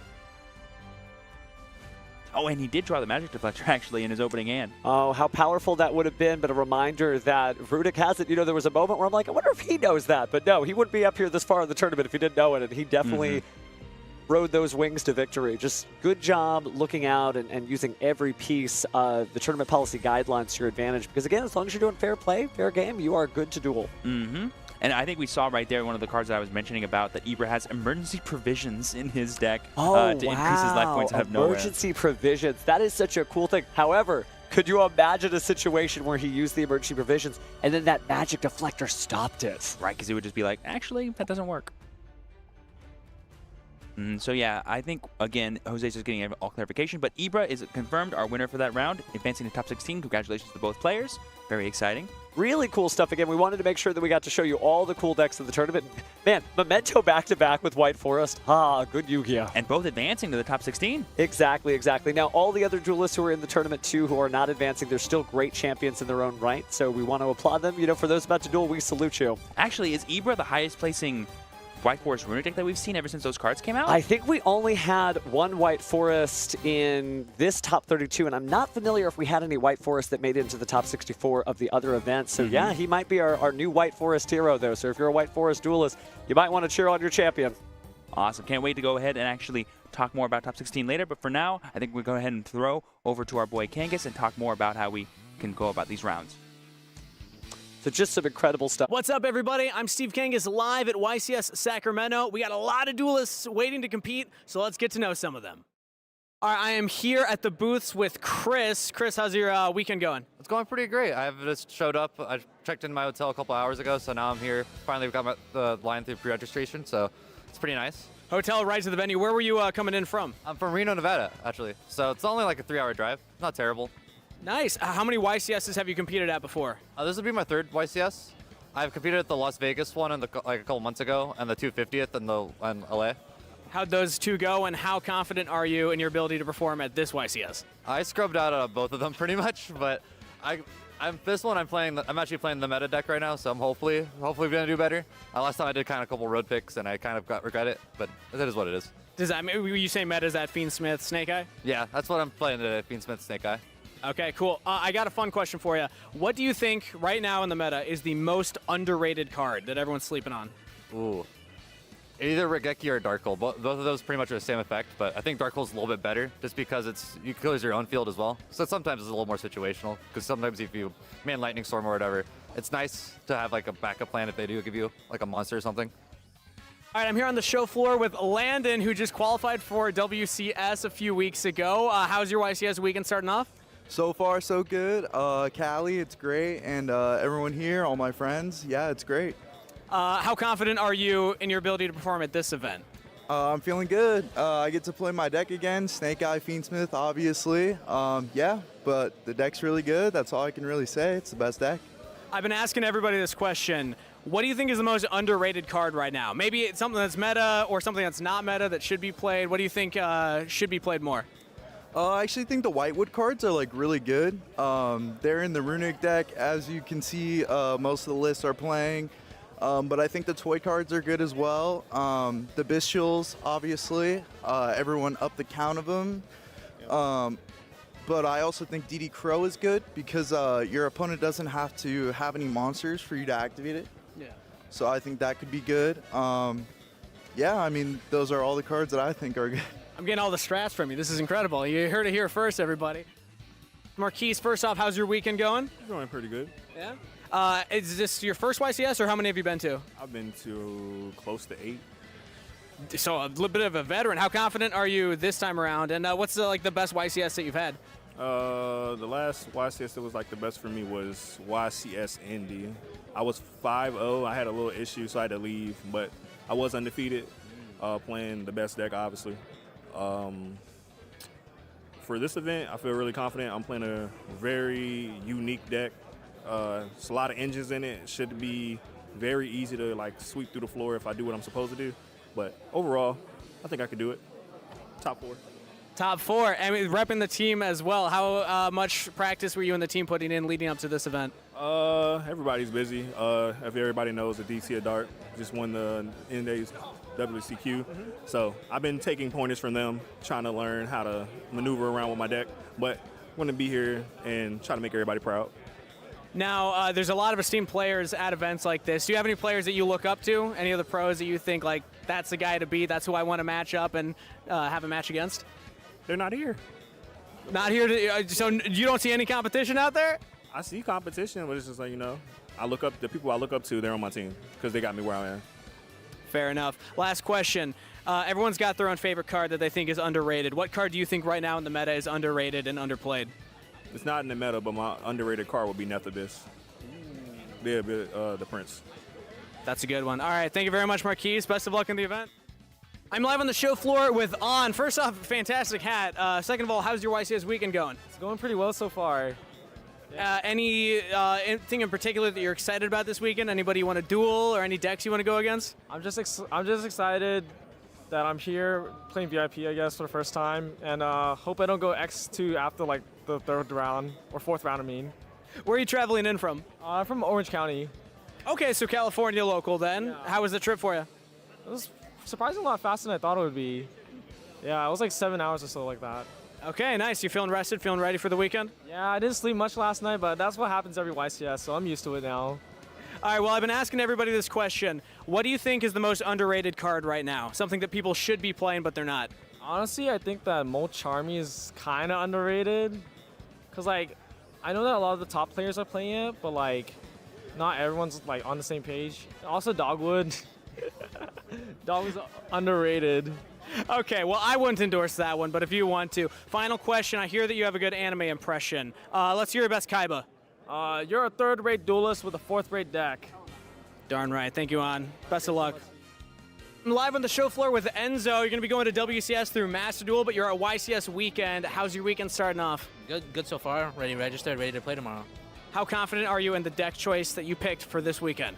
Very confident. You know, I did well at Nationals with the same, almost basically same deck list. Changed a couple cards, so it's feeling good overall. Okay, I've been polling everybody here. What card do you think is underrated right now that should be played more but isn't?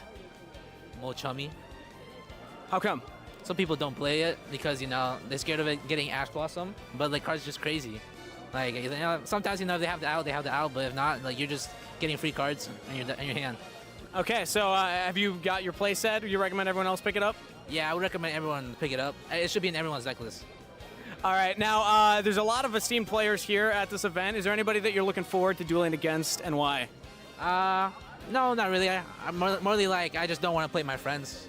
You know, a lot of them, we like share a lot of like similar ideas, so that we kind of have like a similar deck list. So like it's kind of like just me knowing what they're playing, and you know, don't want it to happen. All right, cool. Well, thank you so much. Best of luck this weekend, and yeah, we'll be cheering for you. All right, I'm live on the stage floor with William here. Welcome to YCS weekend. How's your weekend going? So far, so good. I mean, it's Friday, so looking forward to the event tomorrow, but right now, we're just kind of here having fun, so. Do you feel prepared? Are you confident going into tomorrow? It's going to be pretty similar to Nationals, so we'll see how it goes. I mean, all I can do is hope for the best, right? Play as well as I can, so, yeah. And where are you traveling in from? I'm traveling from Houston, Texas. Yep. Okay, bit of a travel for you. How many YCSs have you been to in the past? I think this is probably like my 10th, around 10th, 11th-ish, yeah. So I've been playing for a little while, so. Bit of a veteran then. You've probably matched up against a lot of the top players. Is there anybody that you look up to at this point in your career? Oh, ooh, that's a good question.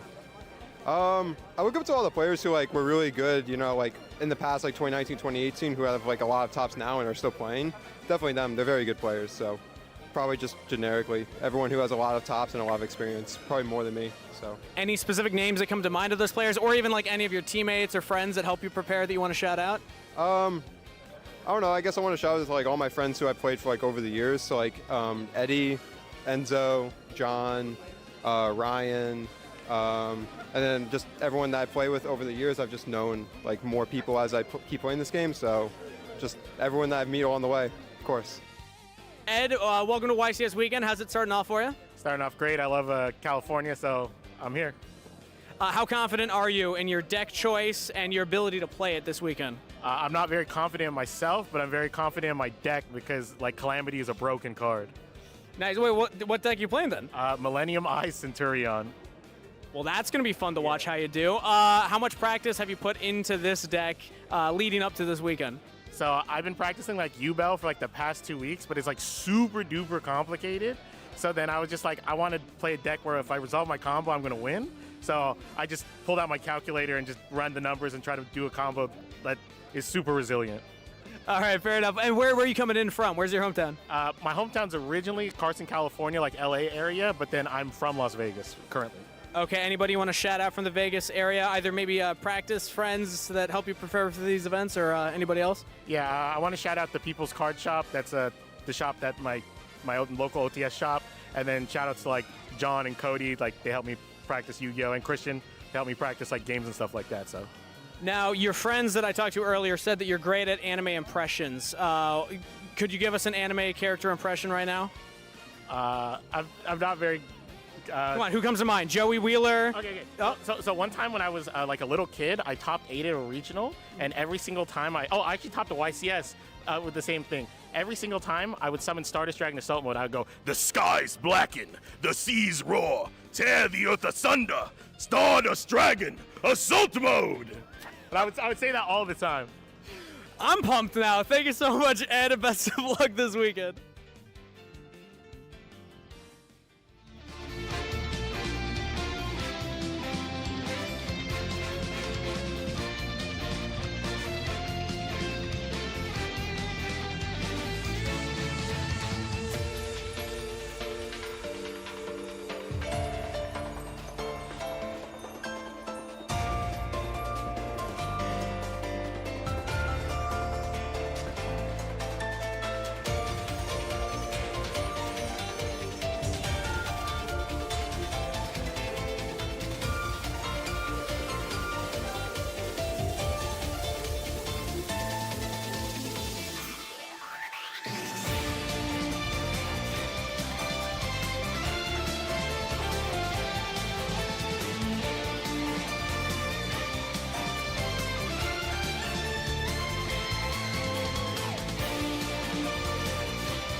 And we are live back at YCS Sacramento getting ready for top 16. But before then, I got some duelists up on stage to do some trivia with me. Gentlemen, I have questions, and I'm going to ask the question. If you have the answer, you're going to raise your hand. First person to raise their hand gets to answer first. You have 5 seconds to answer, okay? I got Josue and Edward up on stage with me.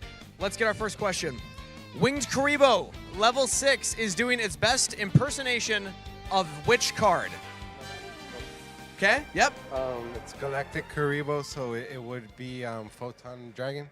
Galaxy Photon. That's a good guess, but that is not the correct Karibo. Not the correct Karibo. It is Karibo level 6. Do you have an idea? Yeah, it will be the elemental hero Flare Wingman. I'll give you the point. It's Flame Wingman, but that's close enough. That's close enough. I'll allow it. All right, there we go. So 1 point to Josue. Next up, what monster type is Kurikara Div Incarnate? You think it's a fiend? That is incorrect. Oh, that was your first guess, though. Do you have an idea? It would be Fury. It is Fairy. There we go. 2 points for Josue. Nicely done. Okay, this one's a little tougher. What is on the front of Toy Box? The card Toy Box.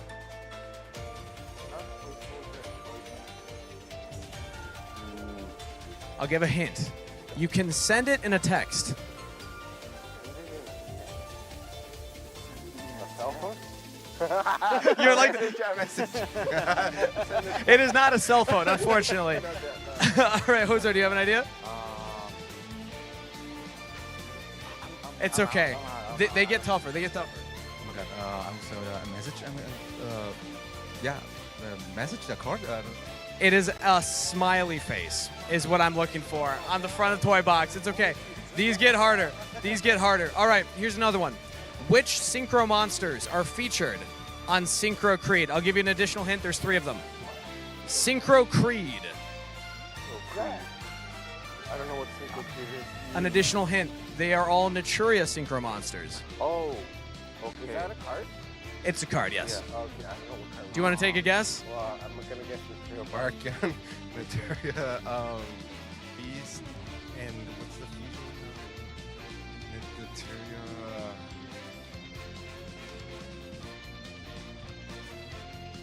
Naturia... Anything out there? I can't remember the name of the fusion.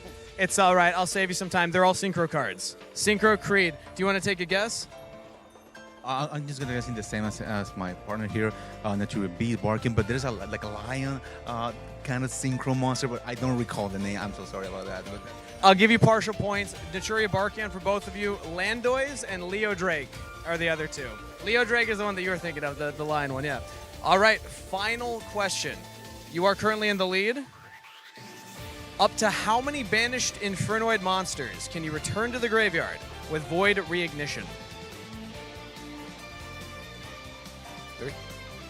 Incorrect. I know the Infernoid card you're thinking of, but this is Reignition. I would say 6.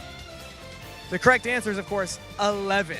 The once per duel effect. It is crazy. One of the best cards you can grab. Thank you so much for competing, both of you. I believe, Josue, you won with more points. So everyone give it up for Josue. Thank you so much. We're going to set it to a short break before we are back with our top 16.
Hello and welcome back, everyone, to YCS Sacramento. It's been a crazy weekend so far.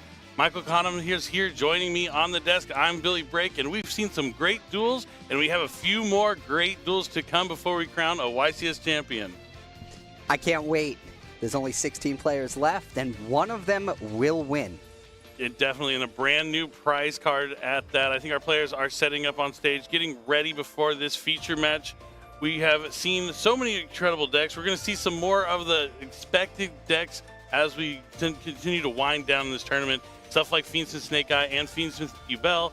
But that means we're also going to see some of the better players that have been around for quite some time piloting those strategies and seeing how they can play them to their fullest potential here in the top cut of YCS Sacramento. I think there's a lot to learn from watching these players because they've proven their ability to succeed, and you can analyze their strategies to improve your own game by doing so. That's right. Let's go and take a look at the back bracket. We see Kyle taking on Zach, John taking on Kenneth, Gabriel and Alex facing off, and Andre all the way from the UK taking on Chu Ping. Lots of really good matches on this first half of the bracket here. I know I'm going to be looking at Chu Ping moving on. On the other side of the bracket, we have Michael versus John, William versus Carlos, Brendan versus Carlos, Craig versus Jose, Ibra versus Jose, Steven versus George, Mitchell versus Jesse, and Clifton versus Tristan. A lot of good duelists and a lot of new faces as well. Yeah, those are the top 32 matchups. The winners of those all moved on to play against each other in the next round. We see Canada represented, Mexico, along with one player from the UK as well. So people from all around the world competing here at YCS Sacramento, trying to get their hands on that ultra rare prize card, the beautiful Another Verse Solaria. I do think Kangas might be ready with our players on the stage, so I'm going to go ahead and throw it over to our host, Kangas, to introduce our top 16 players here at YCS Sacramento. Take it away, Kangas. For our top 16 feature match, up first in the blue chair from Oradell, New Jersey, Michael Albanese. Michael would like to give a shout out to his team Jobber for helping him prepare for this event. And his opponent in the red chair from Mexicali, Baja California, Carlos Terrazas Hernandez. Carlos would like to shout out his friends for giving him the energy he needs for this stage. Duelists are ready, so let's send it back over to the casters for duel number one. All right, thanks, Kangas. Let's go ahead and get right into it. It's Mike Albanese up against Carlos. We're going to see Fiendsmith Snake Eye against Fiendsmith Ubel. both these players are incredible duelists, and they made it all the way to top 16, but only one will move on to top 8. I love the enthusiasm. They look so happy to be here, and I'm so happy to see that. Yeah, I know Mike Albanese is for sure excited to be back in the top cut. He is a veteran of the tournament scene, has made the top cut plenty of times in the past, and is definitely hungry for a YCS championship trophy that is just right there on the stage. Like when you're playing on the feature match, the trophy's right there, the pressure's on the line. It's top 16 here at YCS Sacramento. And this is Mike Albanese, the duelist, not the gummy bears.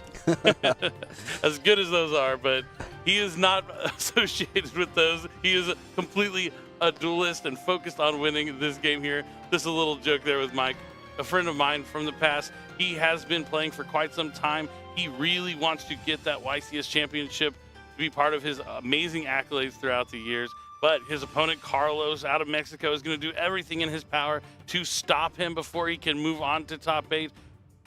And both these duels have made it this far, so you know they know what they're doing.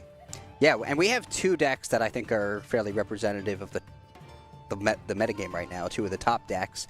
And they're going up against one another in a matchup that I think is going to be fairly common in this top cut. We have Fiendsmith Ubel and Fiendsmith Snake Eyes going at it, and certainly Fiendsmith was expected to be a well-represented package in this YCS tournament, and I think it has lived up to the expectations, and there's a lot of it left. Definitely. These were the decks to beat probably going into it. I mean, if you look at the EUWCQ, the finals is Tempai Dragon versus Ritual Beast, so you want to make sure you have all the strategies on your radar going into it, but definitely a lot of cards dedicated in your side deck and your main deck focused on beating these 2 decks that are going to be facing off against each other here. It's going to be interesting to see who is going to get the edge. I mean, whoever wins the die roll is going to be the first step in trying to win this game. It always feels really good if you're able to go first in game 1. If you manage to win game 1, it means you get to go first in game 3, which is huge. And we're going to see once we get to that die roll. Do you think one deck is favored in this matchup over the other, or is it going to be pretty much whoever wins the die roll will be at least a little bit favored? Yeah, I think it's pretty even until we get to see who the die roll is, and whoever wins the die roll maybe gets a little bit favored. I think Ubel, if they go first, has a much better chance because it's a really strong going first, not as potent going second, maybe as the Fire King Snake Eye deck, being able to play through all the interruptions and keep on going. But it makes a really strong turn 1 board when it goes first. And I'm not going to spoil it just yet, but Carlos here has a lot of tech cards in his Ubel deck. It's not exactly a standard list that I'm looking at here. I don't want to spoil it too much, but there's some cards I've never seen in the Ubel list before, so I hope we get to see how he uses them here in this game. But it looks like our duelists are shuffled up. The hands are drawn, and now they are about ready to roll the dice and find out who will be winning the die roll and getting to start things off here. What I do like about when you do have to go second with Ubel, you can inflict a lot of damage using Nightmare Pain. True, there is that backup plan. If your opponent leaves out a big monster, you're able to force out some of those negations. You can just kind of run your monsters into whatever they summon turn 1 and win the game just right there. It's a cute angle of attack that they may not notice. Like, oh, your monsters have 0 attack and now I lose. It is, yeah. Nightmare Pain is one strong card. Big fan of it, and we're going to have to see if we're going to see Nightmare Pain here in game number 1 of top 16 of YCS Sacramento. Here comes the ever important die roll. Carlos rolled a 10, solid. Gonna need an 11 or 12. Only a 5. That's not gonna be enough. We So try, Carlos is gonna start. I'll go first. Okay. How many cards? 45. 45? Yeah. Good luck. Oh, asking how many cards in the deck. Mike doesn't ask back. Carlos has 50 cards in his deck. Maybe something you'd want to know going into it. But Mike playing with 45. We've seen a lot of decks playing more than 40 cards with so many different cards that can start your engine for you. But we're going to see what Carlos is going to do to start his engines. And it's a good one. Opening of the Spirit Gates. Ubel players love to see this card in their opening hand. It's great because it starts with the 0 stat Fiends right off the bat. Now we're good here. Yep, immediately And Dark goes. Beckoning Beast will be the search. Yep, here it comes. Gonna normal summon that Dark Beckoning Beast. I'll chain. Infinite Impermanence will negate its effect and deprive Carlos from getting that second normal summon with its effect. Yeah, the big thing is that second normal summon for sure, because it instantly lets you go into Unchained Soul of Yama if you would like. But he's going to link it away. He does play Salamangreat Almirage. Some players don't have room for that in their extra deck, but Carlos has made it a priority of his to include it. You can use any monster that is normal summoned with 1,000 or less attack. Oh, he discards Fable Lurie to bring back the Dark Beckoning Beast, so Lurie's effect can activate to special summon to the field. Yep, opening the Spirit Gates not only gets you a monster, it lets you bring back a monster from the graveyard later on in the turn. An incredible card in the Ubel deck. He links it away for his Fiendsmith Link monster, Requiem, and then tributes the Requiem to summon the Engraver. Yes. Thank you. All right, so Carlos accessing the Fiendsmith part of the deck right away here. 3 monsters on the field. Where does he go next? He's going to link away the Almirage and the Engraver. See if it's going to be a Fiendsmith sequence. Looks like it is. There it is.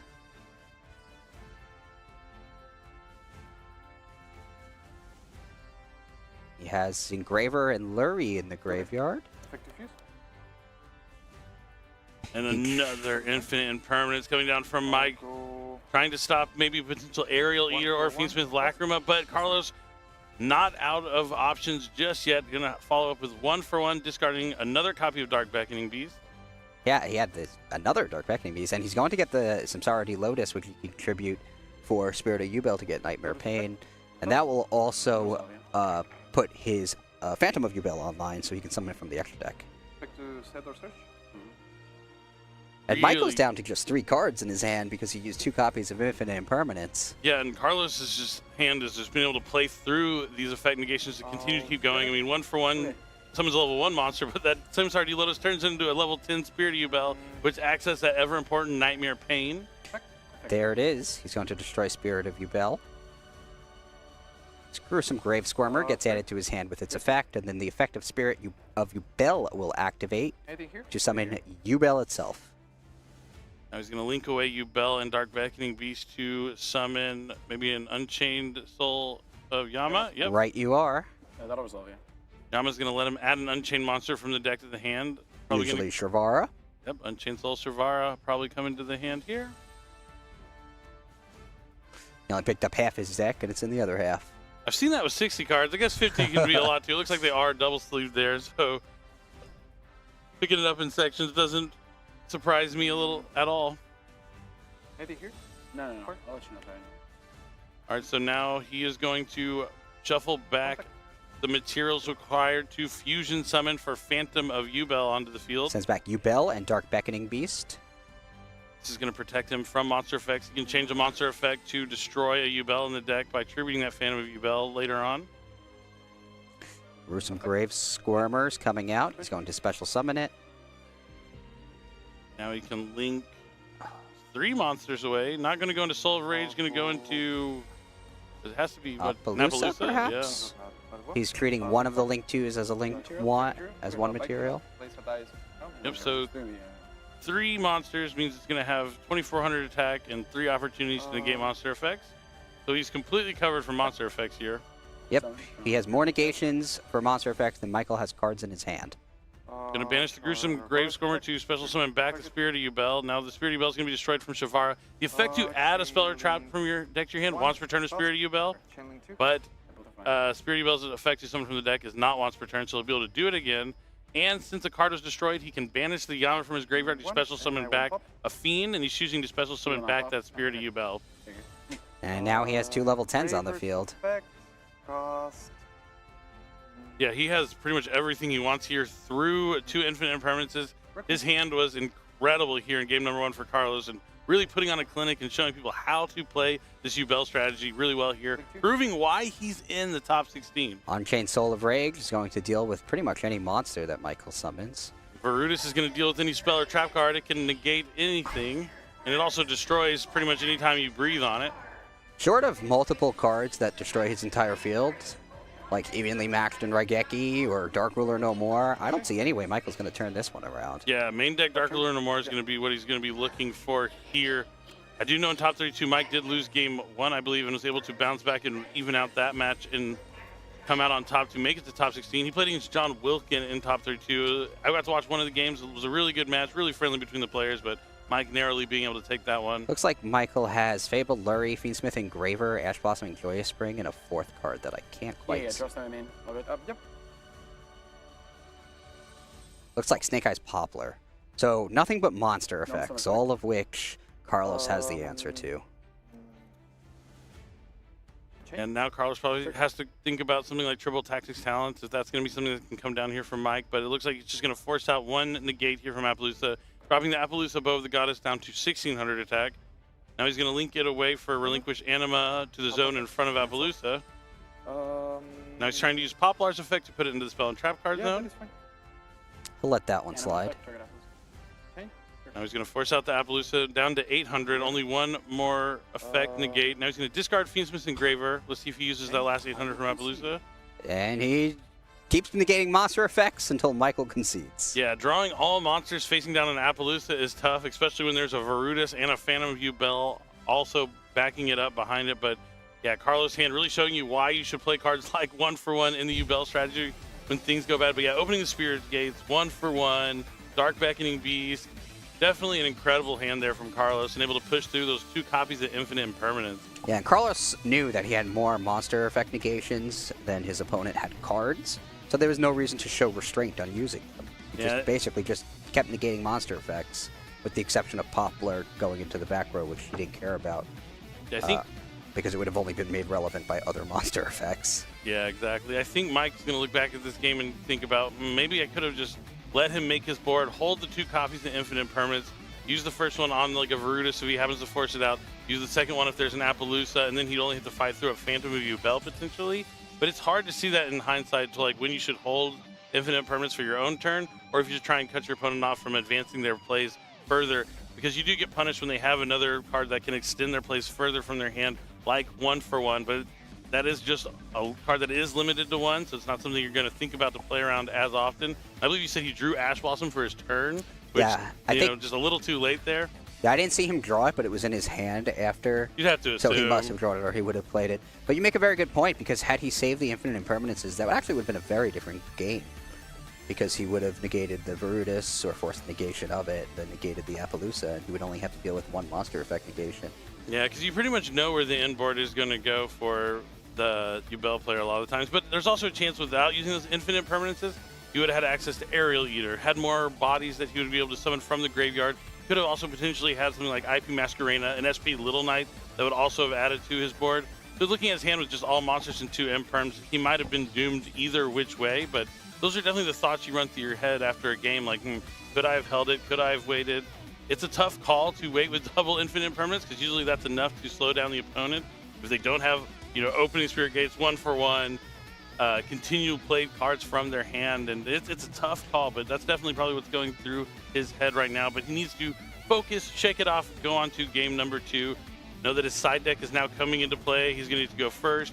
Can't think about game number 3 where you're going to be going second, but he's going to be considering his options. You want to be able to not only adapt in between rounds, but adapt in between games against your opponent and evolve your strategy to have a different outcome for the next 2 games if you happen to lose game number 1. Definitely. I think the temptation is always there, at least when I play, to just cut off my opponent when they're trying to string a bunch of plays together. And that could have started with the Dark Beckoning Beast.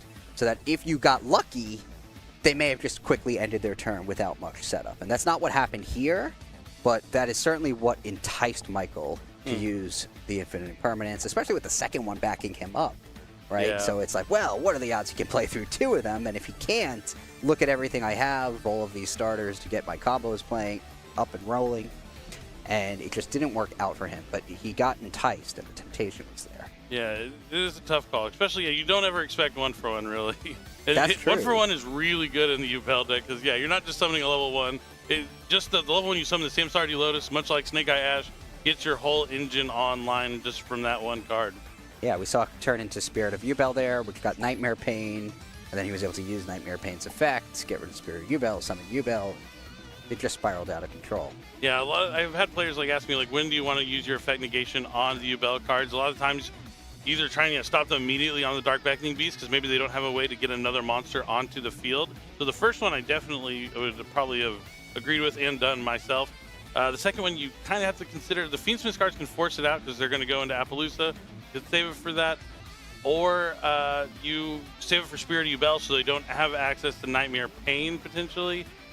But even if you save for Spirit of Yubel, they're going to be able to destroy it, get another level 10 on the field, and continue moving forward. But now they are side deck shuffled up. Mike's going to have to shake that game 1 loss off and move into game number 2. But he will get to go first now that the players are side decked and shuffled. All right. Ready to go. Let's jump into it. It's game 2, top 16 here at YCS Sacramento 2024. All right, I'll start. Good luck, buddy. Good luck, fist bump. Let's see where Mike is going to go with his opening hand. Still 34 minutes on the clock. Plenty of time to finish this match.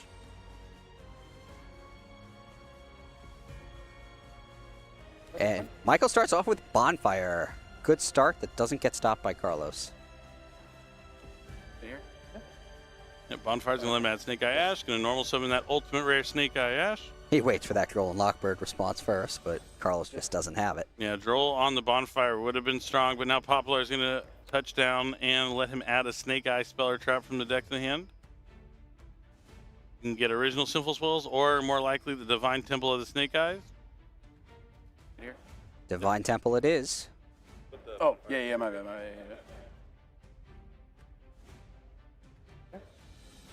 He activates it right away. No need to shuffle the deck. He's going right back in. Appreciate that. Yeah, shuffling your deck in between activating Bonfire and Divine Temple, you don't need to do that. Even though we have seen some players do that in the feature match in the past, but definitely only want to shuffle when you have to go back in or draw a card. Snake Eye's Day of Bellstar is the card he chooses to put in his spell and trap card zone. Snake Eye Ash and Poplar both go to the graveyard for the effect of Snake Eye Ash to summon IP Masquerena. Yep, choosing to link summon instead. Poplar's effect will send it into the back row. And then Snake Eye's Day of Bellstar will move forward, and Snake Eye Ash will trade places with it in the back row. Oh, I already messed up. That's crazy. Oh, no, we're good. Masquerena. I think Mike just realized, yeah, he didn't summon Flamebirds or Oak. Yeah, he probably wanted to use Snake Eye Ash to go into Oak. Oak summon back, then go into the IP Masquerena. Yeah, so he lost out on having a monster on the field, right? Is the end result of that? Yep, and now Carlos does have Nibiru, the Primal Being, he's going to use on the summon of Selene before Appaloosa can touch down. I guess on the summon of the Dia Bellstar. Yeah. After Selene's effect. On Temple. Oh, but the Temple's effect will kick in, and Michael will be able to move either Snake Eye Ash or Poplar into his monster card zone. What's the somehow gains attack also? No, but this is an OG attack. Oh, it's right. Yeah, it's right. I'm thinking it's this thing on Temple.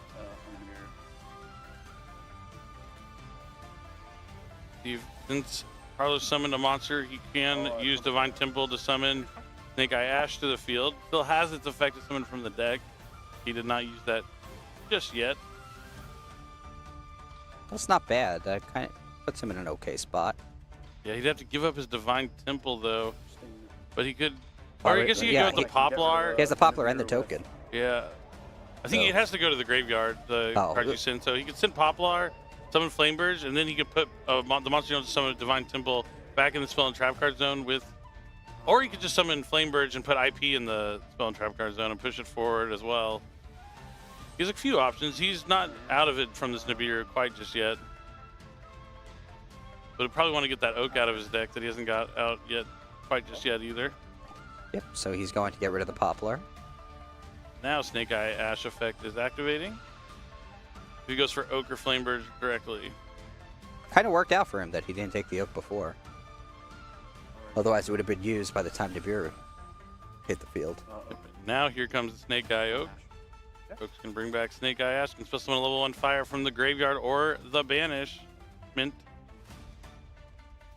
Back up to 3 monsters on his field.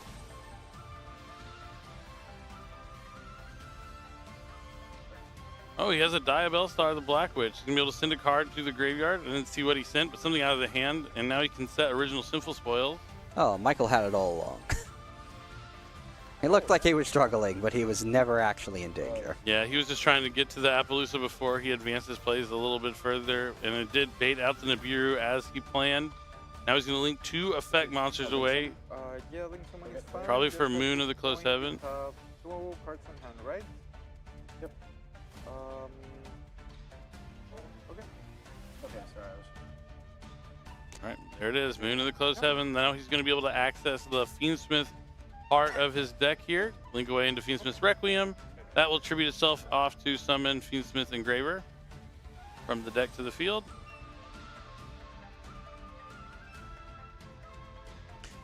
There's the Engraver. Carlos still looking calm and focused, not deterred by what Mike Albanese is doing so far. He's going to equip the Requiem from the graveyard to the engraveyard, and then send those 2 cards with Oak to summon Snake Eyes Flamebird's Dragon.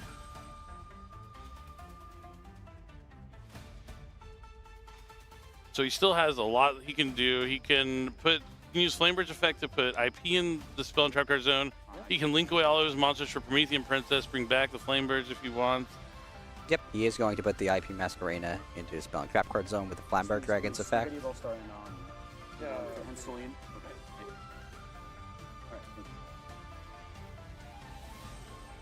Definitely probably wants to try and get Princess in rotation, but he can't leave it on the field because he'd be locking the fire, so the IP wouldn't be able to be used. So he might just, link away the other 2 monsters into an SB Little Knight, maybe? Or it could be a Charmer. Or it has to be Lina, I guess, because it's a light.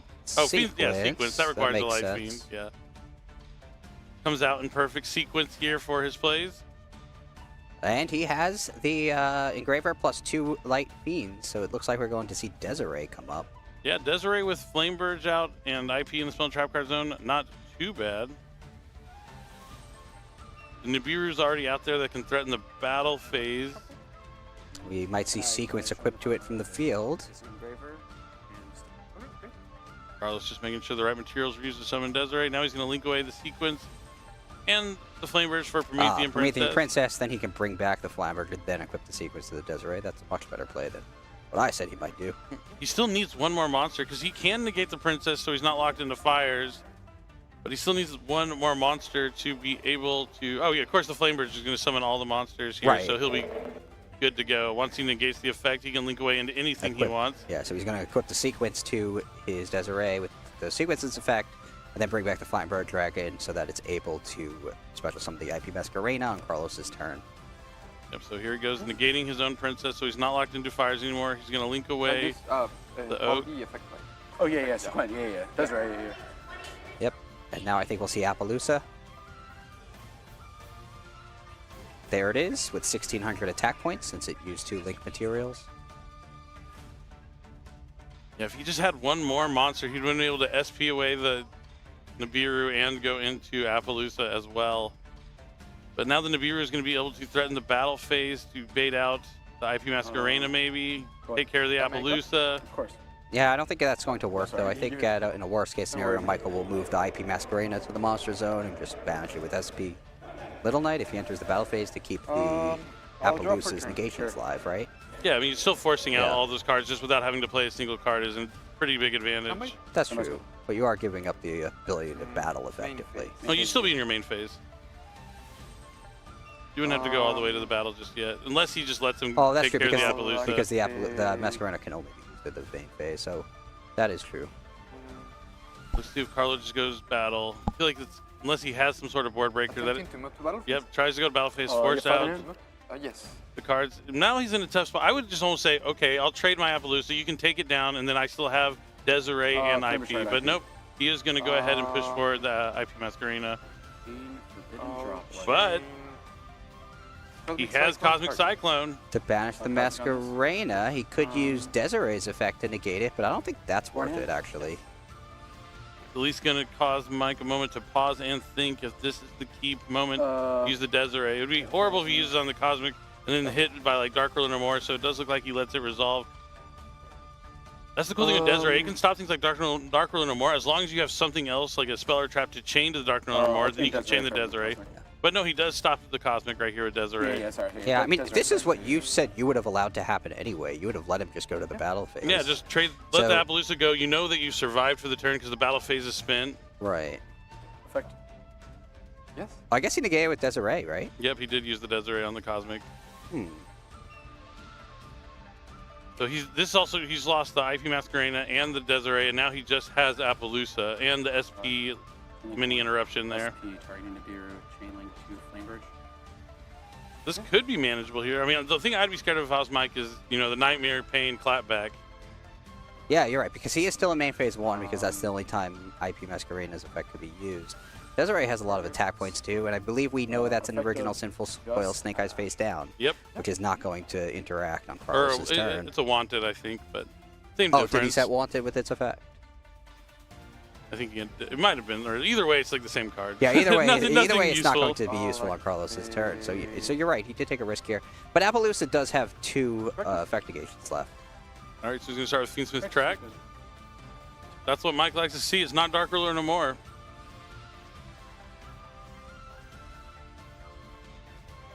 All right, Carlos looking through his deck right now. He has not seemed deterred in the slightest, despite this impressive turn 1 start here from Mike Albanese.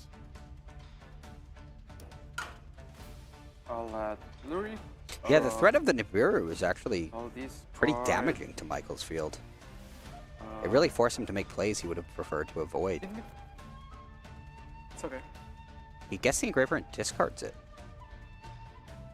I'll go. Normal summon Lurie. Normal summon Lurie. That's fine. Looks like he'll link it away for Requiem. And I think that I'll go. could be what baits the first negation by Appaloosa. It only has that 1600 attack, right? So now Yeah. go down to 800. So 800 left. Target. He's going to chain a Bestial, so it won't be negated. I guess. Okay, so this can deal with pretty much almost Diablo Star? every interruption that Mike has Target left Diablo Star. at the cost of Carlos's battle phase. Is there a point to negating it and bringing Appaloosa down to 0? Probably not. Thinking here. I think it's in the same chain, if I had to guess. Oh, but it could very well be in the same chain since But Michael has a field full of monsters. he probably was considering about using SP Little Knight maybe just to get a couple of his monsters off the field to come back since the battle phase threatens SP Little Knight going straight to the graveyard. Yeah, I wouldn't be too worried about that because that would mean he gets to keep his Appaloosa negation. Very true.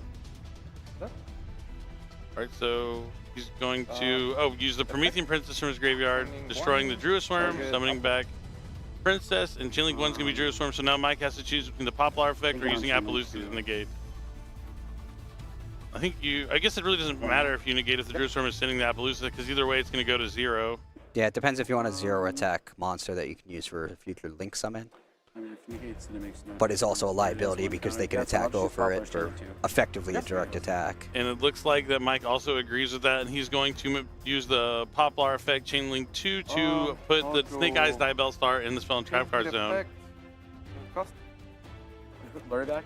Yeah. Yeah, that's fine. It's really coming down to, if he breaks through this board, that would be incredible. He might. He brings back Engraver. What is the card in his hand, though? Bottom face? Sure. He's just going to attack Little Knight and destroy it. All right, so he's pushed through all the interruptions. Well, I guess there's still the Divine Temple that can summon something from the Spell and Trap card zone, but we'll see. Yeah, but summoning Diabell Star won't be too impactful. He's going to equip the Requiem to the Engraver. Fulfill the requirements to fusion summon for Necroquip Princess, but realizes after that he doesn't have anywhere to go because he already summoned back the Engraver from the graveyard. And Mike Albanese is pushing this match to a game number 3. Both these players playing excellent. Yes, Carlos reveals the final card in his hand, and it was Ubel, a card that will not do him anything. A great, deck master, but not great when it's the only card left in your hand in your strategy. Not an easy one to summon out of the hand, being, level 10 and all. But yeah. Mike Albanese taking game 2 and evening things out. Probably, you can tell the demeanor has lifted a little bit. It feels a little more comfortable now that he got a game under his belt. Not 2-0'd out of the tournament. And he's going second, doesn't always feel great. But in game 3, at least you have your side deck to aid you a little bit when you're going second. Yeah, I think a lot of players shore up their matchup for when they're going second once they side deck. So that might work out to Michael's advantage here. Yeah, definitely. I mean, one of the key side deck cards we've seen from a lot of players is Mulcharmy Perilia. It's one of my favorite secret rares out of the Infinite Forbidden. Being able to draw a card every time your opponent summons from the hand, whether it's normal summon or special summon. And Ubel does it a decent amount. They can have a Dark Beckoning Beast, which will be your normal summon. It gives you an additional normal summon that you can summon from your hand. The Gruesome Grave Squirmer can summon from the hand. So that's 3 draws right there throughout the combo. If they summon Shavara, that's a 4th summon as well. Yep. So I would expect Mulcharmy Perilia to be coming down. It's a card we saw all over the NAWCQ, and I know it's in the players' decks out there, but we haven't got to see any cool Mulcharmy Perilia on stream really so far this weekend. So maybe this will be the time that we get to see it here. But on the other side, Carlos citing in his cards for going first. there's always some key cards you're going to be putting in a lot against a lot of matchups.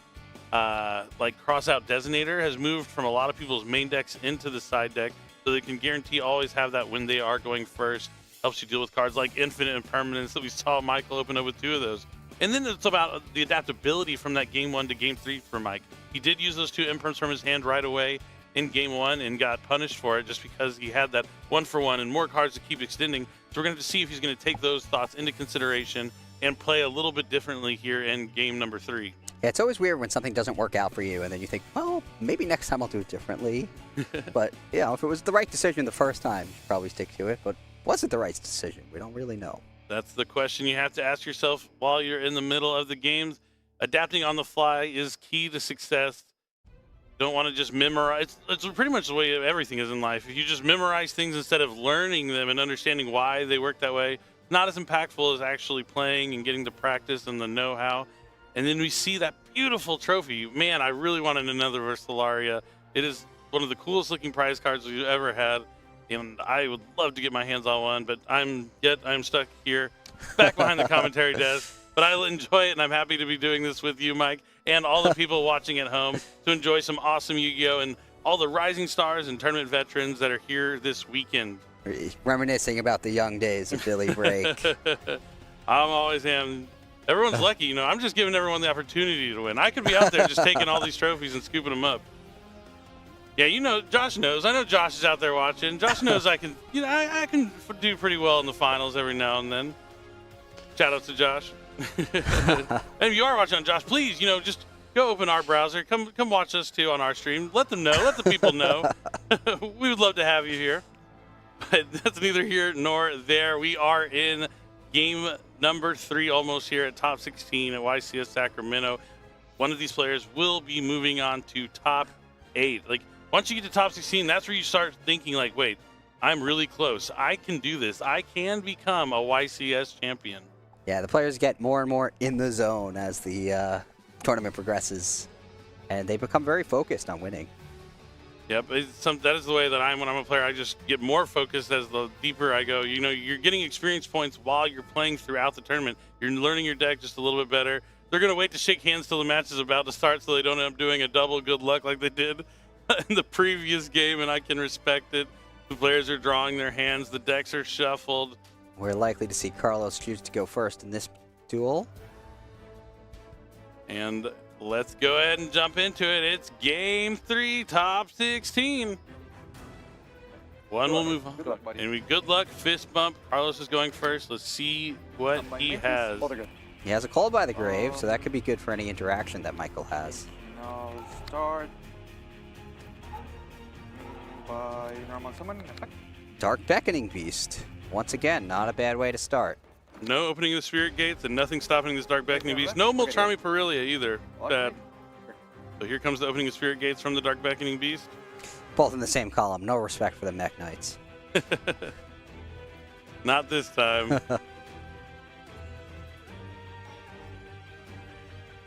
Let's see, does he play the Chaos Summoning Beast? He does, and he's going to take it. All right, so he's going to be able to special summon this to the field. Normal summon. Normal summon. Oh, the additional normal summon. Sorry. And he'll start off with a Link 2. He's going into Yama. Opening the Spirit Gates, not only getting that second monster for the additional normal, it provides a discard to summon back a 0/0 Fiend from the graveyard. Just an incredible card here for the Yubel deck. Use Yama's effect to get Shrivara. Does he have access to Spirit of Yubel, though? I'll go. Gates effect. Oh. Yes, he does. He's going to discard it with opening of the Spirit Gates and just special summon it back. Is there a Beast Seal here from Mike? That would be pretty good. That would be incredible because Carlos wouldn't be able to use Call by the Grave to stop it. It's Ghost Ogre and Snow Rabbit. Okay, still works. Ghost Still Ogre, works. but that won't work because Call by the Grave could threaten it. And it will. He's going to back the Ghost Ogre and Snow Rabbit. That means its effect won't be able to resolve to destroy the opening of the Spirit Gates, and instead Spirit of Yubel will return. Spirit of Yubel will add Nightmare Pain to the field. He keeps picking up his decks and fortunes, and it's always in the bottom. Unfortunate, but now he's going to activate the Nightmare Pain he just set from his deck with Spirit of Bell. Destroy a card. Unfortunate that called by the grave, cutting off Mike here. One of those cards I was talking about, cross out Designator, called by the grave in that same family. Really strong when you're going first. Cut off those interactions from the opponent. Maybe stronger because he may not have Ghost Ogre and Snow Rabbit in his main deck, Carlos. Doesn't have to deal with that right now. That downside. Yeah, it's always like double-edged sword when you called by the grave, like an Ash Blossom with like one sitting in your hand. But now the Yubel's gonna be summoned thanks to Spirit of Yubel being destroyed from Nightmare Pain. The Nightmare Pain also added Gruesome Grave Squirmer. He's been to 5 summons, but it doesn't appear Michael has a Nibiru, or if he does, he might be waiting for a different moment to use it. Those two link summon Moon of the Closed Heaven to try and go to the Fiendsmith. Looks like he might be considering a Nibiru here. So he might have the Nibiru. We are certainly past 5 summons. Doesn't, I mean, this would be where you do it, because if he goes into Moon, he can go summon Requiem. Requiem contribute off to summon Engraver, and once Engraver's in the graveyard, he can come back for pretty much free by shuffling back a Light Fiend. So this would be the moment he could try and cut him off. He might be thinking about that 1-for-1 from game number 1, but he's like, nope. He said you got it. Yeah, I mean, he would have had to do it there because now we have Phantom of Yubel coming out, and monster effects will no longer be too effective since Phantom of Yubel can change their effects to destroy Yubel instead. Yeah, that's one of the advantages to playing the Yubel deck, is you have such easy access to Phantom Yubel, which can kind of work like that called by the grave. You're able to cut your opponent off from these interactions from the hand. Yeah, I think it's the biggest advantage to playing this deck. Definitely is an incredible card out of Battles, the Legend, Terminal Revenge. And now the Moon of the Closed Heaven will be linked into a Fiendsmith's Requiem, tributed off for Fiendsmith's Engraver. Gruesome Grave Squirmer is going to be special summoned since Phantom Yubel's on the field. And he can link away Engraver and Gruesome into Fiendsmith's Sequence. Sequence is going to shuffle back the materials from the graveyard. He has 3. He can make Desiree if he wants. Yeah, the Yubel has plenty of options. Desiree, Lacrima, Aerial Eater. He's just going for 2 of them. It looks like he is going for Aerial Eater. This will let him send a Fiend Monster from the deck to the graveyard.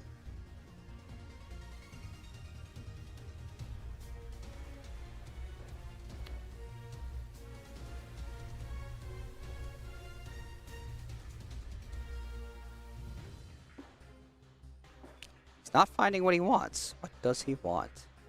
Okay, here we go. I told you he was playing some interesting cards. And his Archfiend. It's one of my favorite cards. Eris, yeah, able to search any Archfiend card.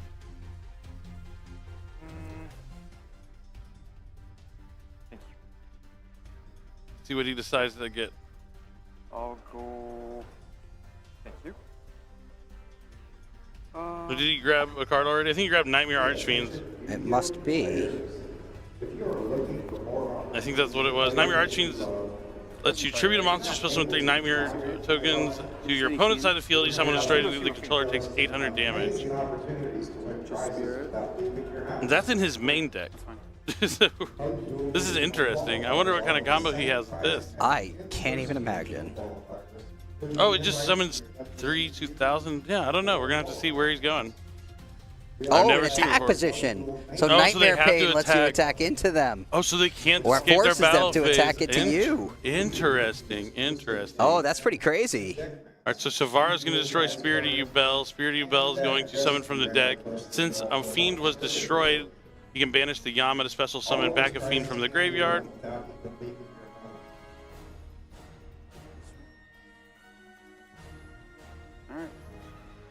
That is techie. 1 and 2, right? Yeah, you're good either way. That's very interesting. Very cool tech.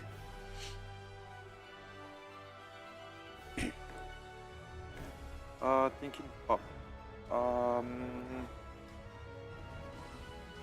Yes, I'll pop. Okay. Anything here? Oh, I wonder if his he summons 3. Like maybe he's trying to fill up his opponent's field with tokens as well. But they can be used in link summons. Yeah, so that it has to be a battle phase trick has to force them to attack into your Yubels, I would think. Okay, so he does have the B seal. Decides to use it now here on Engraver, trying to come back. Doesn't prompt the Phantom Yubel being used here from Carlos. He's going for a Varudus instead. I'll go. Switch my effect target. Yeah, there's the extra level 6. All right. He has his own Druid Worm, and now 2 level 6 monsters out. It has. He also plays transaction rollback, so I'm saying there has to be some sort of combo he's doing here. Oh, there's Beatrice. End phase? His own end phase uses Beatrice's effect. Transaction rollback. Is your pretty form? Transaction rollback it is. I'm not going to spoil the other card that he might be sitting down with Beatrice to use with transaction rollback, but I'm really interested in this combo. Whatever. But it definitely is going to work. Now I understand, I think, what he's trying to do with his trap cards. This is a really interesting combo. So, draw phase is going to use Beatrice. He's going to send down Earthbound Release. Oh, I said it a little too soon. This is cool. So, yeah, Earthbound Release says when a level 6 or higher monster is normal or special summon, you can tribute one level 10 Earthbound monster. Wow. Destroys many monsters your opponent controls, so you can summon all the tokens, destroy all the tokens, and inflict damage equal to the combined original attack of those destroyed monsters. So that's 2,000, 2,000, 2,000, and 2,500 from Druid's Worm. So he's just going to win right here with transaction rollback. Okay, so what is That's much better than forcing them to attack your Yubel. He's not even getting into his main phase. What a crazy Yubel combo. It's all coming together now. Yeah. Is that... Oh. He doesn't have to fulfill the cost because it's transaction rollback. He just gets to do the effect. This is one of the most powerful Beatrice combination of cards I have ever seen sent to the graveyard. Actually more because each token, when you destroy it, it deals... And yeah, each token does an additional 800, so you don't actually need the Beastial. It's just game on its own. Wow, so after he takes 8,500. With this crazy Yubel combo with Earthbound Release, Nightmare Archfiends, and Transaction Rollback, being able to send down so many cards with Aerial Eater, Beatrice. Wow, I had not seen that before, and Carlos showing off why maybe his Yubel deck is a little bit stronger than some of the other Yubel players that may be here in defeating, you know, a titan of the game in Mike Alvin. He's a dueling veteran, one of the best to ever do it, and it was a convincing win here from Carlos, just absolutely phenomenal. Not only have I never seen that use of Beatrice, I've never even heard of it. This was the first time I saw this combo in action, or yeah, really heard of it. But I was looking at the deck leader. Because you have to send 3 cards from your deck to the graveyard for this combo. The Aerial Leader is going to send the Archfiend Eris, so you can add the Nightmare Archfiends. And then Beatrice has to send 2 other cards down to be able to do that. I mean, wow. So you have like the Mayakashi Ghost Meets Girl like trap that doesn't let your opponent summon, I believe, so it kind of like turn skips them. But when you're playing against decks like Labyrinth or other strategies that don't need to summon, it's not as effective, right? But this combo is completely fine against every strategy. Yeah, you can win before your opponent's main phase begins. Talk about the advantage of going first. With an Earthbound card. We could see an Earthbound release, a deck with an Earthbound release in the deck win a YCS here. They're already in top 8, and you can see how confident they were in their plays, how they knew what they were doing, and just an incredible turn 1 combo. And just amazing. Happy to see it happen. That's incredible. We were talking about the innovation we were hoping to see this weekend. That exceeded my expectations. I have never seen that use of Beatrice. I'm very excited to see how it fares in the rest of the tournament and whether he can take more wins before the opponent takes a turn. Yeah, I mean, it's perfect there for game 1 or 3 if you win the die roll. I guess so. If he didn't use those imperms in game number 1, we might have seen this combo come to actually happen in game number 1. Perhaps. Although holding like the imperms, you get imperm Beatrice on your own turn. But yeah, that was an incredible game. I guess if Mike's going to look back at it, maybe the timing of the Beastial summon, there really wasn't an opportune time to really go for it, but I don't think he saw that coming. Yeah, I don't think so. I think the Nightmare Archfiends also by itself could work if activated in the battle phase to force the monsters to attack into your Yubel. Yeah. But this was way better. Way better. I mean, I guess it depends. It's probably not better for Mike, but well, way better for Carlos. Yeah. It's really cool to see something unique. I mean, that's Yu-Gi-Oh! For you. You think the format's solved. You think everyone has figured everything out. There's always new strategies, new combos to be learned here, even at the tail end of a format.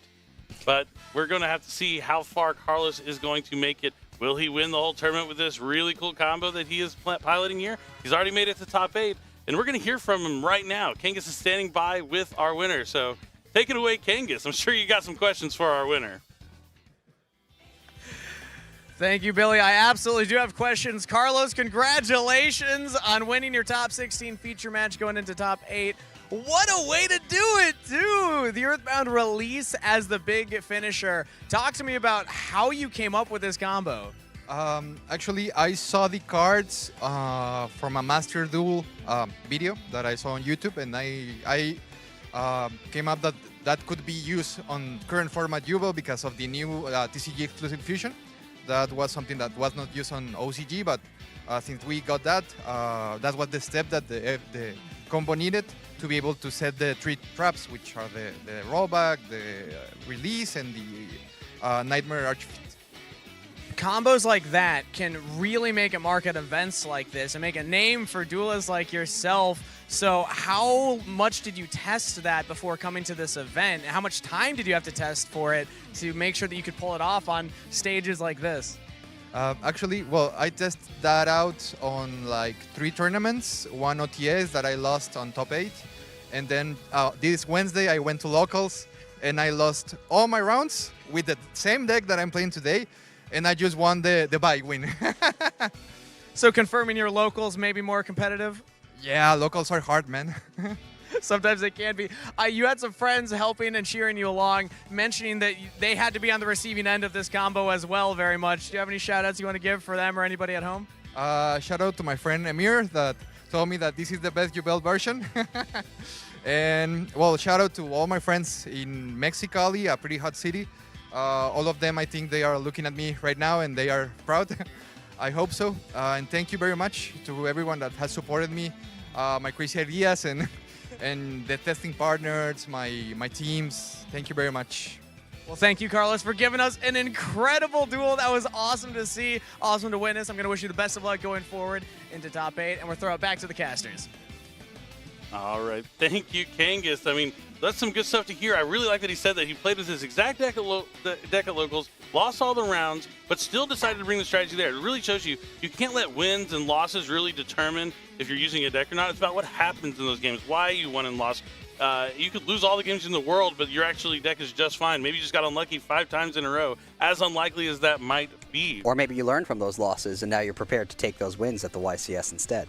Yep, definitely. But we are going to be back with more action. If you want to check out our next bonus feature match, that's what we're going to cut to next, so you can see what's going on in this other top 16 match before we're back with our first top 8 feature. And then eventually we're going to crown a YCS champion and find out who's going to walk away with the first ever ultra rare Another Verse Solaria. Stay tuned. We have a lot more action before we wrap up YCS Sacramento. Stay around.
Welcome back, everyone, to the top 8 for the YCS Sacramento. As always, my name is Steven, and I'm joined by Steven for some exciting games to show y'all today.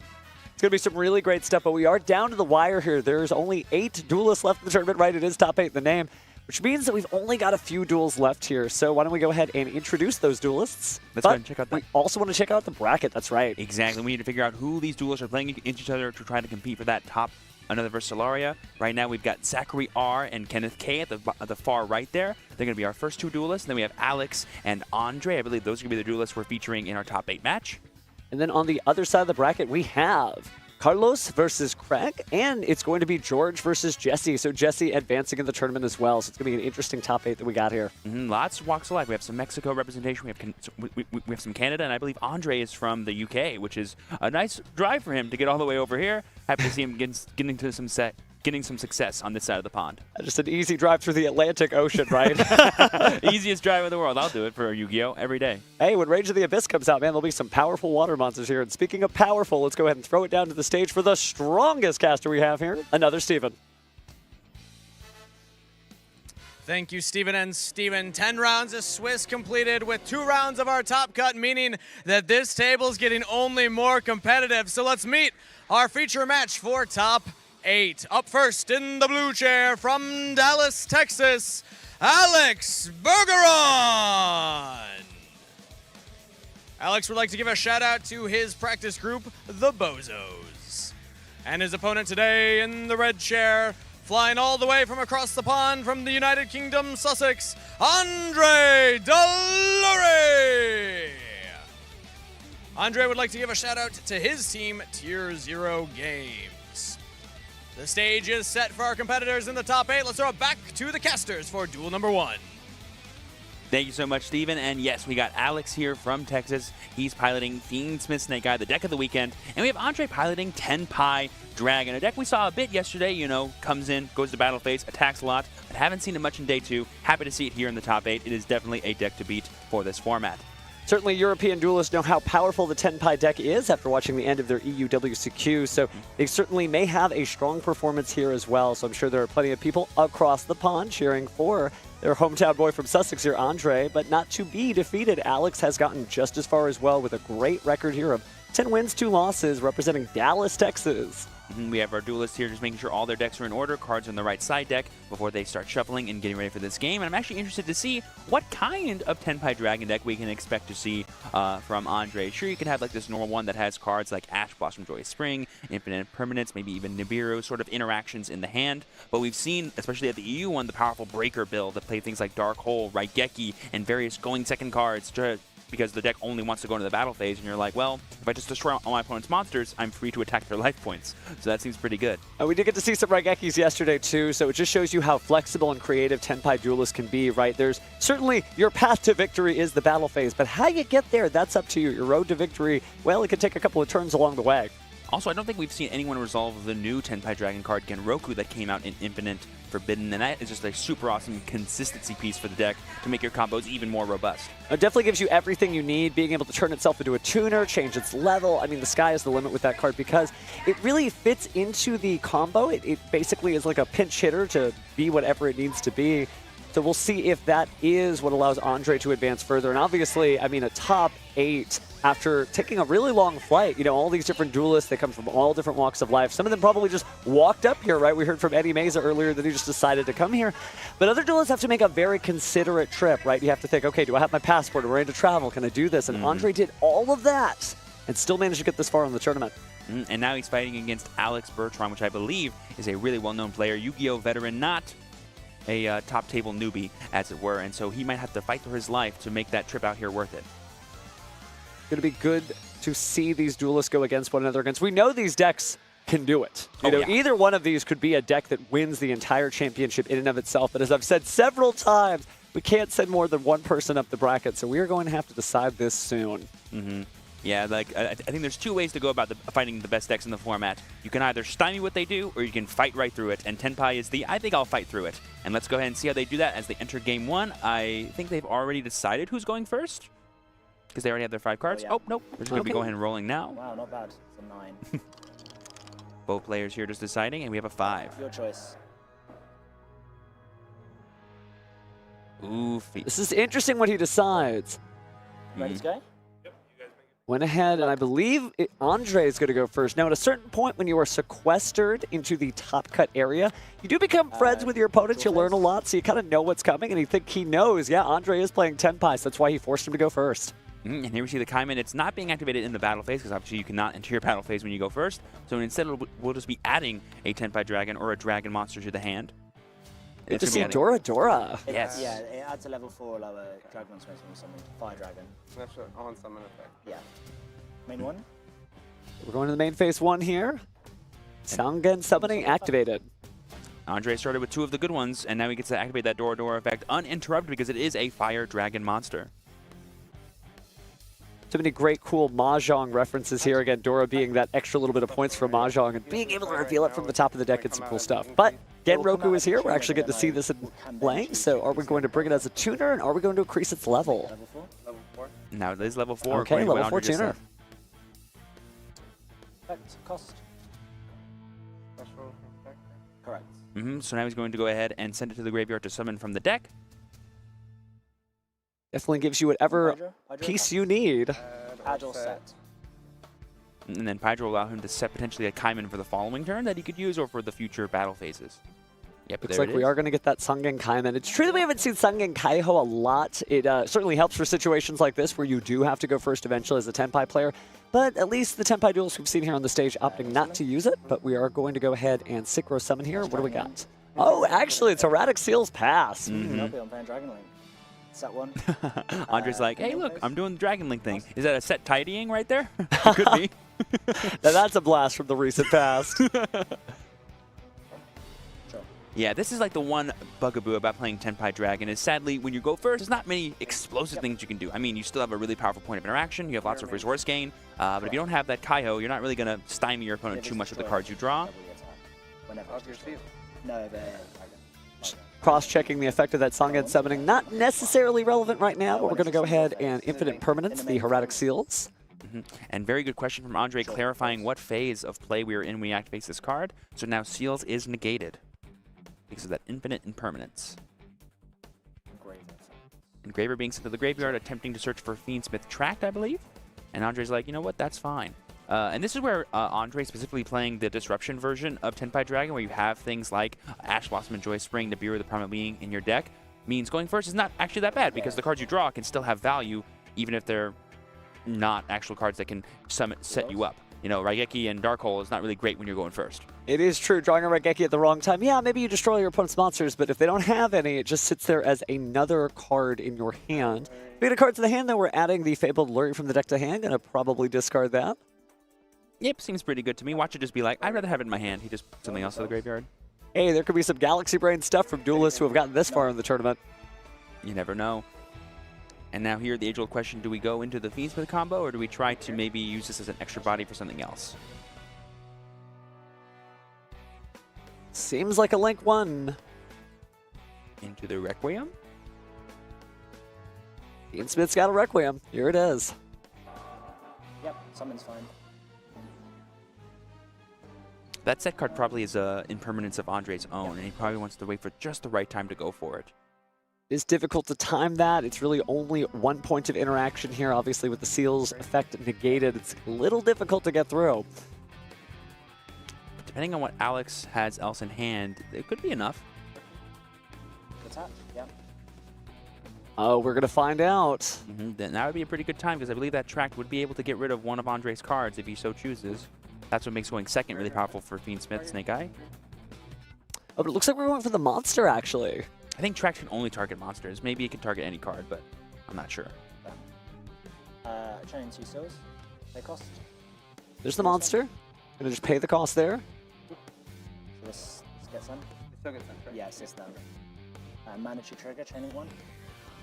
Because it was tributed, we are going to get to see the Erratic Seals effect here, so we do get to take a look for another dragon card. Probably going to get that Chundra, because having access to that would be pretty powerful. We're actually going to summon Padra and then bring back the Pydra from our graveyard. Effect targets. I suppose we could get Dora as well. Or Genroku. Oh, interesting. Okay. So again, no linear gameplay here. I think that's what's been so fascinating about watching Tenpai duelists do what they do.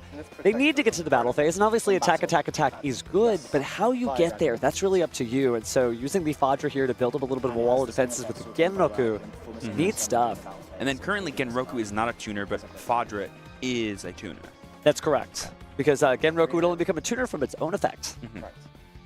And it was summoned off the effect of Fadra, who is protecting both of them from battle. There we see a normal summon Poplar. Not the most explosive way to head into this Snake Eye engine, but definitely good enough given this board texture. Definitely a backdoor into some of your favorite Snake Eye cards.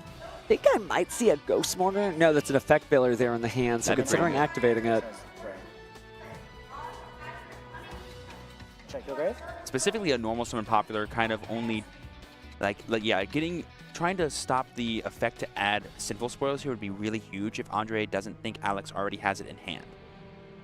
That's the question. Is he going to try to search for a temple, or is he going for original Sinful Spoil Snake Eye? But it seems like he doesn't trust him. We're going to effect Miller now and not let the Poplar pop off.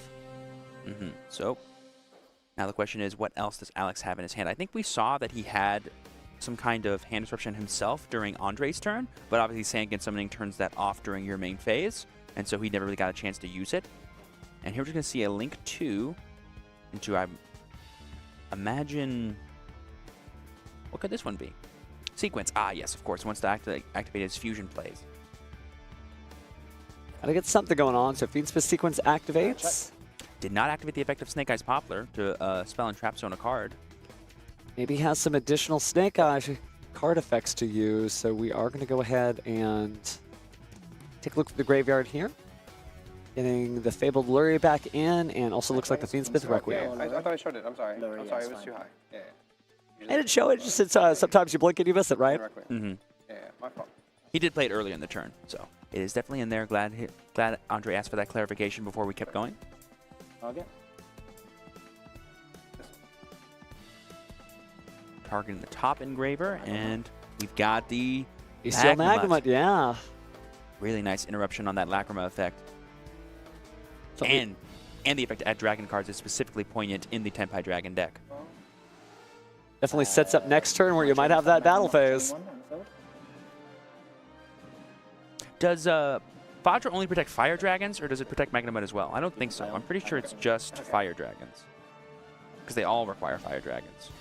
Well, it is the great new Fire Dragon theme, but it is only going to protect those Fire Dragon monsters. So unfortunately, this Bestial changes with a scroll of attributes of something kind, changing the attribute is something that happens in Yu-Gi-Oh! From time to time, but I don't know if it would be worth it just to protect Bestial Magnemite. There's definitely a DNA surgery for attributes. There's no way there's and then there's Scroll of Bewitchment. Oh, there you go. Single equip spell, maybe get a Fiendsmith Requiem going on. Or, excuse me, Necroquil Princess. But getting back into the Fiendsmith side of things, we do have Fiendsmith Lacrima. I think Andre may have successfully stymied Alex here with that well-timed Bestial. Yeah. Okay. Wow, there it is. Yeah. That Bestial Magnemite really turned off Alex's entire turn, and he knows that if he just passes back to Andre, all of these dragons are going to start attacking him. We have the Kaiman already known in hand. That's going to be more than enough to go into the combos that Andre can win. Really heads-up play from Alex, realizing, yep, he got me. So to a degree, it didn't pay off. Remember, Alex kind of knowing that his opponent probably was playing Tenpai, let his opponent go first, and shows you the flexibility of Tenpai. They can go first. It's not a deck that just says, oh, there's no battle phase, I lose. Because if you did, well, you wouldn't have a tournament career as long as Andre has at this particular event. So doing great stuff here and triumphantly winning despite going that dreaded first turn as Tenpai. Yeah, there's more decisions than just what cards I play in my deck and how I play. There's how do I play against my opponent. If I have the choice, do I go first? Do I go second? I'm usually a proponent of always go first no matter what, because essentially going first gives you that extra turn to get ready for whatever your opponent could do, and I always put more stock in what I'm capable of versus what they might do if they go first, if that makes sense. No, absolutely does, because you're building that wall, you're building that dam against the flood that is going to come in, and you need all the insulation you can get, especially with the explosive decks that we've been seeing so far. Because Tenpai, once you take apart those little Mahjong pieces, there's not a whole lot on the board, right? The tiny little dragons that make many big dragons. But by themselves, they don't do much. But I was surprised that it wasn't just a bunch of defensive plays. That Bestial Magnemite really sealing the deal. And I think Alex just realized, you know what? we need to go ahead and just call on our chips, keep as much time on the board as we can, because I'm going to go first, and I'm going to show them what this deck can do. Bystials, DD Crow-like effects have been really valuable this tournament, and we're just seeing that if you time it just right, you can totally stop an entire turn. Alex had already used his normal summon, did not have access to Snake Eyes Ash, and that Lacrima, if once you stop it, turns off the rest of the Fiendsmith plays. Really well played by Andre there. Certainly has probably run into a few Fiendsmith decks over the course of his tournament career. Don't know what his record might have been if he qualified for the EUWCQ, but definitely a contender in his own right, because he is getting close to clinching a victory here at an American YCS, and we've seen that before earlier this year. YCS Indianapolis was also run by somebody from Brazil, so again, we would love to see people. We say that every time, but we mean it. And as you can see, duelists really do make that journey from across the world to come to the American YCS series, and they get it done. They really get it done because, again, it's just one duel at a time, and they're showing they can do that too. And looking at the side decks here, if I'm Andre, I imagine I'm going to assume that Alex is going to continue his game plan and make me go first again, because usually giving a 10 by Dragon deck what they want might not be best. But Alex might be a little shell-shocked from doing that in game one, so who knows what'll happen. That's the worry, right? Because you think to yourself, I made him go first, and he still won. So I will go first. But no, technically speaking, Tenpai still stands on its back leg if it happens to go first because it doesn't have that battle phase. But you also don't have an opportunity to meaningfully prepare for whatever it is that they do, so you're going to have to decide. And Andre's probably thinking the same thing. No, I could go first, I could go second. Notice that he's already got his deck presented, so whatever his game plan is, he is confident of it. I guess you have to ask the question, is Alex results-oriented, or is he someone that stays true to his consistency of playing the game of Yu-Gi-Oh! The best way he knows how to? I suppose we'll find out. If he's results-oriented, he goes first. If he's not, I'm trusting the process. Andre, you're going first. It'll be interesting to see which one he chooses. And each of these duelists fought very hard to get here, but we could only send one up the ladder. My guess is that we're going to be seeing a Game 3. I don't know. I don't want to be psychic about this, but I feel very confident that Alex feels ready to go for this round. Psychic, huh? Calm down, Jinzo. But jokes aside, I believe I saw Andre mouth the word second, so I think Alex may be going second, so Andre may be asked to go first again. We'll find that out shortly once the cards start flying on the table. So that means Alex is indeed results-oriented if that is the case. He's like, that was the incorrect, let's change it up this time and see if we can bring it back for Game 2. Only one way to find out here. We are going into Game 2 here again at our top 8 at YCS Sacramento. Our duelists are ready. They fist bump, and here we go. Who shall play the first card? We're going to find out whose turn it really is. Draw phase? It is indeed Andre. Okay, so Maltha going second meant that Alex was going second. And I believe I just saw a Harpy's Feather Duster in Alex's hand. Maybe afraid of the potential inclusion of a Kaiho from the side deck.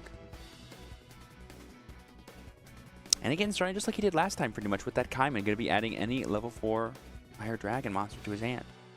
Because it is not his battle phase. Taking a look there at the Genroku, but actually going for the Dora Dora this time. You can just get Genroku off a Dora Dora effect, right?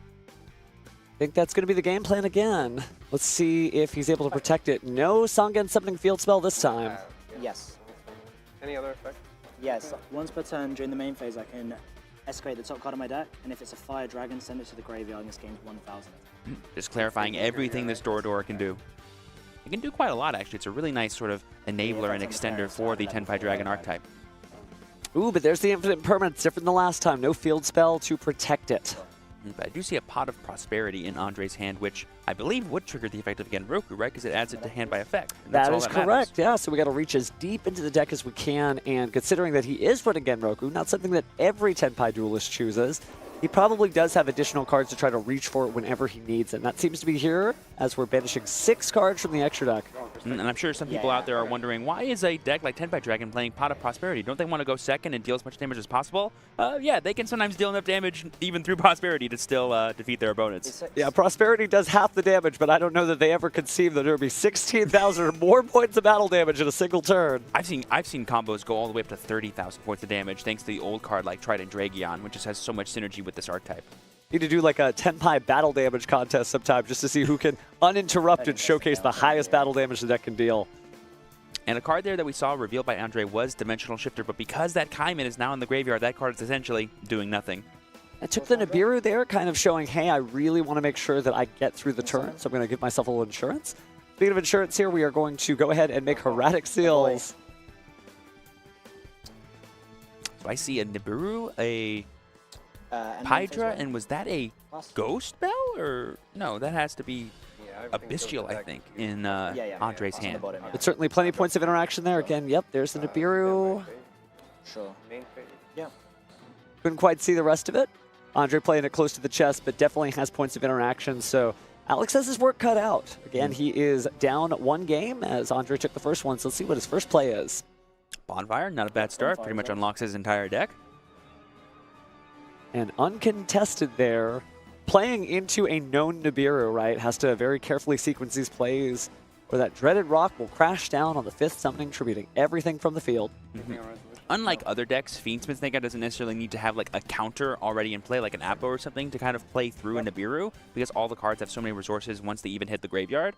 But depending on how Alex wants to approach this, he might try to set up some kind of Apollosa or some way to sort of, despite the Nibiru being activated, just continue playing through. But doing that and playing through a Seals might be a little difficult. Well, so far so good. Again, hitting that Poplar is our second summon. Then we've got the Divine Temple of the Snake Eye. That might be a big Diabellstar Snake Eye going into the Spell and Trap card zone. Feels like a good way to push the envelope and not necessarily lose too many resources, right? It always hurts to have your cards sent back by the Heavenly Spheres, but same time, it's not nearly as bad if you're just using pieces that really could just be played again later. It's not as strong against monsters that can just be summoned again and again. Andre here thinking if he wants to respond to the activation of Temple. I'll let it resolve. Oh, we're just going to let it resolve here. I think he was specifically thinking that if you could bounce it with Seals, would that do anything? I believe it wouldn't, because it could still be activated again. That is correct there, but looks like we're going to go ahead and grab our Snake Eyes Diabellstar.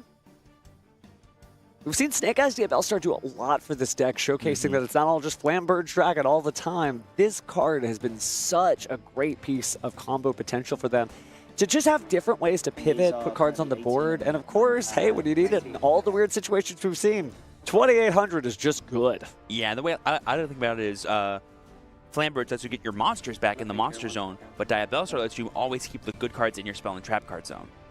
Certainly important since we do have that. Oh, and wow, getting rid of the Harpy's Feather Duster there. Yep. Definitely. Alex was planning to go second the entire time. That's how you can tell. Main deck Harpy Feather Duster, side decking in Harpy's Feather Duster.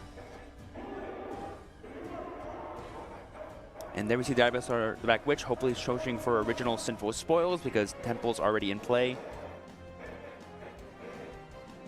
If we can find it? It's in there somewhere. There it is. He was like, do I grab Wanted then? If I can't find it, did I side deck it by mistake? No, sometimes cards just get stuck together. Just have to check that deck again.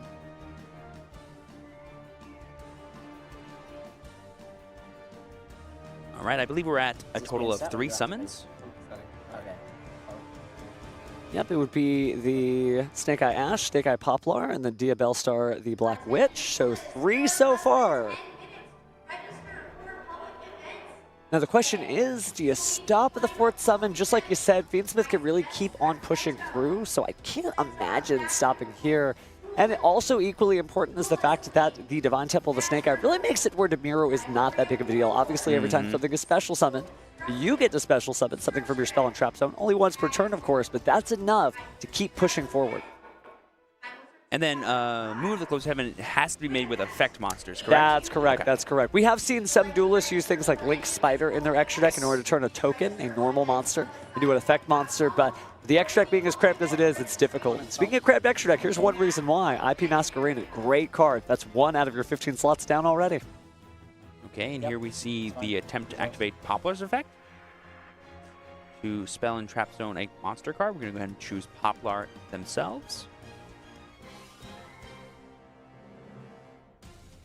And this is summon number 4, so if we don't get some way to interact with Nibiru after this, it could be a little dangerous for Alex. All right, here we see a Link play, potentially Promethean Princess, or ooh, we see Celine coming down. Interesting. Sending 4 counters. 1, 2, 3. It's actually like a lot. It's Okay, 1, so- 3, oh, 4, 5, okay. 6, 7. Because Premier as well. That might be the most counters I think we've seen on Celine this whole weekend. And this essentially will force the Nibiru from Andre, because if it doesn't, it threatens an Appaloosa just by summoning back one of the spellcaster monsters. The summon is fine. Then effect.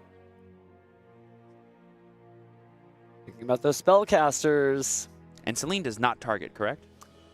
You have to spend the spell counters, and then you just summon a spellcaster from your graveyard, because I believe Andre has a Bestial in hand. That's what he's Interesting determining. to consider there. Because I believe we only have Diabolus or the Dark Witch. Now, if that's the Druid's Worm, I think it is. Let's Okay, see. summon spellcaster. It does not target. The Druid's Worm getting rid of the Diabellstar of the Black Witch is important because it means that even when Nibiru the Primal Being stripping all those face-up monsters, all of a sudden you had a Bestial sent to the grave, and some of those have some powerful effects on the way out. Right. Druid's Worm among them. Druid's Worm being able to just, I believe, send a card from the field to the graveyard when it is sent to the graveyard? That is correct. So it would mean that you might even be able to send away one of those monsters advancing from your Divine Temple, the Snake Eye. And here we see the effect of the Diabellstar in the spell and trap card zone to bring it up to the monster zone by replacing it with Snake Eye's Ash from the graveyard. And that is the 5th summon. And did we spend the counters on Celine or no? It No, still has not 6. yet. Oh, no, actually, we did because we targeted the Diabellstar of the Black Witch. Right? Exactly. So. But either or, now is the chance to use that Nibiru the Primal Being. Looks like we did not choose to do that, so we're going to perform a Link summon there, a 3 and an additional monster. And this might be where it's too late. It's Appaloosa Bow the Goddess. I think given that Andre had his Seals and his Druid's Form both as interactions, he's not willing to sacrifice those by playing a Nibiru here, because he feels like, depending on what other cards Alex has in hand, he could be all out of gas anyway. Doesn't take much to get Tenpai started, but you do have to live to see another turn. Yeah, I think Andre's putting a lot of faith in specifically the interactions of Druid's Worm and Seals here. So whatever monster we get here, it's going to be Oak. Oak will special summon.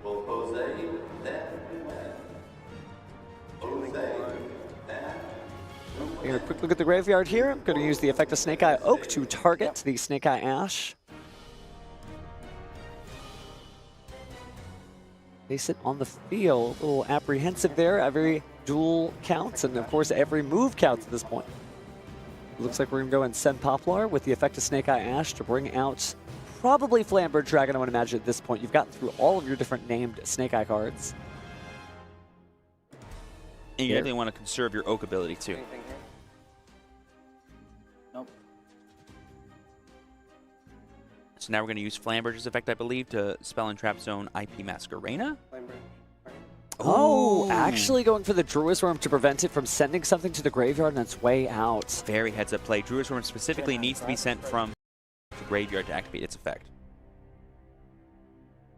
But being spell and trap card zoned doesn't matter. That's a really fun form. Usually we see the Snake Eye effects that do this kind of gain advantage for the player that it currently is, but they also are just forms of disruption themselves. Wedge, yeah, I'm assuming. Andre just accepting that. So we are not going to use the Nibiru. I did catch a Tenpai Dragon Hydra in the hand, so a great starter. Andre lives to see another turn. We're going to see plenty of Tenpai Dragons be summoned, but there's still so much work to be done. And now that Alex has full access to all these monsters from the Snake Eye package, he has a lot to go from here. Okay, is that your only trigger effect? Sure. Okay, sure. We're in the closed heaven out there, but we're going to go ahead and trigger the effect there of the Snake Eye Flambird Dragon, bringing Oak and Ash for an encore performance. Oak still has not used its effect to summon from the deck or graveyard, and here we see the Nibiru coming down. Effective Appaloosa going down to 800 attack points. We're going to chain Seals here, and we're going to chain Called by the Grave. Alex had in his hand the whole time. That is going to completely negate the bounce effect of Seals, and Andre is just going to scoop it up from there because he knows the writing is on the wall. He has no more forms of interaction, and Alex can certainly get 8,000 damage on play once he starts going for his Fiendsmith combo. Alex definitely taking game 2 there. We got ourselves a match. Andre really able to keep things at bay, right, using the Heavenly Seal to keep things, you know, interesting with the Appaloosa, but that Called by the Grave, right? You do have to tribute your seal, because that's the whole Heradic mechanic, right? They love tributing. Tributing puts them in the graveyard, and being in the graveyard means that awful hand of Called by the Grave could point at you and say, no, we're not doing that here. And really good job from Alex over there, being our winner for game 2, playing around that Nibiru that he knew was in Andre's hand the whole time. He set it up to where he's like, I'm going to force you to Nibiru and get rid of your own seals and your own Druid Swarm. And Andre's like, I got to put more value in here. And then sadly, Flamberge's ability was able to fight through the Druid Swarm, and Called by the Grave got rid of the seals. So Alex was able to clinch that game. We are probably going to get to see Andre declare, I'm going second. So we get to see full power Tenpai, right, in its favorite phase, the battle phase. But you do have to feel for both of these duelists. Again, they got one apiece, but that doesn't mean anything because we're going in that final game and we can only send one forward. Duelists, of course, are siding, but these are the hardest choices because whatever it is you pick now, you are stuck with it.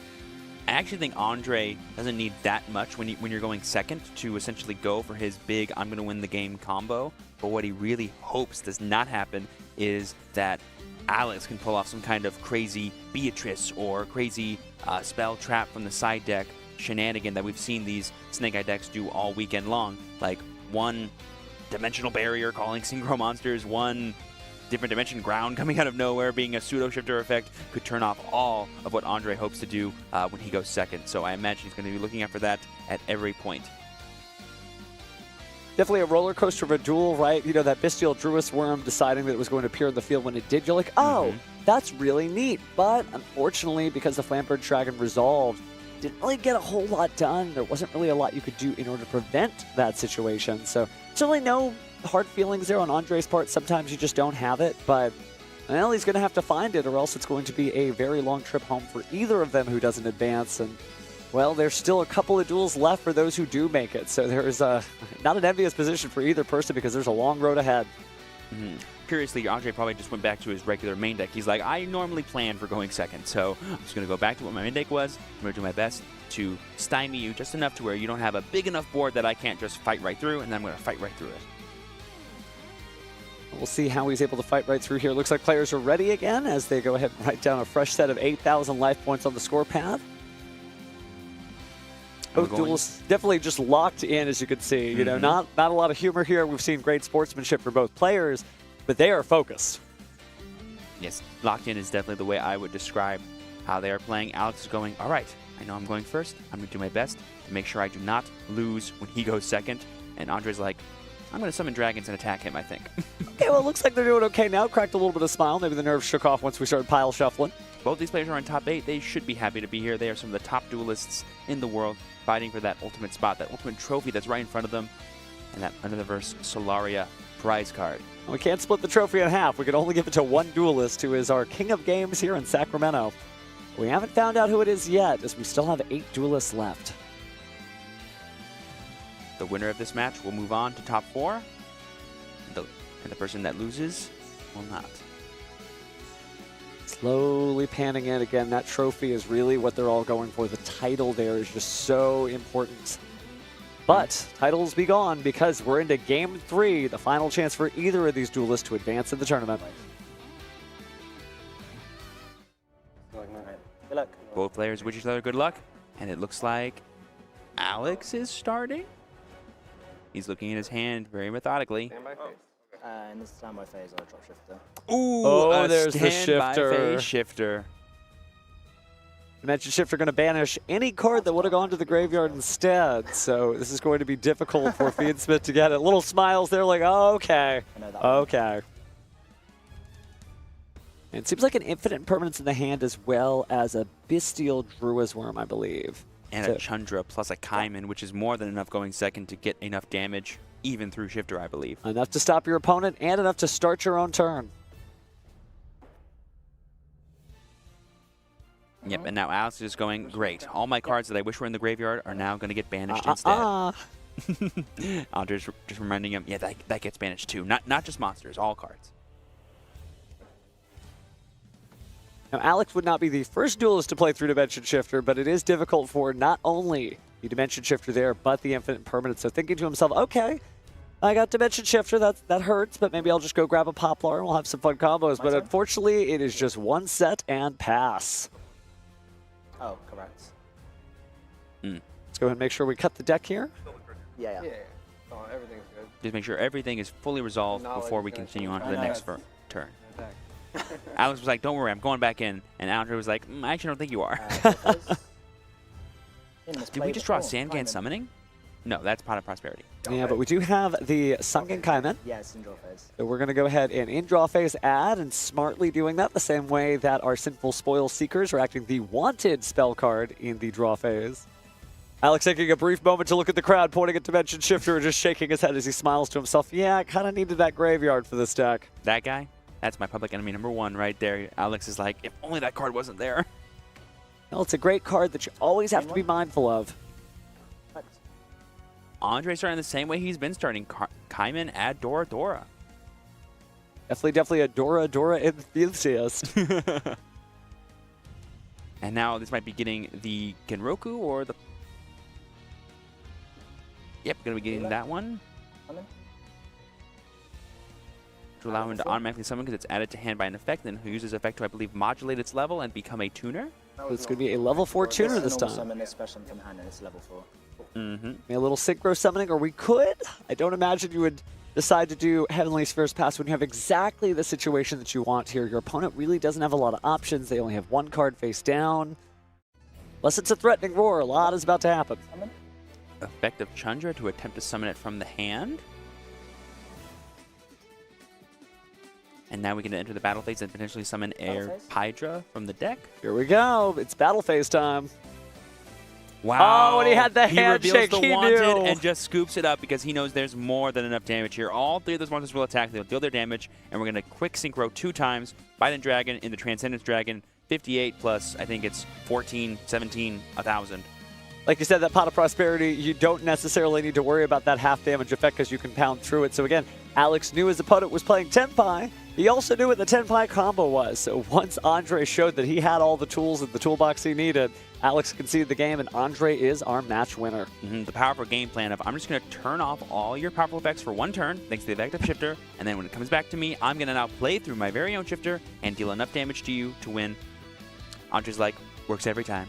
Yeah, I mean, it shows you that most of the decks in the format don't have a single silver bullet that can stop them. But Tenpai really is able to include the silver bullets in its own gun and be able to get through everything that it's firing off. It's really cool that these players have learned how to duel through those positive effects that usually should stop your opponent, but kind of could stop yourself. Not in the case of Andre. He knew exactly how to get everything on board, and that clinched his victory here. He's moving on to top 4. And congratulations, of course, to Alex for making it this far. He is a prime master duelist, and I can't wait to see more things he does in the future.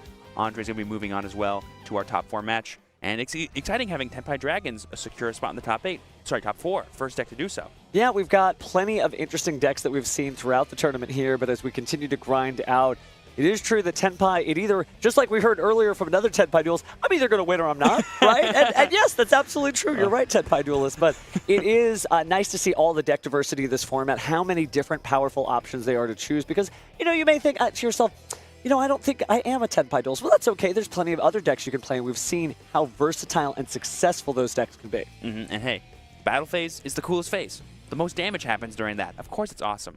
Hey, I mean, there might be some gimmick puppet duelists that disagree with you, right? I'm like, I don't need to go to that phase. I can just deal you damage anyway. Just a little bit. But again, some really interesting stuff that we've been seeing over the course of the tournament. But we are really winding down things, right? The fact that we are, kind of mid-top 8, so we've got 6 duelists left or so, but eventually it's just going to get down to top 4. And, oh, man, what a weekend. It's been a roller coaster. Have to say, how does it feel now that we've gotten about 2 or 3 weeks in for this Infinite Forbidden format? How do you feel it's starting to develop? I mean, I kind of said it a little bit yesterday. It just feels so free for a lot of people. I mean, we saw a Yubel, Nightmare Archfiends combo that led to a first turn victory. There's just so much possibility right now, and it feels like every deck is not only consistent, but has the power ceiling to actually back up all these differing lines of play. Because if you have a deck that does everything, but doesn't do it that well, it's like, whatever, pick your lane, do the thing you're supposed to do. But now we have decks that can do everything, anything, and they can win by doing all that. Super cool. It's really, really neat. Hopefully those of home who are watching are inspired maybe to create their own new deck lists, or maybe bring some of these decks to their next official tournament or championship. But speaking of championships, we still got a Yu-Gi-Oh! Championship going on our own, so let's send it down to the stage for our winter interview. Thank you very much, Steve. And I have Andre here after a victory in your top 8 feature match. Congratulations, first of all, on the victory. You traveled a long way to get here. How are you feeling about your YCS performance so far, and how confident are you in your ability to continue now into the top 4? Well, it's a long way to travel for one, so I was trying to win. And obviously I've got a lot of good cards in my deck, so we're just going to see how the luck of the draw is, really. I think that's a lot about the deck I'm playing and how it operates, to be honest. Well, let's talk about the deck then, because Tenpai Dragons, it's not necessarily the most popular deck, but it's still very strong. Dimensional Shifter can make it hard for you to play your own combos out, but you felt very comfortable doing it. Why do you feel that you're able to pilot this deck so well? Like, have you just put a lot of time into it, or does it just come naturally to you? There's definitely a lot more to Tenpai Dragons that people are not doing. So yes, there is Dimensional Shifter in the deck, which makes it really simplistic to play. But if you're not using Dimension Shifter, you're having to utilize all your engine cards to beat through a board. And the Snake Eye board is about 11 interruptions. So you need to know how to get through that, which I've played against a lot of Snake Eyes. So keep them rolling. What was it about this deck that made you want to play it this weekend then? I'll be honest, it's very similar to Kashtira, which is the deck I played a couple of formats ago, a shifter deck. I'm proud to admit I do love a shifter deck, so if Dimension Shifter's in the deck, I'm playing it. Fair enough. Well, you flew a long way. How long was the flight, by the way, to get to the States from Sussex? For me, it was probably 14 hours to get here in travel time in total, with the drive from LAX to here, so it's definitely quite far. All right, well, would you like to give any shout-outs to anybody back home who might be watching? Definitely shout-outs to my team, Tier 0. None of them came, but I wish you did, to celebrate my victory. But also to Naomi, my other half. Like, she supports me from back home. Awesome. Well, thank you so much, Andre. Best of luck going forward into top 4. We're going to send it back to the casters. That is the mark of a true duelist, and having a supportive group behind you really, really helps there. So, hey, if he is our champion, I guess Tier 0 will be celebrating when they get home. Some really, really cool stuff that we've got going on for sure. And I can't believe it. Driving all the way from LAX, that's like a 9-hour drive on top of however long it was for him to get here. Mark of a true duelist, for sure. And, I think we have something really exciting to show you guys about, speaking of true duelist, the Shadow Duelist event that's going on in Master Duel August 19th. It's going to be a super awesome tournament where you can sign up and compete for a chance to win the Mystery Celebrities Mask. Be sure to check it out. Sign-ups are, I believe, the 19th, and the tournament will be on August the 28th, right before Worlds. I am still trying to guess. They don't tell me anything. And I'm like, who is the Shadow Duelist? Well, whoever it is that wins is going to get to find out. So good luck to everybody who enters that tournament. Show us the best and brightest of Master Duelists from around the world. And let's go ahead and take a little look at the bracket that we have updating. We obviously know that Andre is advancing to top 4, but who else do we have joining him other than Zachary, who just claimed a 2-0 victory against Kenneth K. And both of our other top 8 matches both are at 1-1. Crazy. I mean, again, we always keep talking about, the tournament's always over, but for the most part, it really isn't. We still have no idea who is going to be our champion at YCS Sacramento here, so it's just been so much fun seeing all these cool games and all these interesting combos, right? Seeing all the creativity, but that said, we still have to throw to a break here because we are not ready for our next event, but we'll be back right after this.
Game on, world.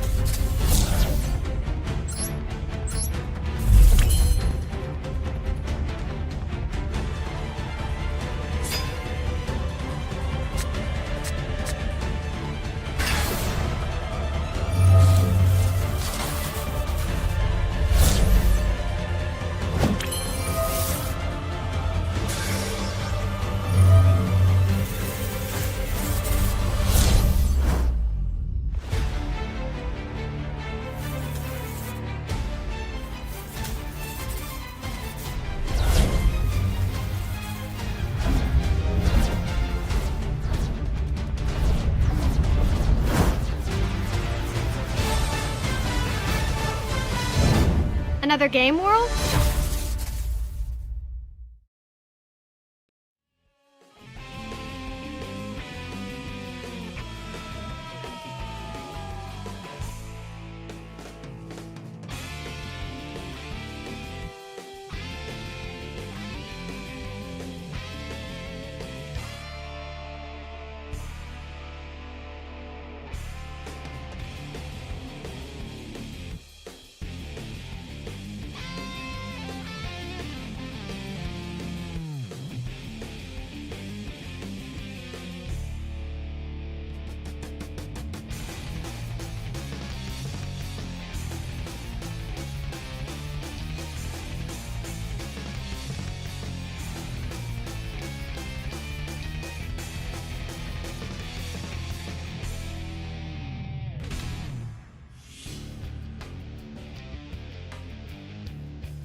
Hello and welcome back, everyone, to YCS Sacramento. That's right, we've made it all the way to the top four.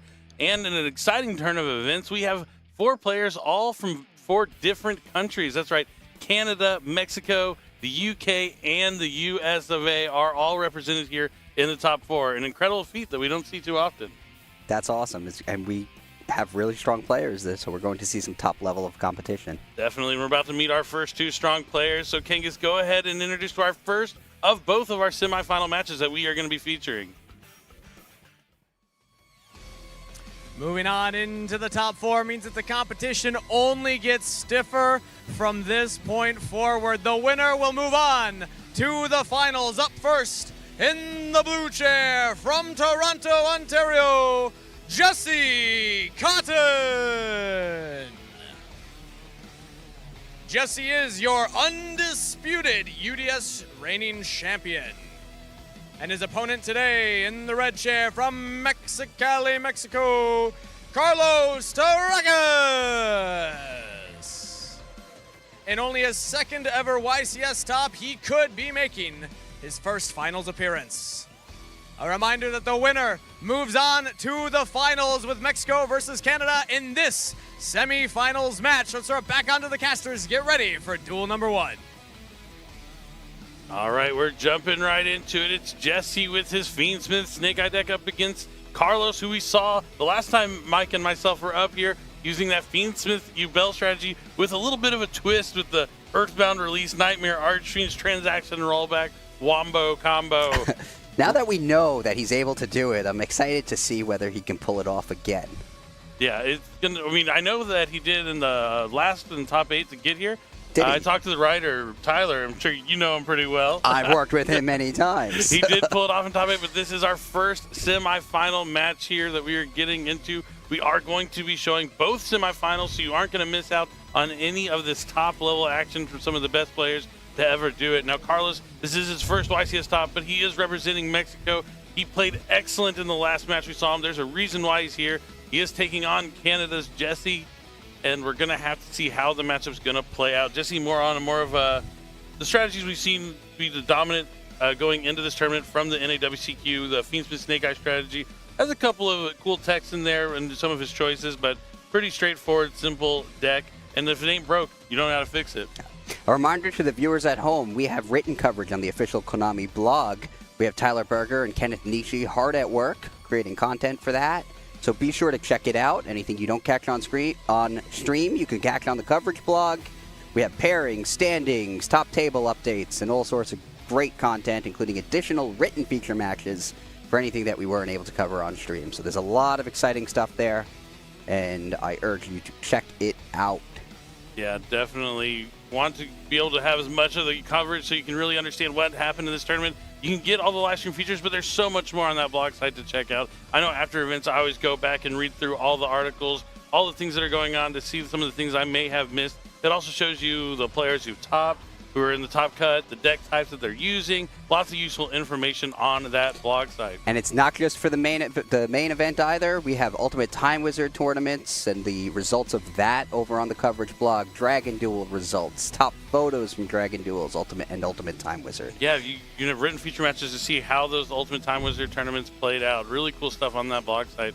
But both these players are definitely going to want to win this match to go to the finals. Now that they made it to the top 4, 3 of these players will be walking away with the brand new prize card, another Versalaria. The winner guaranteed to receive a copy, but not if it will be ultra rare or super rare is going to be determined still. And we see that beautiful trophy featuring another Versalaria right there embedded into it. The players have shuffled their decks, cut their opponent's decks, and now we are mere moments away from getting into our first top 4 match here at YCS Sacramento. Hands are being drawn. Let's go ahead and jump into game number 1. I wonder if Jesse is familiar with this combo that Carlos's deck is capable of making. If he wasn't before the tournament, he might be now that the buzz has been circling the room. Looks like Jesse's going to roll a 7, and now Carlos rolls a 6. So Jesse will choose to go first. We probably won't see that combo in this duel, since Carlos is going second. Definitely. All right, let's see what Jesse's first action is going to be. Ubel is definitely a deck that wants to go first, but now Jesse's going to lead things off with Fiendsmith Engraver. He's going to discard that to add a Fiendsmith spell or trap from the deck to the hand. Fiendsmith Tract enters his hand in its place, and he's going to activate it. No Drone Lockbird, so step 1 has been passed. He's going for the Fabled Lurie, the traditional pick, and he's going to discard it, special summon it, and I suspect he'll send it to the graveyard in a link summon for Requiem. Here comes Fiendsmith's Requiem. I was going to tribute it off. We've seen this before. Why don't you summon another copy of Fiendsmith Engraver from the deck to the field?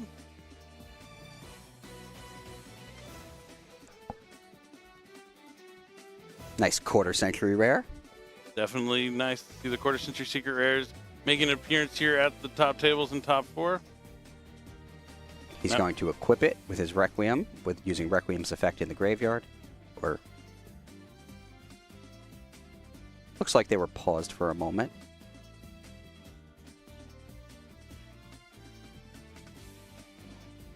Maybe it's an issue with the mics that they potentially have on them.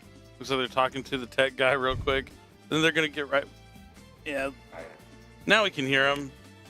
Now they're jumping right back into the game. Yep. The game stayed unaffected. Here comes the Requiem. It's now equipped to the Engraver. Yep, the original Sinful Spoils is going to send Requiem. It looks like Carlos is going to look at his hand now. He might have a response. And it is Ash Blossom and Joyous Spring.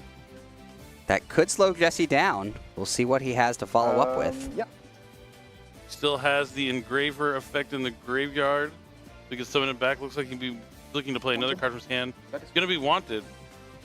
Seeker of the Sinful Spoils. So that's going to let him add Diabell Star the Black Witch from the deck to the hand. And it's going to set him up to draw a card later on in his turn by putting back that original Sinful Spoils.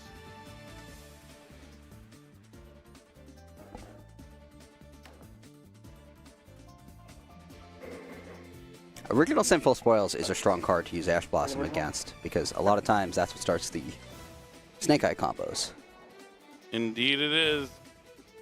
Now he's going to draw a card. Looks like he either had the Snake Eye Ash or drew into it, but now he's going to normal summon Snake Eye Ash and let him access Snake Eye's Poplar. This is effectively rendering that Ash Blossom on the original Sinful Spoils useless. That's why I kind of like to hold it just in case for like the summon of Flamebird's Dragon or Snake Eye's Oak, so you can try and just cut them off later on in the strategy, but it's tough. Looks like he is thinking on Resolution. It's hard to predict. Jesse already had the Ash or would top deck it. It is tough. But definitely a moment of thinking here from Carlos. I'll attempt to activate. So he is going to try Nibiru here. Not a bad spot. He doesn't want Jesse to have access to Snake Eyes Flamebird's Dragon, because once that hits the field, it's a lot harder for Nibiru to have an impact.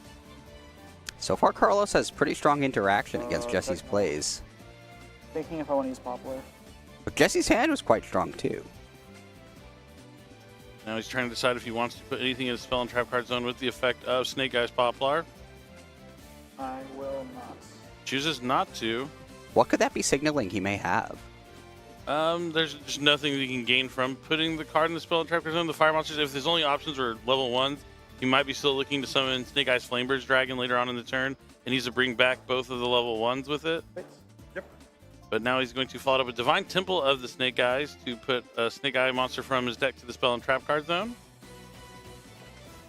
Snake Eye Diabell Star. Oh, this would be another reason not to do it, because you're able to just put that Poplar in the spell and trap card zone as you push forward Snake Eyes Diabell Star. And now if he sends it later on, he can put the Snake Eyes Diabell Star back in the spell and trap card zone, which is pretty useful. So he has a lot of options right now. He can go into Hita, since there is an Ash Blossom in Carlos's graveyard. That wouldn't be bad. Yep, and there's Hita the Fire Charmer. From 2 monsters, he's going into a Link 2, which is going to climb up to a Link 3 if he so chooses. And that looks like exactly what he's going to do.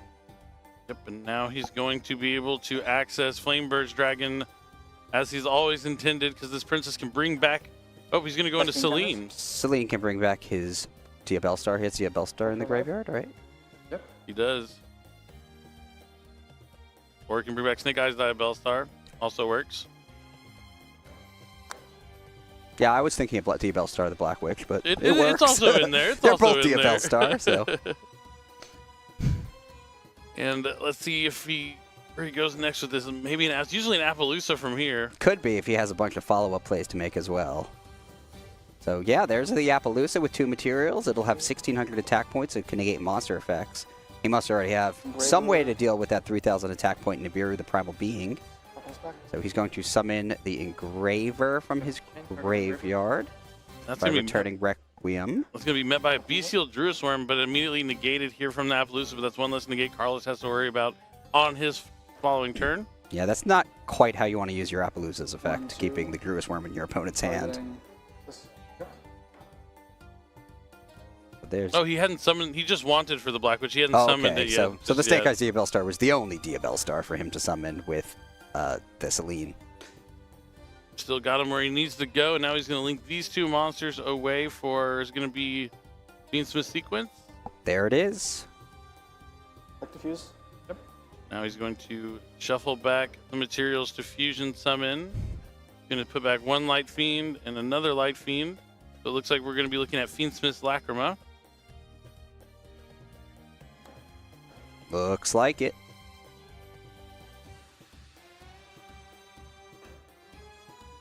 There it is. You've seen this strategy plenty of times, and now it's going to bring it back Infinite Smith Engraver to the field.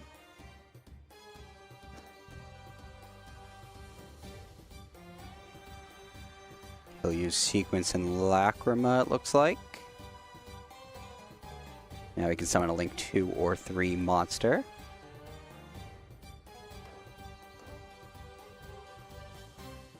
He's eyeing that Promethean Princess. And that's the way he's going. Effect equip. Sorry, effect equip and then effect target send. So he'll equip the Sequence to his Engraver, then use the Engraver's effect to send the Sequence and the Nibiru to the graveyard. Clear Carlos's field. Don't forget, whatever field Jesse can build here is only matched by a 3-card hand that Carlos still has remaining since he used Nibiru and Ash Blossom. Sure. That's going to make things tough to deal with.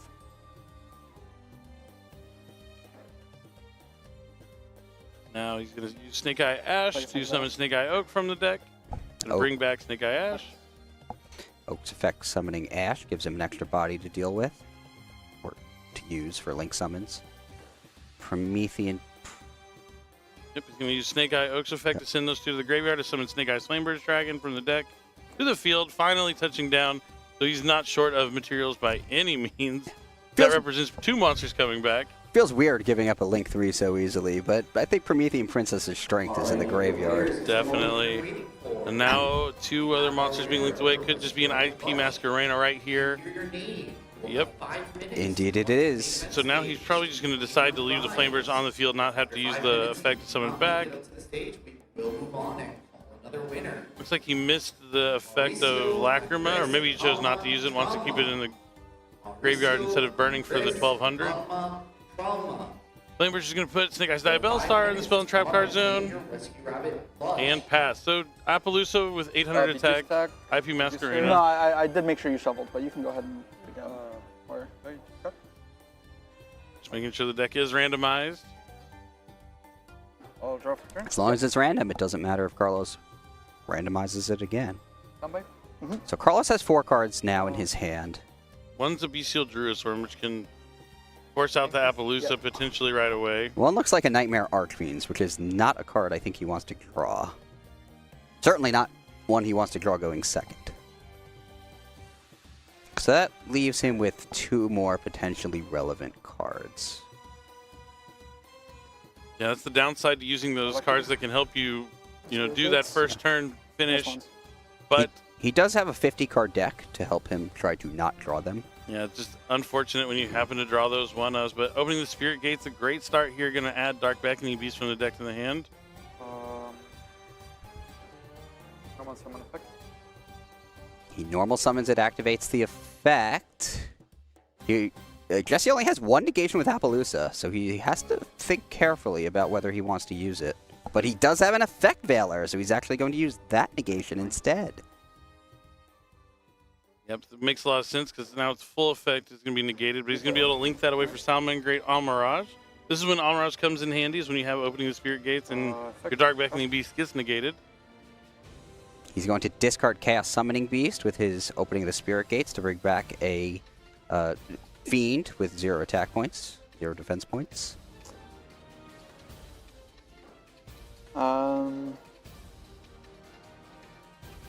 Sure.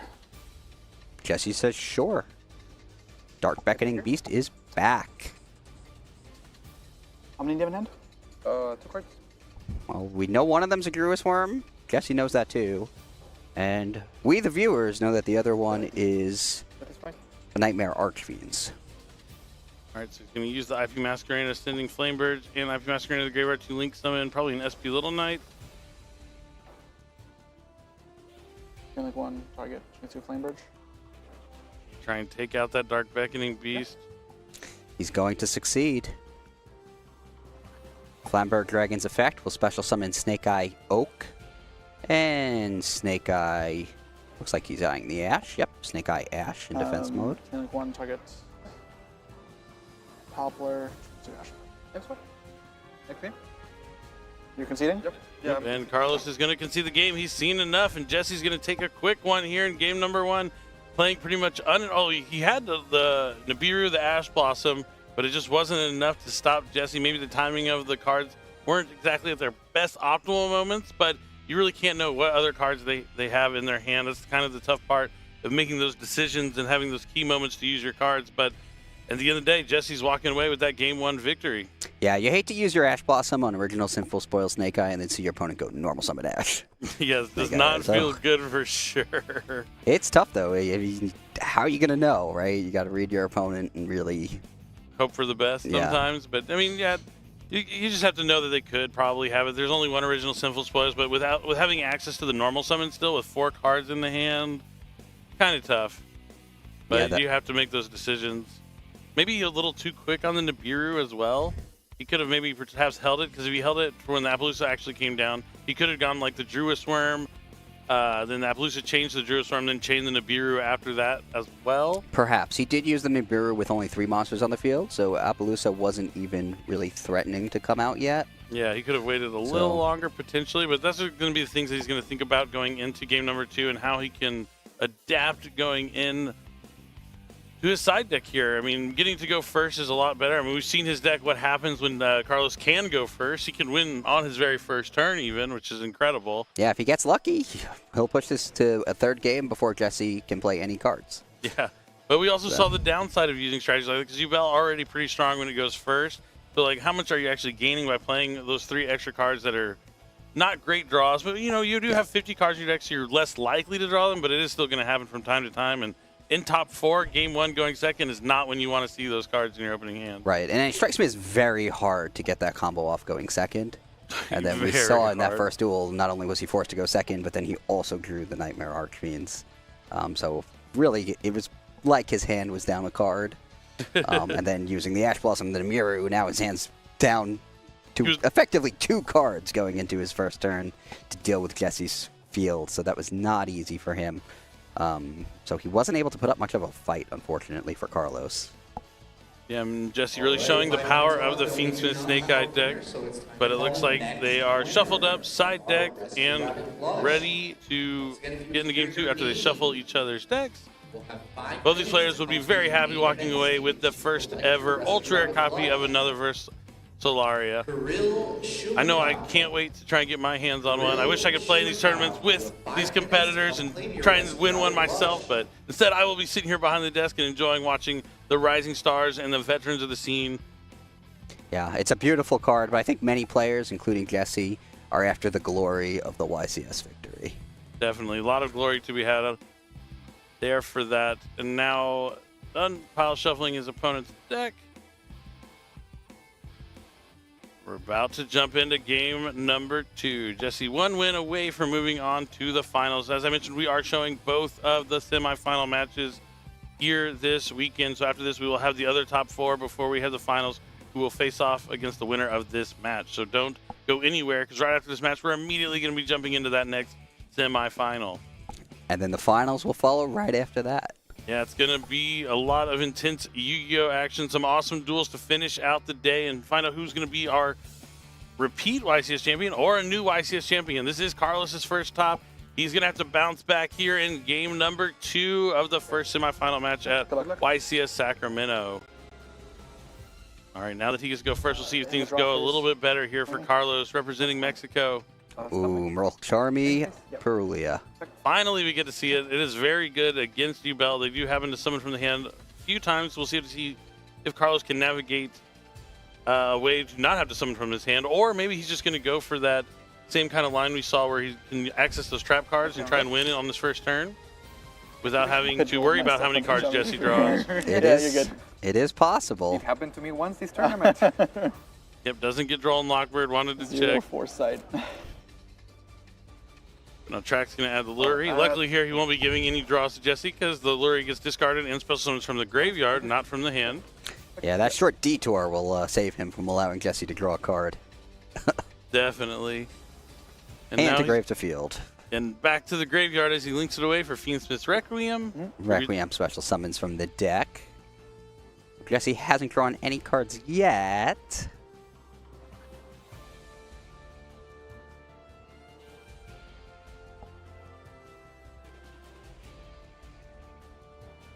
See how much Carlos is able to do here. Carlos kept the Nibiru in his deck going first, it looks like. Is that common? Yeah, as long as there's not too much you want to take out, because if you have a board, it's a lot harder for them to like break your board and push past the Nibiru. But Bestial Jewelstorm's going to try and come down for Jesse, and Carlos has Crossout Designator, but Jesse has a Magnumite, so he's going to go after that Fiendsmith Engraver. That was brutal. And you see that Jesse led with the Druid Swarm, knowing that if something bad happened, he would still have the Magnumite. He might not have a search target. Oh, he does at least Flame Burge as a dragon at very minimum. He does activate the effect, so he very likely does have at least a Flamberg Dragon in the deck. Could have other Bestials as well. More Druid Swarms, more Ball Drakes. Could be. That was rough for Carlos, who now used his Crossout Designator basically to accomplish nothing. Yeah, he's down a card. If he summons from his hand, Jesse gets more cards. So he's going to use Engraver's Effect to send the Requiem to destroy the Magnumite.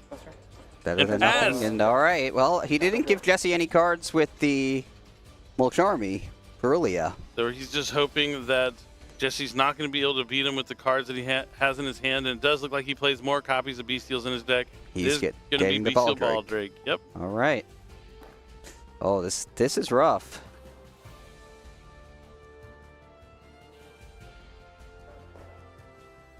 Jesse has 4 cards. He'll be drawing to 5 when his turn starts. My turn.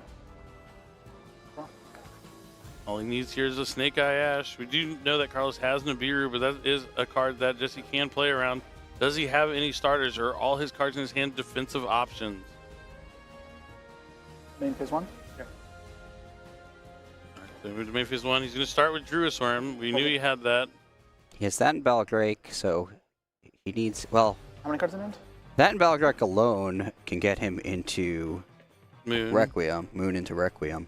Yep. So, I mean, he has plays, that's for sure.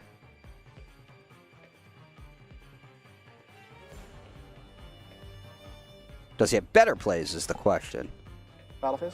Looks like he's just going to go straight into battle phase, attack over the Engraver, deciding to hold on to the Baldrake as an interruption, because now that the Engraver's in the graveyard, he wants to make sure he can get it out there, so the least amount of follow-up that Carlos can have on his next turn is going to be key.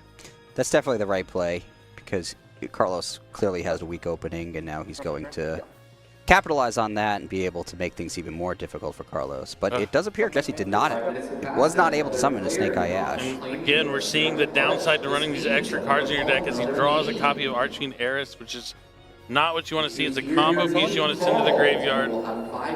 So there are some downsides to using this kind of engine in your deck. He normal summons it, Jesse shrugs and says, okay. And he's attacking and conceding. He knows he can't win. And just like that, Jesse is going to the finals as Carlos's deck just isn't working for him here in the top 4 match. And now Jesse's going to be 1 win away from winning another YCS. That was a rough draw for Carlos, but I think it's the double Bestial against the Crossout Designator that really did him in. Yeah, it was just a rough hand. He didn't really have anything going for him. The Mulcharmy Perillia, even if he did have some cards, Perillia is going to cut him off from, it won't cut him off, but give Jesse so many cards if he tries to advance the strategy. And just, really showing the power of the Bestials. His deck's very similar to the one that Aditya won with the NAWCQ, I believe. So we're really seeing that consistent power behind the strong deck that was predicted to do well in the tournament here this weekend. Sometimes, if it's just a solid deck, you just got to rock it and keep going forward. And now Jesse could be making history, catching up with some of our other players and tying them with how many YCS wins. We're going to have to see, though, if he's going to be able to make it through and win the first ever ultra rare Another Versalaria. But Carlos is still going to be playing for the 3rd, 4th playoff. That's going to be off stream, and he can still get his hands on a super rare copy of Another Versalaria as well. Even after all his wins, it's really nice to see Jesse so happy and excited to be going into the finals. Yeah, definitely. It feels good to win for sure. It's a lot better than losing. It doesn't get old. That's what I'm saying. It really doesn't get old. Yeah, you would know, Billy. I never get tired of winning. Yeah, definitely. And we're gonna have to see if he has what it takes. If he's gonna be able to draw like that in the finals to manage to win as well. Like when you're going second, you're opening up 2 Bestials, a Mulcharmy. You don't really even need a starter card because you're just gonna be able to have the power of the Bestials to play a beatdown deck, essentially. He attacked with Druid Worm, and the opponent could see it on the next turn. Yeah, and then as cool as Carlos' deck is, like sometimes when you're playing some little gimmicky kind of things like the Arching Errors, all those trap cards, even though with 50 cards you're less likely to draw the 1-ofs, it's still going to happen from time to time. And for it to happen at this point in the tournament is tough, especially 2 games in a row where you're drawing those 1-ofs that you don't want to see. But I'm sure Carlos is happy. This was his first YCS top, and to make it this far is an incredible. And, you know, big round of applause for Carlos. His tournament is over for now, but he still has that one more match to try and walk away with a prize card. Yeah, I think he made a name for himself, and I think he's going to inspire a lot of duelists to use that combo, because I think it's a really cool combo that most people did not know about. Yeah, it definitely is. At least to have it, like, maybe in your side deck, for, like, when you go first, you can, like, put those cards in. Against certain strategies, might be something the players want to consider as this format keeps evolving and going forward. But yeah, it's unfortunate that those cards failed him here in the top 4, but this is just once. So this is one picture of one duel or one match where he drew the cards and wasn't able to make the combo, so it did cost him. But look at all the rounds he got through. We're here in the top 4 from over 900 duelists. He made it to the top 4 using this combo in his deck. Yep, and it was an exciting one to watch in the previous feature. So big congratulations to Carlos, and, you know, also huge congrats to Jesse. He's been to the finals before. I think he has more finals appearance than anyone else, if I had to guess. I don't know what number he's at now, but it's probably like 12 finals. Something crazy. I know at one point he lost more finals than he won, and he was at like 4 or 5 wins. I'm sure he can tell you. Yeah, I'm sure he knows, but it is incredible that he is back in the finals. And I'm really excited to see if he's going to win our first Another Verse Solaria. Me too.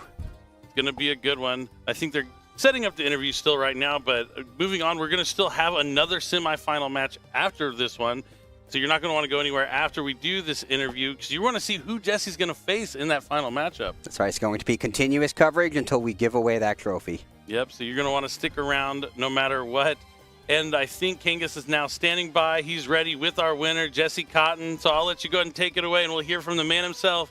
Kangas, thank you. Take it away. Thank you very much, Billy. I have Jesse Cotton here advancing to the finals as our first finalist at YCS Sacramento. Congratulations on that, Jesse. I want to start off by talking about that last duel. The crossout designator comes out, but you have double bestial play. Talk me through your thought process on that turn. Yeah, so I wanted to use Jewess first because I knew the Engraver would send whatever I summoned. And obviously, if it's a Jewess, then I'd get the extra ability to send the Engraver away. But when he crossed out the Druis, it's apparently that play is like very low value. So for him to do that, like, shows he needs this to go through. So okay, even if I lose my Magnamut, it's fine. Get rid of the Engraver, it should be okay. And then yeah. All right. Well, it was a cool play to see happen. Were you aware? Were you able to see what was in his deck? Because we got to see it on a previous feature match. The combo he could pull off doing 8,000 damage in one turn using his Earthbound release. Did you get a chance to prepare for that going into this? For the tournament? Oh, no, obviously not. But I did catch Game 3 in stream when he was top 16. But that's an FTK that's used a lot in Master Duel. Not a lot, but it's used in Master Duel tier elements. So I am familiar with the combo. Okay. How much was that on your mind when you were going into this match? Truthfully, not too much because it stays the same, right? If you don't stop the UL deck from comboing, my deck at least is not going to break the field. So whether it's the field or an FTK, only makes like a tiny bit of difference. Okay, fair enough. Well, you're going to the finals. This would be your 6th YCS win, correct? If you win, and that would put you in a very small group of duelists that have ever achieved that. I believe only LeBlanc has pulled that off in the past. So what would a win mean for you as a duelist in your career? I'd be happy. I don't know, like, I don't know how to respond to that. Just another day for Jesse Cotton. Congratulations on the win, and maybe we'll talk again later. Everyone, Jesse Cotton, we're going to send it back over to the casters. Thank you, Kangas. Good to hear from the man himself, Jesse Cotton. You know, it's a big part of keeping your emotions level, not getting too excited, not getting too sad. You stay somewhere in the middle, that's where your mind is going to be at its best. You see him walking off stage, and now he will be awaiting his opponent as we move on to our second semifinal match. But before we jump into it, I want to talk about something amazing we have going on, and that's right, it's regional season. So let's go ahead and talk about the Info Regional Game Mat. Might be upcoming events. Let's go ahead and look. It is upcoming events, not the Info Regional Game Mat. Let me put my glasses on so I can see. And 2 weeks from now, we have the Yu-Gi-Oh! World Championship in 2024 in Seattle, Washington. I'll be there. We're also going to be doing watch parties from OTS stores, so make sure you go to your OTS. We'll also have live look-ins at OTS to see the people that are watching from home and enjoying and participating in that celebration of the World Championship. But moving on from that, we have a team YCS in Santiago, Chile. We have the YCS in Cancun, Mexico in early October. And of course, a week after that is the YCS in Niagara Falls, Ontario. That's right, we're going to go to Jesse's hometown of Canada for a YCS. We'll definitely see him there, I would imagine. And now we have even more events coming up. Mike, tell me about them. October 17th through 20th, we have New York Comic-Con. You can show up and duel against the Masters, including me and Billy Brake, if you're able to attend. In November, we have a couple of events. We have the Yu-Gi-Oh! Championship Series will continue in Ecuador. And then the following weekend, on November 9th and 10th, we will have the North America Remote Duel Yu-Gi-Oh! Championship Series, where you can win a YCS title without leaving your home. Finally, in December, we will round out the year for Yu-Gi-Oh! Championship Series events with YCS Anaheim in California. It's sure to be an exciting event, so don't miss it. Definitely, you don't want to miss it. I'll be at a lot of those events. I hope you are too, or at least you're going to watch from home for the events that we do stream. But definitely, if you're in New York or going to New York Comic-Con, stop by the Konami booth and duel myself, Mike, and some other amazing duelists that we have that will be participating. But as we said, don't go anywhere. We're not done with the dueling action just yet. Our next semifinal is going to be right up very quickly. Stay tuned, and we'll conclude YCS Sacramento. Stick around.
And welcome back to Yu-Gi-Oh! Championship Sacramento, where we are really down to the last couple of duelists here. We just saw an incredible first semifinal match. We're about to go into the second semifinal to figure out who will challenge Jesse Cotton for the championship title here.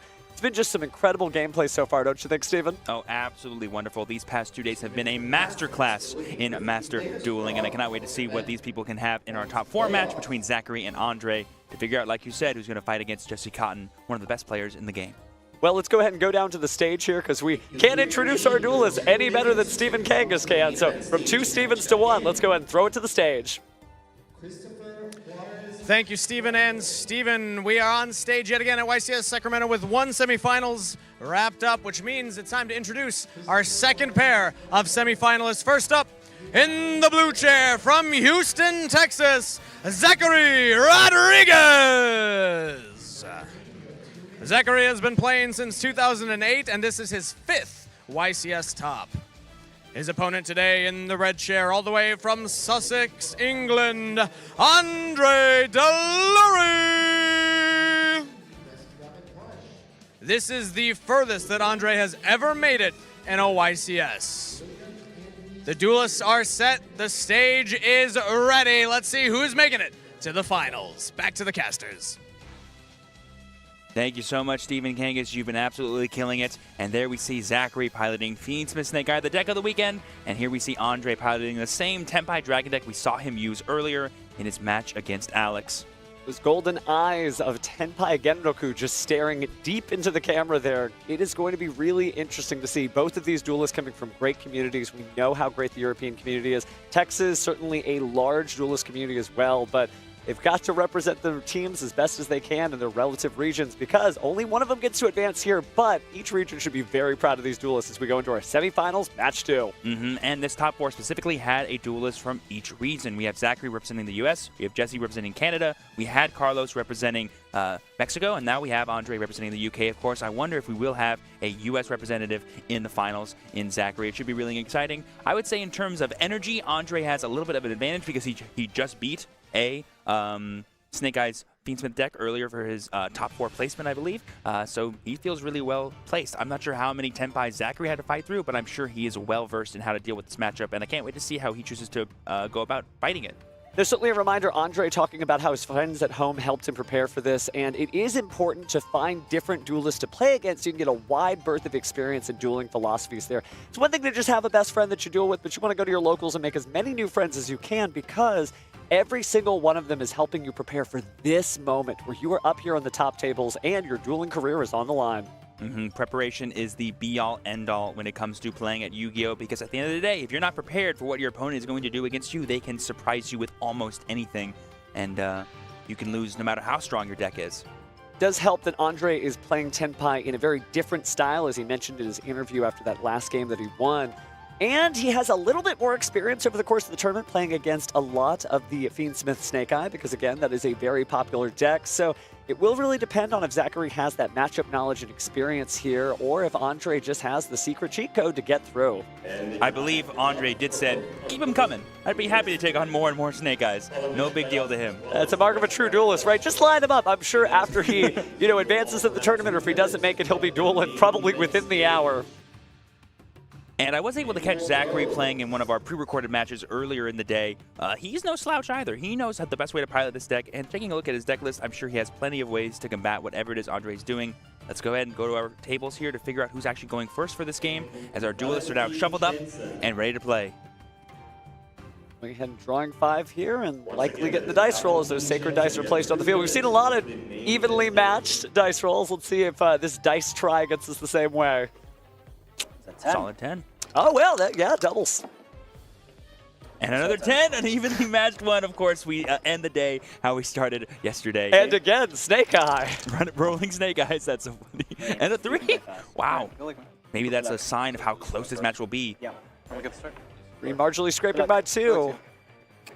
Andre winning that dice roll, I think, did he just say, I'm going second? I'm thinking standby. Oh, no, I think he's going first. Wow. Oh, I know. He's just using the Molchami Purilla.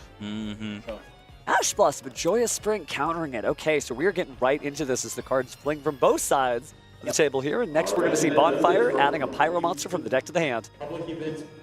And this could be a really good start here, getting that Snake Eyes Ash, which gets us into the bread and butter of all Snake Eye combos. Go ahead, normal summon and automatically search for Snake Eyes Poplar. As Poplar's effect will now special summon it to the board. So far, everything feels pretty textbook. Nothing too crazy here. No additional points of interaction. Perhaps that Molcharmy Purulia was supposed to get more basic reinforcements here, but since it was negated, at least it takes away that Ash Blossom, so when Andre gets to play, he'll get to do something. Any of my Master Duel fans out there know how powerful effects like Purulia are, being able to draw cards in the middle of your opponent's turn and draw even more interactions and disruptions from your deck. Super strong. And ooh, we're seeing an early IP Masquerena coming down from Zachary using that Ash and Poplar as material. Poplar's effect to go to the Spell Trap card zone, and then Diabellstar's effect to add Ash to the Spell Capture zone and special summon itself. Interesting. So now we're going to go ahead and see the Selene there. We've got multiple spells, so it's really easy to bring out that Spellcaster monster and then link that one off as well. That is going to bring us up to the 2-material Appaloosa Bow of the Goddess. Zachary here just trying to insulate himself against any things like Nibiru or any other cards that Andre could have in his hand to interact with his board that continue as he continues comboing. I believe he summoned Appo on the 5th summon, right? Or, yeah, 3 to go into IP, 4. No, the summon of Selene was 5. If Andre had a Nibiru, he could have used it there, I believe. But as you can see, he had plenty of backup resources here as we go ahead and use the original Sinful Spoil Snake Eye. Get rid of that Snake Eye Ash, replace it with Snake Eye Oak. Something I've been noticing all weekend is all the players that main deck Nibiru play around Nibiru, and we see Zachary having it in his main deck right now as he was searching with that original Sinful Spoils. So that leads me to believe why we went for this early Appo line.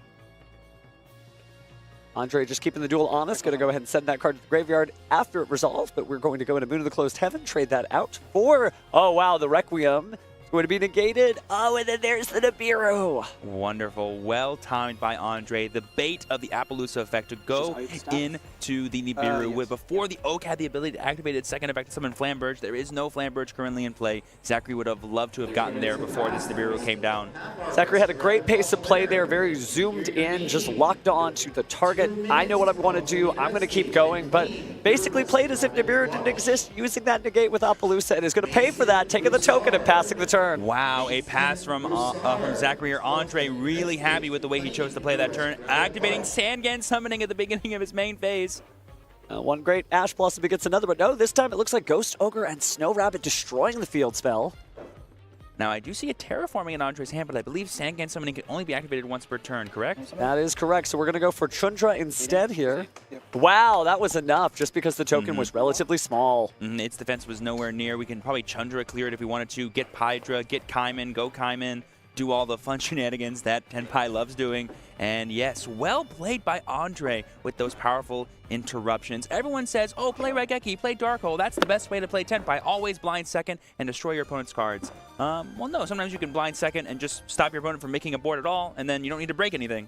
Well, I think what Andre is showing us here, and what is common among some of the other great battle phase decks that we've seen throughout this format, including that great Ancient Gear Golem deck that we saw a few weeks ago, is that you have to learn how to play these battle phase decks while going first. You cannot just imagine you're always going to be in this perfect situation where they go first, you break their board, and you keep on playing.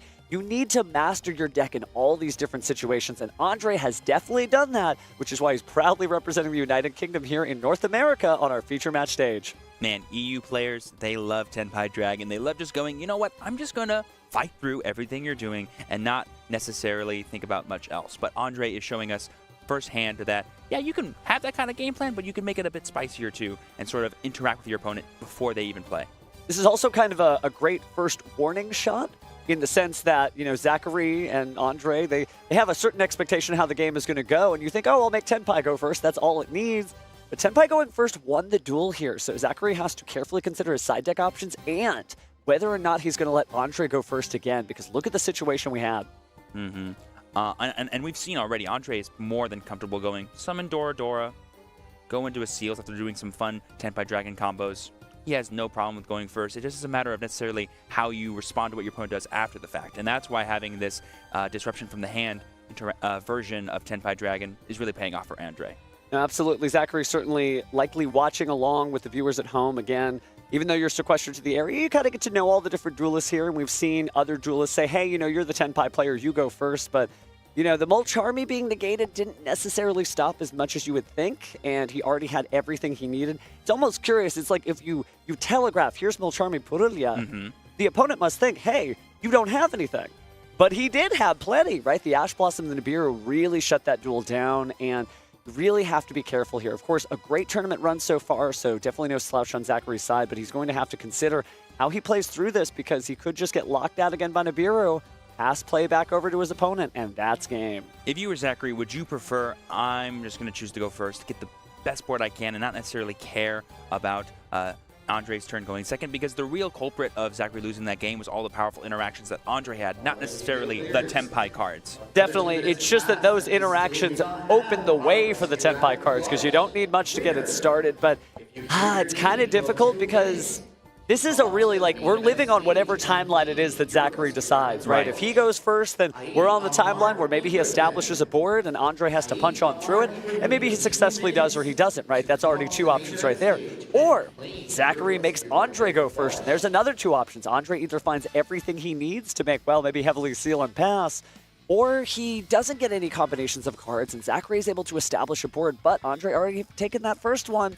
It'll still mean that we're going to a game 3, so this is going to be a little difficult here. There's so many different possibilities. And I cannot wait to see how this shakes up. Looks like both of our duelists are ready. They have their opening 5 cards. I think the judge is asking for clarification who's going first, and I think I saw Zachary point to himself, which means he is going for the, you know what, I want to play my game. I don't care about yours. Let's see how this shakes up in game 2. Right. Here we go. Draw stand by me. Yep, it is Zachary going first, beginning with that Snake Eyes Ash in his main phase, uninterrupted. I don't know if I saw anything in Andre's hand here that could have interrupted it. I believe I saw a Nibiru the Primal Being as well as the Cosmic Cyclone, so there could be some interesting stuff depending on how far we get into the game state here. But speaking of game states, we're going to go ahead and add that Divine Temple of the Snake Eye here, activate it. Likely bring out the Snake Eyes Diabell Star. I think I saw a hand for Zachary over there. I saw a bunch of cards. Did I even see Droll and Lockbird in there? Certainly possible. Definitely would slow down some of the searching here. But speaking of searching, let's go ahead and activate that Snake Eye Ash. Go ahead and get rid of that Snake Eyes Diabell Star and go into the next one. Summon Snake Eyes Oak. All right, because you did see that Nibiru, this is summon number 3, I believe. 4, if you include this Snake Eye Ash, I believe. So it's going to have to be really careful here. Yep. This could be getting Flamberge here to maybe insulate against the potential Nibiru. And it will. Definitely would be heads up. Think about it. If anything happens that involves Nibiru, that'll send that Flamberge to the graveyard, and 2 monsters will hit the field. So here's the difficult decision. Yeah, but we saw Andre has no problem waiting for the right time of Nibiru. He did it in game 1 and it paid off gangbusters. And here we see him going for the throat here, activating the Nibiru as early as he can on the summon of the Closed Heaven. I think he sees the value in turning off the Fiendsmith's part of Zachary's deck here. Certainly, if a Fiendsmith Desiree hit the field, it would be difficult to play through that. You need to be able to punch through as few options as your opponent has, right? When you think about the Tenpai deck building philosophy, especially Andre, who's showcasing just, you know, a flexibility of going first, going second, you need to be able to slow down your opponent so there's less things for Tenpai to have to deal with when you get to that sacred battle phase. And the rock has been dropped, and now where do we go from here? This is actually a pretty big token, I believe. Probably like 4,000 attack. And yeah, had the Flamberge, had plenty of monsters come out. I believe it was Flamberge and the Moon of the Closed Heaven. Moon of the Closed Heaven. So not the biggest Nibiru we've seen, but not too bad as far as tokens go. So here we're attempting to use the effect of Snake Eyes Diabell Star, moving Snake Eyes Poplar to the Spell and Trap Card Zone and summoning out. We are then going to link using the token and Snake Eyes Ash, going into IP Masquerena. Certainly feels pretty safe now that Nibiru is gone, right? Doesn't mean you are completely invincible, but at least you can play. And I did see what appears to be an Ash Blossom Joyous Spring and a Nibiru in the hand of Zachary, so a lot of different options there. I think he has 2 Ash Blossoms specifically, which is maybe a little too many, but could be good depending on how long this game ends up shaking out. Be certainly a grind game that helps us out, but speaking of grinding it out, looks like we got the Promethean Princess Bestower of Flames in the field and bringing back a Snake Eyes Flamberge Dragon. Yeah. Even though he didn't have access to his Fiendsmith part of his deck, the Snake Eyes part is more than good enough at playing around things like Nibiru, or in this case, playing through things like Nibiru, because having that really powerful fire package in your extra deck in the form of Promethean Princess to recycle your cards like Flamberge sets up boards exactly like this one. And now we're going to go into a Phoenix because we are fire locked, but now we can go back to what the game was before. Oh my gosh. Okay, so it's 2 Ash Blossoms, a Ghost Rabbit, that was the other card I saw, and Nibiru. So if we include all those interactions, plus this IP into potential SP, plus the Flamberge, I see like 5 points of interaction for It's Zachary. not too bad when you consider what Snake Eye typically tries to end on, even without the Fiendsmith access. It's still pretty strong because Promethean Princess obviously able to come back there, the Flamberge Dragon able to replace those resources. Speaking of resources, here comes Sungan Summoning. Let's see if it resolves. If this does resolve, all those cards in hand essentially will no longer matter once Andre starts summoning Fire Dragon monsters during the main phase. We saw Zachary Ghost Rabbit this last time. It didn't exactly pay off for him, but it could be. Oh, and there is the Cosmic Cyclone. Lose 1,000 life points, but banish that monster before it hits the field. No, it's not going to the graveyard. It's to be just a little to the side. I think Andre's just getting ahead because he might see red here. That's usually what happens when you play a Tenpai Dragon deck and you have Sandgan Summoning plus Hydra. Gonna go ahead and search Kaiman here. Good there we correction go. there. And now it could be as simple as enter the battle phase or summon that Trundra that's already in her hand. Wow, we really do just have all the dragons in Andre's hand. All dragons all the time. It was a great new dragon theme. This could be a response. I believe Sandgan Summoning. Sure. You can't Princess, right? Because that doesn't. Well, they're just unaffected, so you could still say, hey, I'm going to destroy you. It just wouldn't be destroyed. Okay, great. Just wanted to double check because it would trigger on the summon of the card. That is correct there. We are going to use that, and I think we're reaching for the Ghost Ogre and Snow Rabbit, so get that off the field. Andre waiting to activate the effect before he actually goes for his other dragon effects makes a lot of sense to me. Definitely saw that Ghost Ogre and Snow Rabbit coming. Been a great choice for a lot of different decks to exploit some vulnerabilities of destroying those face-up cards. So now we've got to even things out, the field spell being gone, but we are going to the battle phase. The thing that Zachary needs to watch out for is he cannot let Transcendence Dragion hit the field, the level 10 Tenpai Dragon Synchro Monster, because that Nibiru in his hand will not be worth anything if he does that. Well, that was our first attack from Chundra, and here comes Tenpai Dragon Adra. That's officially summon number 3. If Andre has a little bit of a heads-up play and maybe tries to make Transcendence as quickly as possible, that could be pretty huge for him. Attack with Fadra. We are now no longer taking battle damage, and our monsters cannot be destroyed.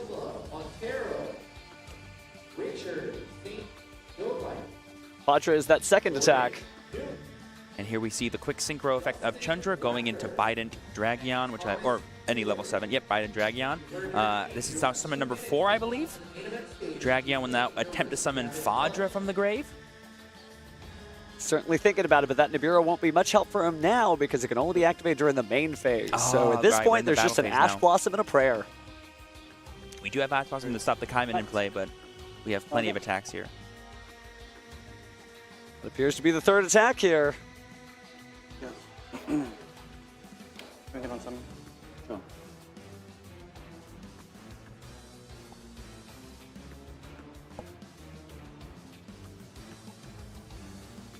Zachary's in the tank. Consider.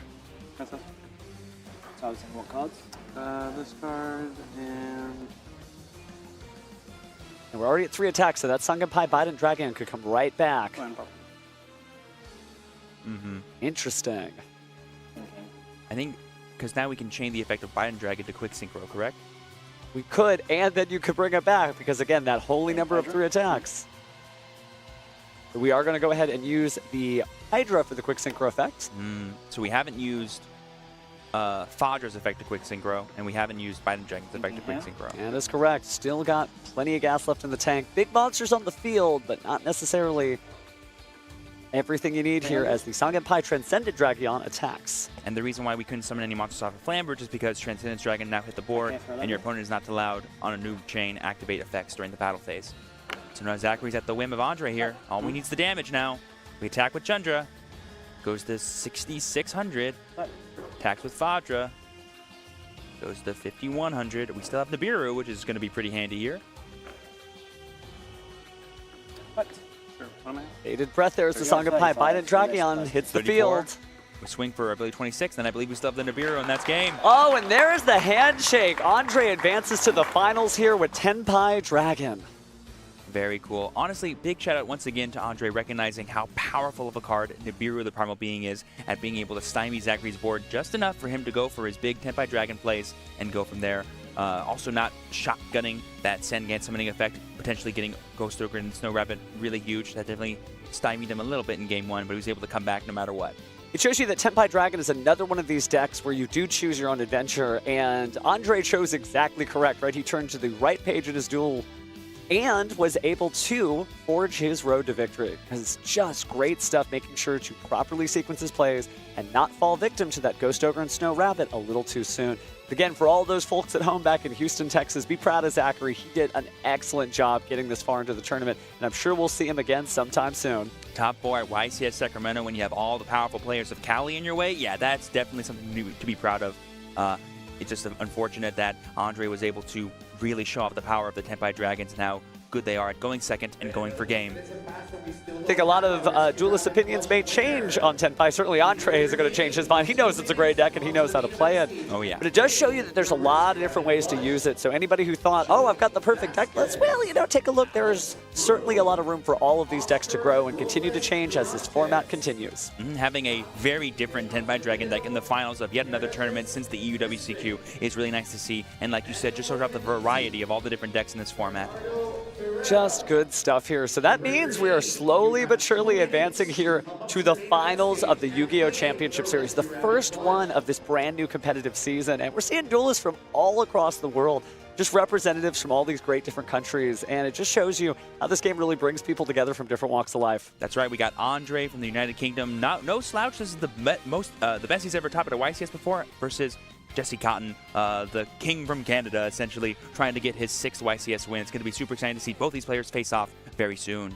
Certainly a legendary duelist in his own right, but every YCS is its own unique experience, right? You could have 600 or 600 YCS tops, but all of them are going to be different. And they're not necessarily going to help you. Just because Jesse Cotton's a great duelist, it doesn't mean that you automatically win. He's got to put in the same level of work that everybody else does. And I just got to say, this has been a really fun YCS for me to commentate for my first ever YCS. It's been so exciting. All these fun little storylines. Jesse Cotton showing up out of nowhere and making it all the way to the finals. Andre from the UK. All these fun decks that are just popping off like Fiendsmith Ubel with a really powerful Archfiends Nightmare combo. Oh, love all of it so much. Happy to be here. Oh, man, just great Yu-Gi-Oh! And great working with you too, Steven, by the way, because again, we have had a blast together here. We've gotten to see so many new cool different decks, so many different duelists. We've had people who are at their first YCS that never got this far, people from all over the world. So again, I keep saying, like, hey, you who I was listening to me right now, we would love to have you here. You could be on our featured match stage, but that only happens if you put in the same level of work that everybody else did, right? Make those travel plans, and we do have all those upcoming events, so we would love to see you. Unlike Andre, though, you don't need to drive 9 hours from LAX. You can just fly in, and you'd be more than welcome. Either or, however you get here, we'd love to see you. And speaking of loving to see people, we love to see Steven Kangas, so let's throw it back to the stage and have a winner interview. Thank you very much, Steven. I am here with Andre after another win. We just keep hanging out up here. Congratulations on your semifinals win and now going into the finals for YCS Sacramento. I mean, what a journey you've been on the last couple of weeks, flying all the way overseas. I hear that you had a long drive up. How are you feeling energy-wise going into this finals? I'm really excited for the finals. This is the furthest I've ever been. I've had top cuts in my nationals, European Championship, YCSs, but it's the first I've gone, so I'm really itching for a win now. What would a win mean for you as a duelist? Not just the fact that it's the furthest you've made it, but it would be your first ever YCS win then. It'd mean a lot. I've played for a very long time. I started back in 2009 on and off, so for me it'd be an amazing achievement. But also, as far as I'm aware, there's not many people from Europe that have travelled, so just if more people from the UK, more of my teammates would come as well, I think that would be a great experience. So that's who I'm trying to win for. Do you think any of your teammates back home, when they see this, might be regretful that they didn't make the journey along with you? Definitely some. As far as I'm aware, some of them are up at 3 a.m. currently watching, so they're the true heroes back at home, staying up. They're the real ones. And I also want to say, Tenpai Dragons making it to the finals. We all know what happened over in Europe just recently. How does it feel being the only pilot of this deck, having to face so many of these Fiendsmith Snake Eye decks, so many of these Fiendsmith Ubel decks? Well, keep the Snake Eyes coming, because that's pretty much what I've played. Pretty much only mirror matches and against Snake Eyes, so I was knocking out other Tenpai players along the way, but then obviously eating through all of the Snake Eye players as well. Keep them coming, says Andre. Best of luck. Congratulations on this win. You got a finals ahead of you, so we're going to throw it on back to the casters. Just incredible, great stuff there. That's right. When you think about it, like all these duelists, they're all saying the same thing. Andre's basically saying we want more duelists literally to come up here and cheer for him, and we really do want to see you because these are the stories that make these duelists happen. These championships do not just happen on their own.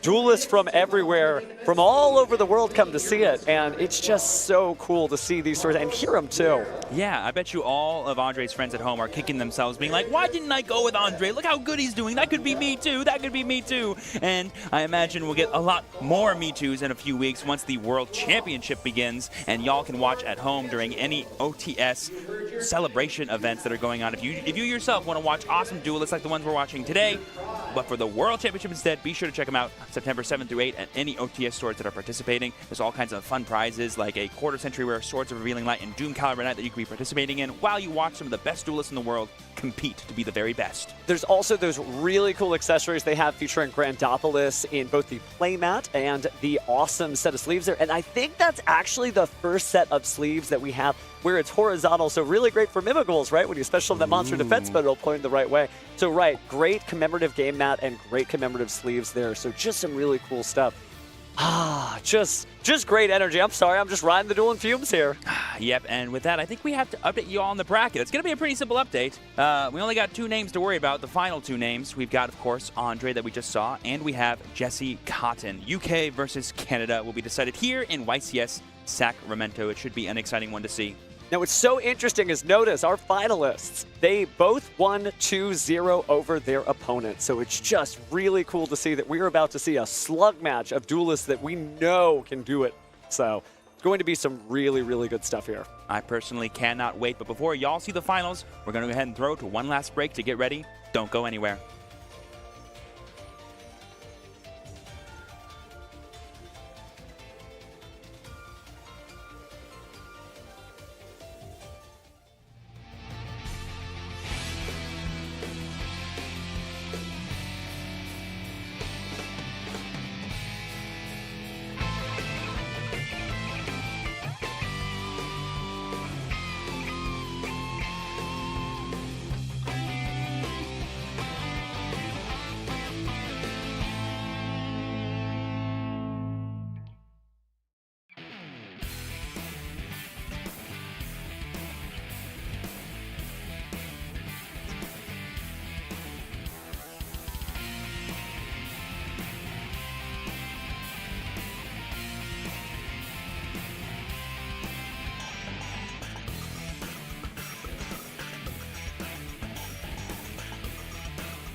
And welcome back to YCS Sacramento. 10 rounds of Swiss, 32 single elimination bracket has all led to this moment. This table has seen many incredible duels this weekend, and now it's time for one more. So let's meet our YCS Sacramento finalists. Up first in the blue chair, from Toronto, Ontario, Jesse Cotton. Jesse is competing for his 6th YCS title. And his opponent today in the red chair, flying all the way from Sussex, England, Andre Delury. Andre is chasing after his first ever YCS title. Stage is set, the duelists are ready. Let's throw it over to the commentators for duel number 1. All right, thank you, Kangas. Exciting to finally be here at the finals of YCS Sacramento. We've seen so many different decks from Labyrinth, Tempai Dragon. White Forest has been all over the place. We even saw White Forest Runic make it to Top Cut. That's the next deck I'm going to try out. But now we've made it to the finals, and we have Tempai Dragon taking on Fiend Smith Snake Eye, 2 of the top decks of the format, and 2 incredible players that are going to be facing off to walk away with that first ever Another Verse Solaria. Yeah, we saw a really quick round in the previous top 4 match, which is what Tenpai Dragon decks are notorious for, so this could be over quickly. Yeah, both the players were able to win their semifinal match rather fast, but now only one of them can win this round, and we're going to find out who it's going to be. We have Jesse up against Andre. Jesse's representing Canada, Andre out of the UK. From Sussex, and it's going to be an exciting match. I really don't know which one of these players is going to win. They both played phenomenal. It seems like Andre's doing some things with Tempai Dragon that we haven't seen other players do when they're first to go for it first. And Jesse, on the other hand, a well-known player, decorated duelist, going after his 6th YCS championship title. He is not a stranger to the finals, and we are going to have a YCS champion crowned here in mere moments. Unfortunately for Andre, at this point, Jesse must know that Andre is on Tenpai Dragon. So if Jesse wins the die roll, he'll know that he can choose to go second to have the advantage in this duel. Yeah, there's definitely a lot of more information now that there's only 2 people remaining in the tournament out of over 900 competitors here this weekend. These are the players that made it all the way to the finals.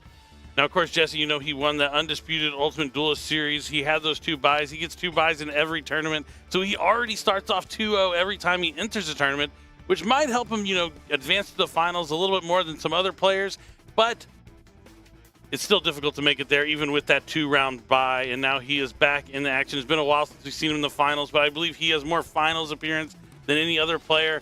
And we're going to have to see if he can add to his collection of trophies. And on the other side, Andre, hungry for his first YCS win, came all the way from the UK. We actually don't have a player from the United States in the finals, although we did have 4 different countries represented in top 4, Canada and the United Kingdom moving on here to the finals. That is awesome to see at a tournament in the United States. Yeah, definitely. Players come from all around the world to compete in our Yu-Gi-Oh! Championship Series, get a chance to win an ultra-rare prize card.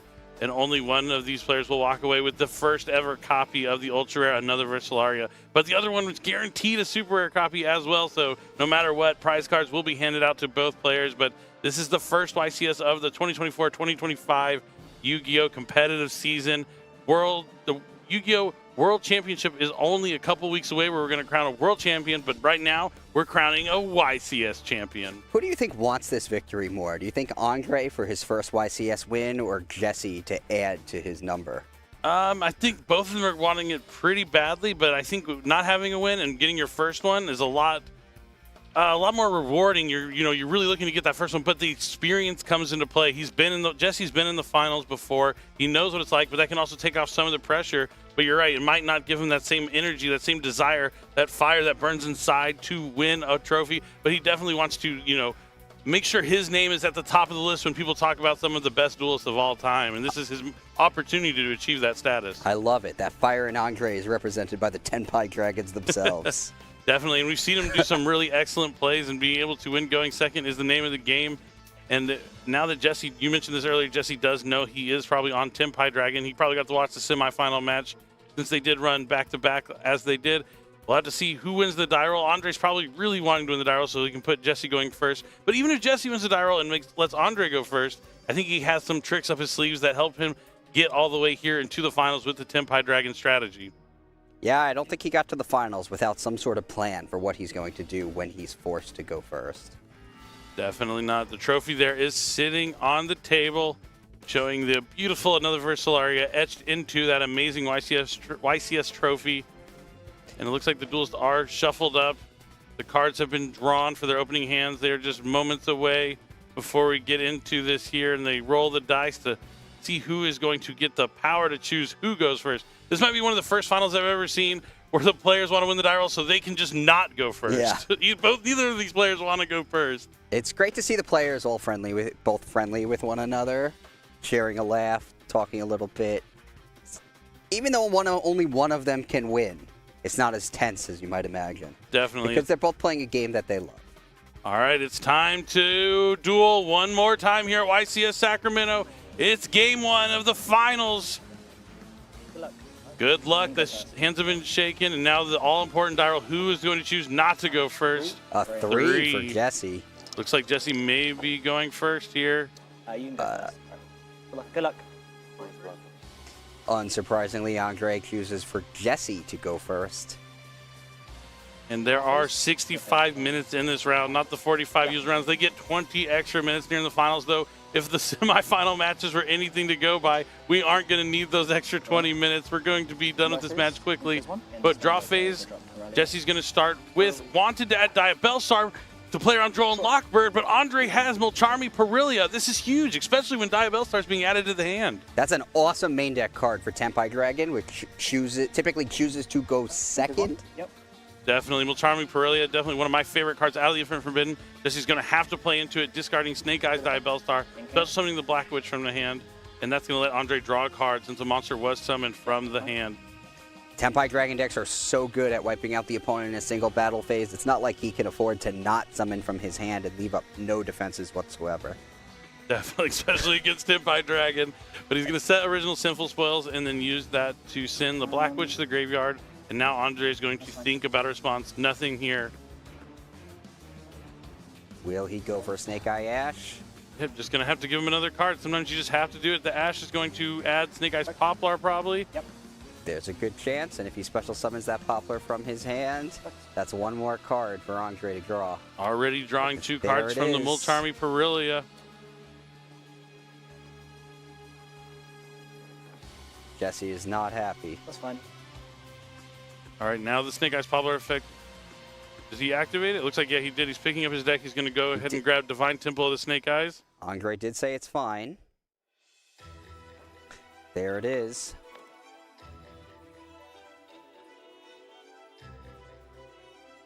On resolution. Oh, okay. Andre might have a response here on resolution of the Divine Temple being added to the hand. Did he draw into it? Droll and Lockbird? It's another copy of Mulcharmy Perilia. A second copy. You can play up to two Mulcharmies in the same turn. That means if if Jesse were to normal summon, he would get two more draws. But now Jesse's going to triple Tactics Talents, take a look at the hand, see what Andre's working with. The Dragon Monster. You can see that Bestial Druisworm is in the hand as a form of interruption. Yeah. Gonna read Dora Dora. Dora Dora, very similar to Snake Eye Ash in the Tenpai Dragon strategy. Never used it though. Yeah, it can get the Genroku, which is essentially Poplar, since you can special summon it from your hand when it's added by a card effect. We're gonna see if Jesse goes after the Druisworm just because it represents the only point of interaction from the hand here. Because yeah, going after any of the others, the Sengen Kaiman already in the hand, Chandra also. Genroku contributes itself to get access to any Tenpai Dragon from the deck as well. So yeah, going to go after the Druisworm as it represents something that could impede Jesse's play here on his first turn. Right, but as soon as Jesse summons another monster from his hand, Andre's going to draw two more cards, and there's a good chance that it will be able to interact with Jesse's future plays. Definitely. I think Jesse, when he decided to commit to that triple Tactics Talent, though, knowing that that would be a potential the case here, is knowing he's not going to summon again because he doesn't want to give him the extra cards. But how much, after looking at the hand. How much can he do without normal summoning or special summoning any monsters from his hand, though? That is the question that we are going to need answer right here. We'll see what he is going to do. He's going to Divine Temple and have to place the Snake Eye Oak from the hand. Oof. Yep. That is not ideal. Better goes in the spell and trap card zone from the hand than from to the main monster zone and getting those draws for sure, which is a little funny. And now Jesse's going to use Snake Eye Ash, sending the Oak to the graveyard to spell summon Snake Eyes Flamebird Dragon from the deck. Now he has to decide how is he going to build a board to beat the hand that Andres has. If anyone can play through this, it's probably Jesse. All right, so he's going to go ahead and use Wanted, Banish Wanted to put Original on the bottom of the deck to draw a card. Want to know all the cards you're working with before you make any decisions about the plays moving on from here. This is a classic board where we see Flamebirds and Poplar together on the field like this. Because if you link them away, I don't believe he's used Poplar's effect this turn. He can put the Flamebirds into the spell and trap card zone with Poplar's effect. Could do that. But, I forgot he discarded the Snake Eye Diabellstar already at the beginning of his turn, so that's definitely the one you want to place in your spell and trap card zone with the Poplar. Moon of the Closed Heaven's going to come down. Flamebird's just going to summon back Oak and Ash. Oak is going to summon back Poplar from the graveyard on summon, and now he can link away the Moon of the Closed Heaven to go into Fiendsmith's Requiem. You're right. At this point, he actually has some stuff going on for him. He's definitely committed to not summoning from his hand.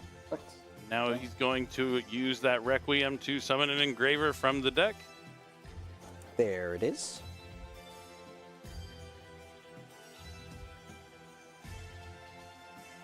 Just started accessing the Fiendsmith engine. He hasn't used Track yet, so he could go into Sequence, into Lacrima, add back the Engraver, discard the Engraver for Track, get the Fabled Lurry, summon the Lurry, summon back the Engraver. He has a lot of things he can do right now, so it's just going to be about how he can navigate through the perfect knowledge of Andre's hand.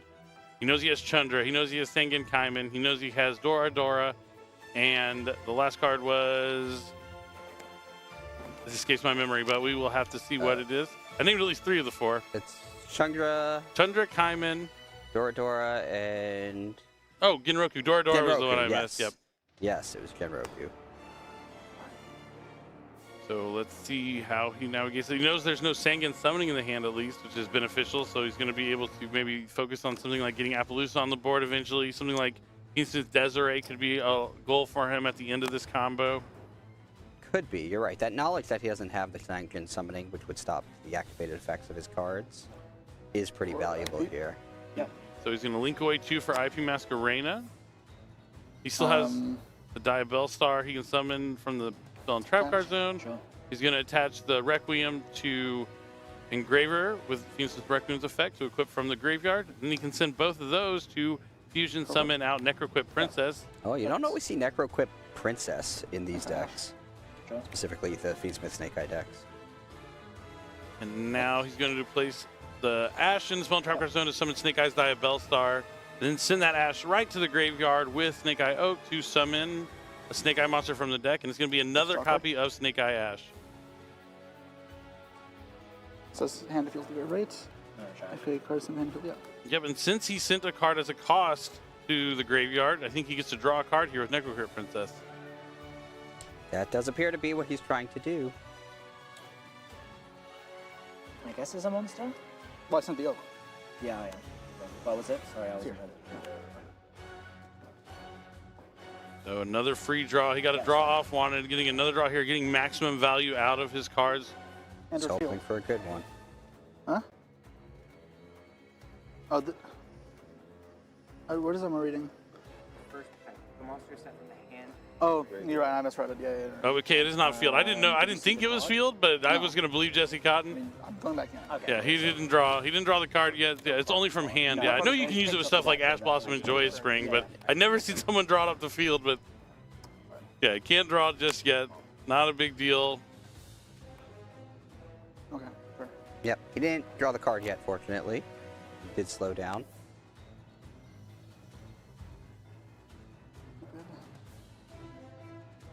All right, a little rattled, but going to focus back into it, see where he can go from here. A veteran player knows how to get his head back into the game. Good catch there from our judges.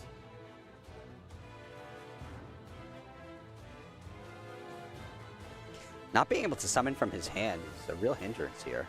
I mean, he could summon from his hand, but he knows what the price he'll have to pay to do so. It is a high price of giving your opponent 2 cards for sure. So now he's going to shuffle back a Light Fiend, summon Fiendsmith Engraver from the graveyard.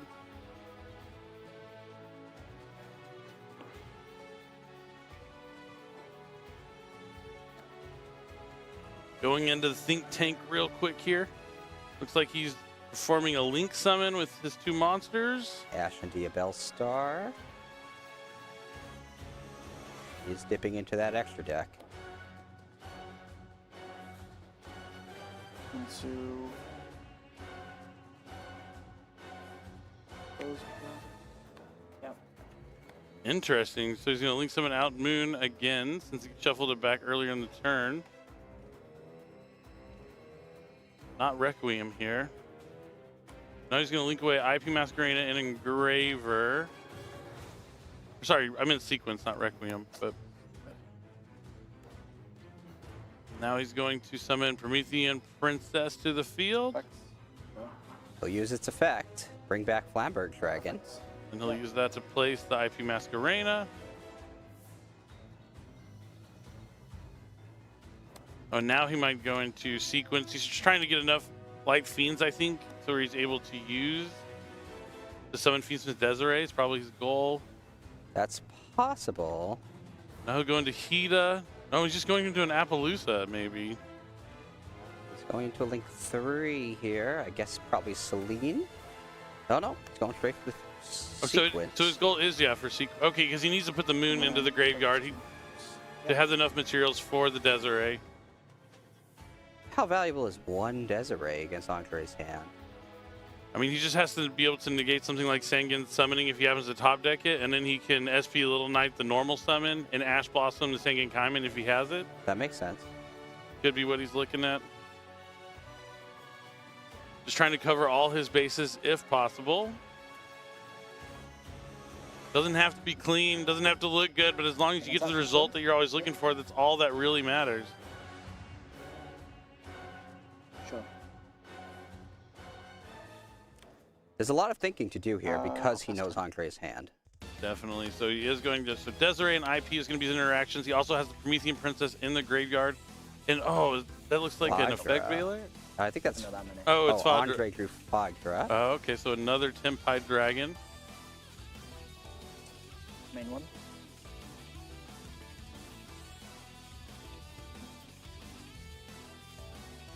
Goes into his main phase. All important turn of Tempide Dragon going second. What can he do? This is the turn he tries to win. So he's going to start with Dora Dora. Does Jesse have something like Infinite Permanence? He's going to use Divine Temple, it looks like. Try and summon forward the IP Masquerena. I would imagine that would be the card. Yeah. Summons. Temple, summon IP Masquerena. But Dora will resolve. He'll be able to get Genroku if he wants that. Special summon it with its effect.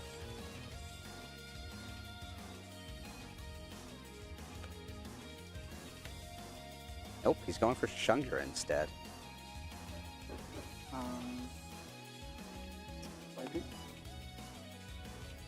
Yep. All right, so now going to link away the Flamebirds and the IP Masquerena. Summon SP Little Knight. One target. Gonna go after the Dora Dora and then try to summon back a couple of Snake Eye monsters with Flamebirds Dragon. With Dora Dora gone, he's stopping Andre from being able to summon Shungra. So he's really banking on that top deck not having been valuable to Andre. Yep, as long as he bet right. Yep, as pretty much as long as you get to Desiree and have IP into SP, reading the wrong effect. There's nothing that Andre would be able to really do there, and barring an incredible top deck.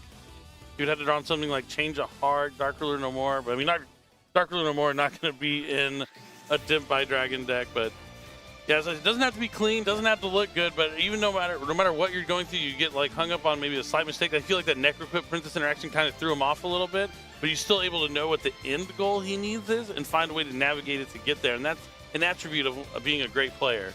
Full knowledge of his opponent's hand is very valuable in the hands of Jesse Cotton. Definitely, and I know he's isn't a big fan of Turbo Tactics talent, but maybe now after this tournament, he will be, as that was a key card in his victory there in game number 1. But you know, going into game number 2, Andres is not out of it just yet. He can win going second. That's what his deck is designed to do, and he has been doing it all weekend long. Now they're diving into the side decks. Things are going to get a little tougher here for Andre and maybe a little easier for Jesse, as there's probably plenty of cards that you side in against Senpai Dragon. But maybe not, because when you're going first, you're just going to rely on your main deck. And that could be how Andre made it this far into the finals. I mean, we've seen Senpai Dragon be a guaranteed tournament mainstay strategy that a lot of players are trying out. And we saw it win the EUWCQ not so long ago, and now it could win the first YCS of the 2024-2025 season. Andre had the benefit of going second in that duel, too. He did. He had what he wanted, but Jesse able to play around double Bull Charming Perilia and only giving his opponent a couple cards. The big thing is he drew into that second Perilia after he'd already drawn 2 cards from the first one. So Jesse was able to navigate not giving any extra cards after that. Right. And it was really that second Perilia is what destroyed Andre. Because the first one was activated during the draw phase, so the triple tactics talent was just not live until he activated that second one that really netted him 0 value. That's true, because the tactics got rid of the Druid's Worm, which was his last remaining piece of interaction to disrupt Jesse's play. Yep, and that might have been enough. So yeah, Andre's going to look back on that thinking about that second Perilia. Maybe he should have held it in his hand, but it's so hard not to. But after they've already summoned twice, like, are you really doing too much holding them off from that second normal summon? But I mean, at the same time, what is the Mulcharmy doing in your hand? Yeah, I was just going to say that the card is otherwise useless, right? If you're not going to play it on that first turn, you're going to get no use out of it later in the duel once you have cards on the field. Yeah. So it was then or never. It just was unfortunate for Andre that it became nothing more than a hindrance to him by allowing Jesse to use the triple tactics talent and rip away the only card left in his hand that interacted with Cotton's field or graveyard. Yeah, that was a huge turning point here in the first game. And now Jesse, 1 win away from becoming a 6-time YCS champion. Would be the second person ever to win 6 YCSs. He's been in the finals probably more than any other player in the history of the game, and he's looking to add another trophy to his collection. Just incredible. But, you know, Andre, he came all the way here from the UK, and now he's trying to get his first YCS win. Even though he's down a game, he has to stay strong mentally. Let him know that he can still fight back in this. He's down, but not out. He has to win 2 games, no matter if they're game 2 and 3, game 1 and 2. You have to win 2 games no matter what. And we're going to have to see if he's going to have what it takes to even out the series here in game number 2. He certainly would not be the first finalist to lose the first duel and then win the YCS. Certainly not.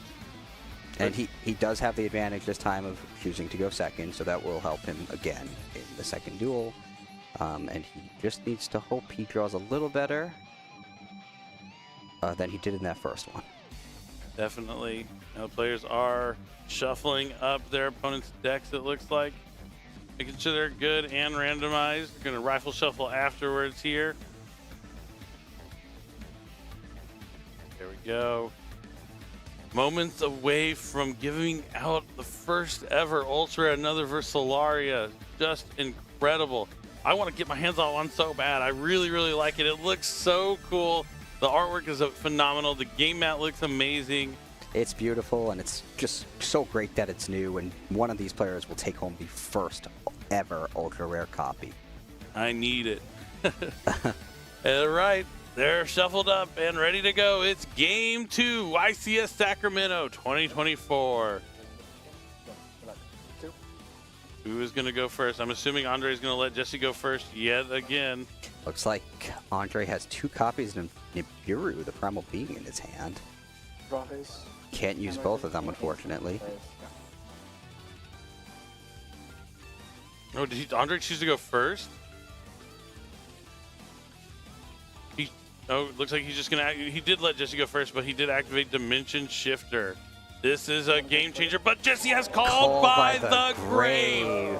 Huge called by the grave here. Could be the call by the grave that will stamp the 6th win here for Jesse Cotton. We're gonna have to see what else he has in his hand, but that is an amazing start. But Andre does have the Mulcharmy Perilia. All this happening in the draw phase. We're just off to the races right at the beginning of the turn before we even make it into the main phase, and now I think we're finally there. This is the classic 1-2 punch was Shifter and Perilia. He has to normal summon Fabled Lure. It's going to get a draw for Andre. And it's infinite impermanence, so it's another way to disrupt Jesse's first turn while he's under the effect of the Perilia. And he's going to link it away into Fiendsmith's Requiem. That's going to tribute off to summon Fiendsmith's Engraver. Just like that, Jesse's already at 3 summons once the Engraver hits the field. So that Nibiru the Primal Being will be pretty easy for Andre to use.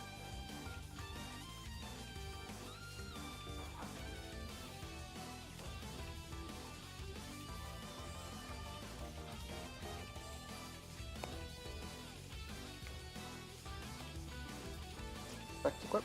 Yep. All right, so now he's going to equip the Fiendsmith's Requiem from the graveyard to Fiendsmith's Engraver. Let's see if he goes into that Necro Equip Princess yet again. Andre already has little small moral victories. He did lose out on the Shifter with the Call by the Grave, but seeing the normal summon spent already on Fabled Lure means he doesn't have to worry about a normal summon of Snake Eye Ash after he uses one of his interruptions from the hand, potentially. If he does have infinite impermanence, he's going to probably want to use that before he has the Nibiru touchdown. There's the Necro Equip Princess. Does Jesse have a monster effect that activates from the hand to get an extra card out of it? Looks like he'll just special summon Engraver. Yep, by putting back a Light Fiend, so he's going to shuffle back the Requiem into the extra deck. He has 2 level 6s. He could link these into a Link 2. He could go into a Rank 6. Looks like he's probably not getting that extra value out of drawing a card out of the Necro Equip Princess. If he is, he's really slow rolling it.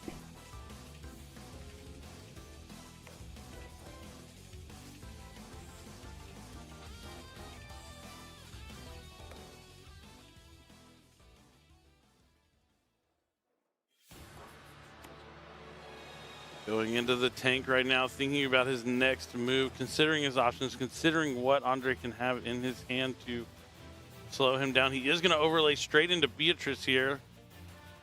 Yep, 2 level 6s to make the rank 6 Beatrice, Lady of the Eternal. He's going to use its effect, and it will be met by Infinite Impermanence to negate it. I become my deck. All right, this might be the end of Jesse's turn. Jesse's offering for Andre to cut, indicating he's probably not going back into it. That's 1 card face down and passes. Andre's going to just go ahead and drop the Nibiru anyway. Yeah, because, I mean, the Beatrice can still send down a card during his turn. Yeah, there's no reason not to, especially with 2 copies of Nibiru in Andre's hand. Yes, And nevertheless, Jesse passes his turn. Andre might be looking to even things out if he does have Tengen Summoning or Tempai Dragon, but you see him shake his head. He's shaking not his happy. Hand. He had nothing to get his deck running in his opening hand, and it looks like his top deck did not help him. He's just attacking with Nibiru, the Primal Being. A second life for Jesse. Another opportunity to draw a card that gets him out of this. That's a card face down and passes back to Jesse. That has to be the... well, I don't know what card he said, actually. Could be an Infinite Impermanence. So he's going to start with Engraver, shuffling back the Fabled Lure to summon Engraver back to the field. Yeah, here's the Infinite Impermanence, so it's whatever card he drew is likely the card he set. But Engraver's back on the field, not quite as strong as Nibiru the Primal Being, so he's going to link it away and summon the Requiem once more. It's nice being able to send that back to the deck to summon the Engraver so that you could link summon it again by using the Engraver. Yeah, you only have to really play 1 copy of all of them since you can put them all back. And now he's going to tribute off the Requiem to get another Engraver onto the field. He's already used the effect of summon from the graveyard. He can use Requiem to equip and then send the Nibiru to the graveyard if you want to just play a beatdown game here. Yeah, I don't think either of these 2 decks are doing what they're supposed to. But you have to make it work with what you draw. That's part of getting to the finals and part of winning the YCS. Definitely. He has 1 for 1. 1 for 1 discarding Flamebird's Dragon. Does Andre have a response? Nothing here. He's going to let him access a level 1, probably Snake Eye Ash. There it is, the beautiful ultimate rare. He's going to use the effect. No response from Andre. Looks like he doesn't have an Infinite Impermanence set there. I guess he has to hope it's a Call by the Grave or something like that so he can stop a Flamebird from coming out potentially. He does have that second copy of Nibiru, the Primal Being. So at some point in the turn, he'll probably hit Jesse with that. Yep. But Jesse's cards are already snowballing, so it's very likely he'll be able to play through it. Snake Eyes Poplar, when it's added to the hand, can special summon itself, and now he can search out a Snake Eyes spell or trap. He wants Original or Divine Temple are his options. If he takes the Divine Temple, once Andre uses the Nibiru, Jesse will have a monster in his spell and trap card zone that he can then special summon. which will allow him to continue his plays. Nope. And there's the Divine Temple. Jesse will activate it. Oh, It's Cosmic Cyclone. That was actually in his opening hand. And that's going to banish the Divine Temple. So that will definitely slow him down. I forgot that was in the opening hand, so obviously that was the card he set. Yep. Yes, Clouds and Temple. Will that plus Nibiru be adequate to stave off Jesse's attacks for one more turn? See, he could... Oh, man. He has so much stuff. It's going to be tough. I think he can find a way to victory here. I think you're right. He can equip the Requiem, take out the Nibiru. Or he can... There's so many different lines he can do. He definitely wants to get Flamebirds on the field before 5 summons. Yeah. He's definitely going to go into 5 summons. It's a question of when. So he links away the Poplar and the Engraver for sequence. So this is summon number 1, 2, 3, 4? That's 4, I believe. So if he makes Desert Ray, that would be vulnerable to Nibiru. Let's see. He's going to use the effect of Poplar to put Poplar into his Spell and Trap card zone.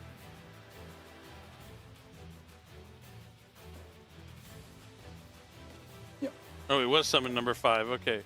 So he is going to be able to Nibiru here before Flamebirds hits the field. Oh, that's right. There were the 3 monsters on the field, plus there was the Requiem that was sent to the graveyard, which I wasn't the Requiem counting. was the one that we missed. Yeah. Summon, right? We need that Master Duel counter that shows up. That's right. You in Master Duel, if you have Nibiru in your hand, it counts the summons for you. And 800, 1,000. now he wasn't able to get the Flamers on the field before 5 summons. I thought maybe there would be a way to like send. It would have been greedy. I mean, it's hard to play around 2 Nibirus in a row like that, though. It is. Jesse may have more plays, though. And even if he doesn't, Andre needs a really good top deck to get out of this. Yep, just another pass here. Nibiru. He does pass. But Magnum Hut was the top deck from the previous turn. That's what he needs. I mean, it didn't help him on the previous turn, but this will let him search a dragon at the end phase. Yes. This is exactly what Andre needs. All of the Tempai dragons are dragons. So he banishes the sequence, summons Magnum, activate Magnum effect on the field. Does he have? Yep, infinite Jesse impermanence. has the infinite impermanence. Once again, it's up to Andre to top deck a good card that will help him. Is it going to be Tempai Dragon Pydra? Is it Sangen Kaiman? You can see from the facial expression he's not super happy about it, but not as painful as the last one. He hasn't ended his turn yet. Have a look again. He hasn't entered his battle phase. He has options. He does have 2 monsters on the field. Does he have a way to access his Tempai Dragons just yet? That's a battle phase? He's going to go battle. So it's defense is 1600? Yeah. So he can attack over with the Magnum, attack for 3,000. This has just been a bunch of non-engine fighting off Jesse's advances so far. But the thing is, Jesse still has Engraver in the graveyard to keep starting his turns with. The sequence won't be going back now that it's banished, at least. That is true. Andre is going to use his 2 monsters for a Link summon, and he's going for SP Little Knight. Pass.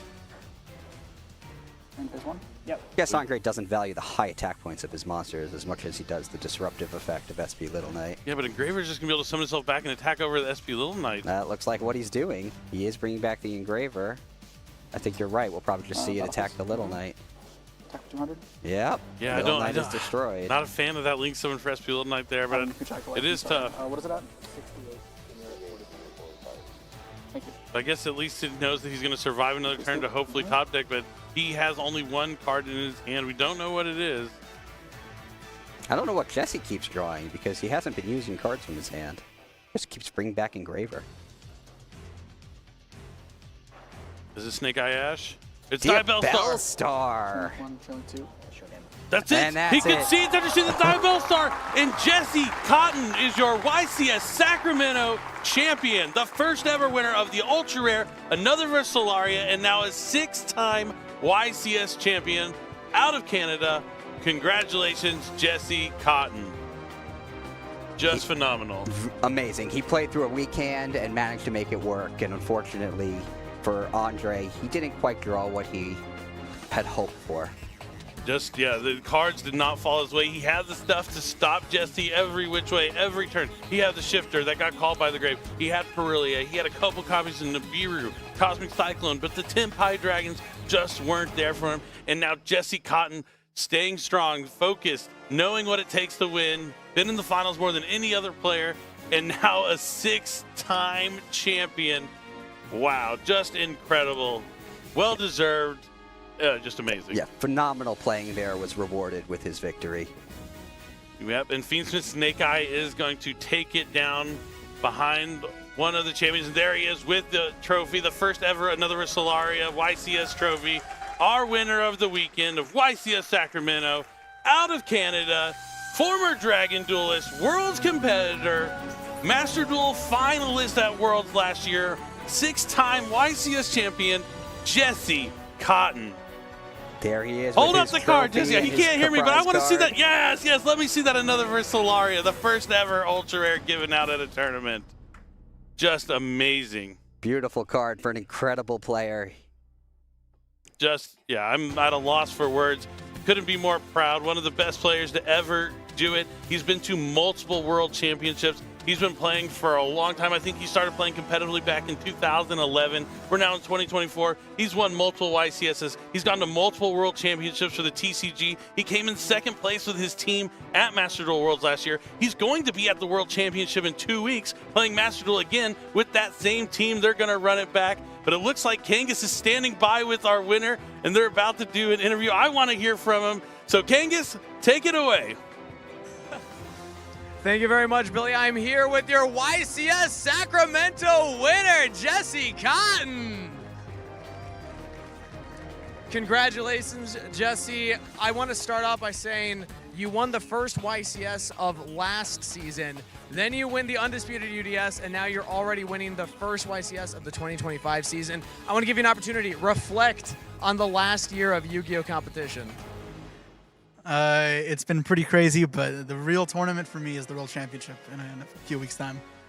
That's a good point. I'm happy you bring your attention there because you will be at World Championship playing in the Master Duel category. So you say that is what you're really searching for, chasing. You got second place last year. So talk to me about your preparation going into this year's event. Honestly, this TCG, I haven't practiced at all since the WCQ because the focus has been on Master Duel Worlds. That's the tournament me and my team really care for. But I got really lucky for this event. There wasn't much preparation. Well, how about your opponent on stage, Andre? He played the Tenpai Dragons incredibly well throughout the entire event. You were able to get the 2-0, but talk to me about what it was like facing him as a competitor. So it's not my first time playing Andre. I know we at least played once before in YCS Dortmund 2023, where he defeated me in the Swiss rounds. So I got a bit of a redemption there. Okay, a little bit of a rematch. Any final messages that you want to give out, either to people here at YCS or folks that you might be facing off against at Worlds? Thank you, my friends and family, for supporting me. Thank you for the support. Thank you, Jesse Cotton. Congratulations. I'll let you get going off stage here. One more round of applause, everybody. Jesse Cotton. His 6th YCS title. He won the undisputed UDS. That duelist on your screen, one of the best to do it. And we all were cheering for him along the way. But with that being said, that is going to do it for our stream for YCS Sacramento. Thank you so much for everybody at home watching along. Thank you everybody in production for keeping the gears rolling, and a special thanks to the duelists who competed. A reminder that the next stream you see us on will be for World Championship on September 7th and 8th. So until then, duel on, and we'll see you next time.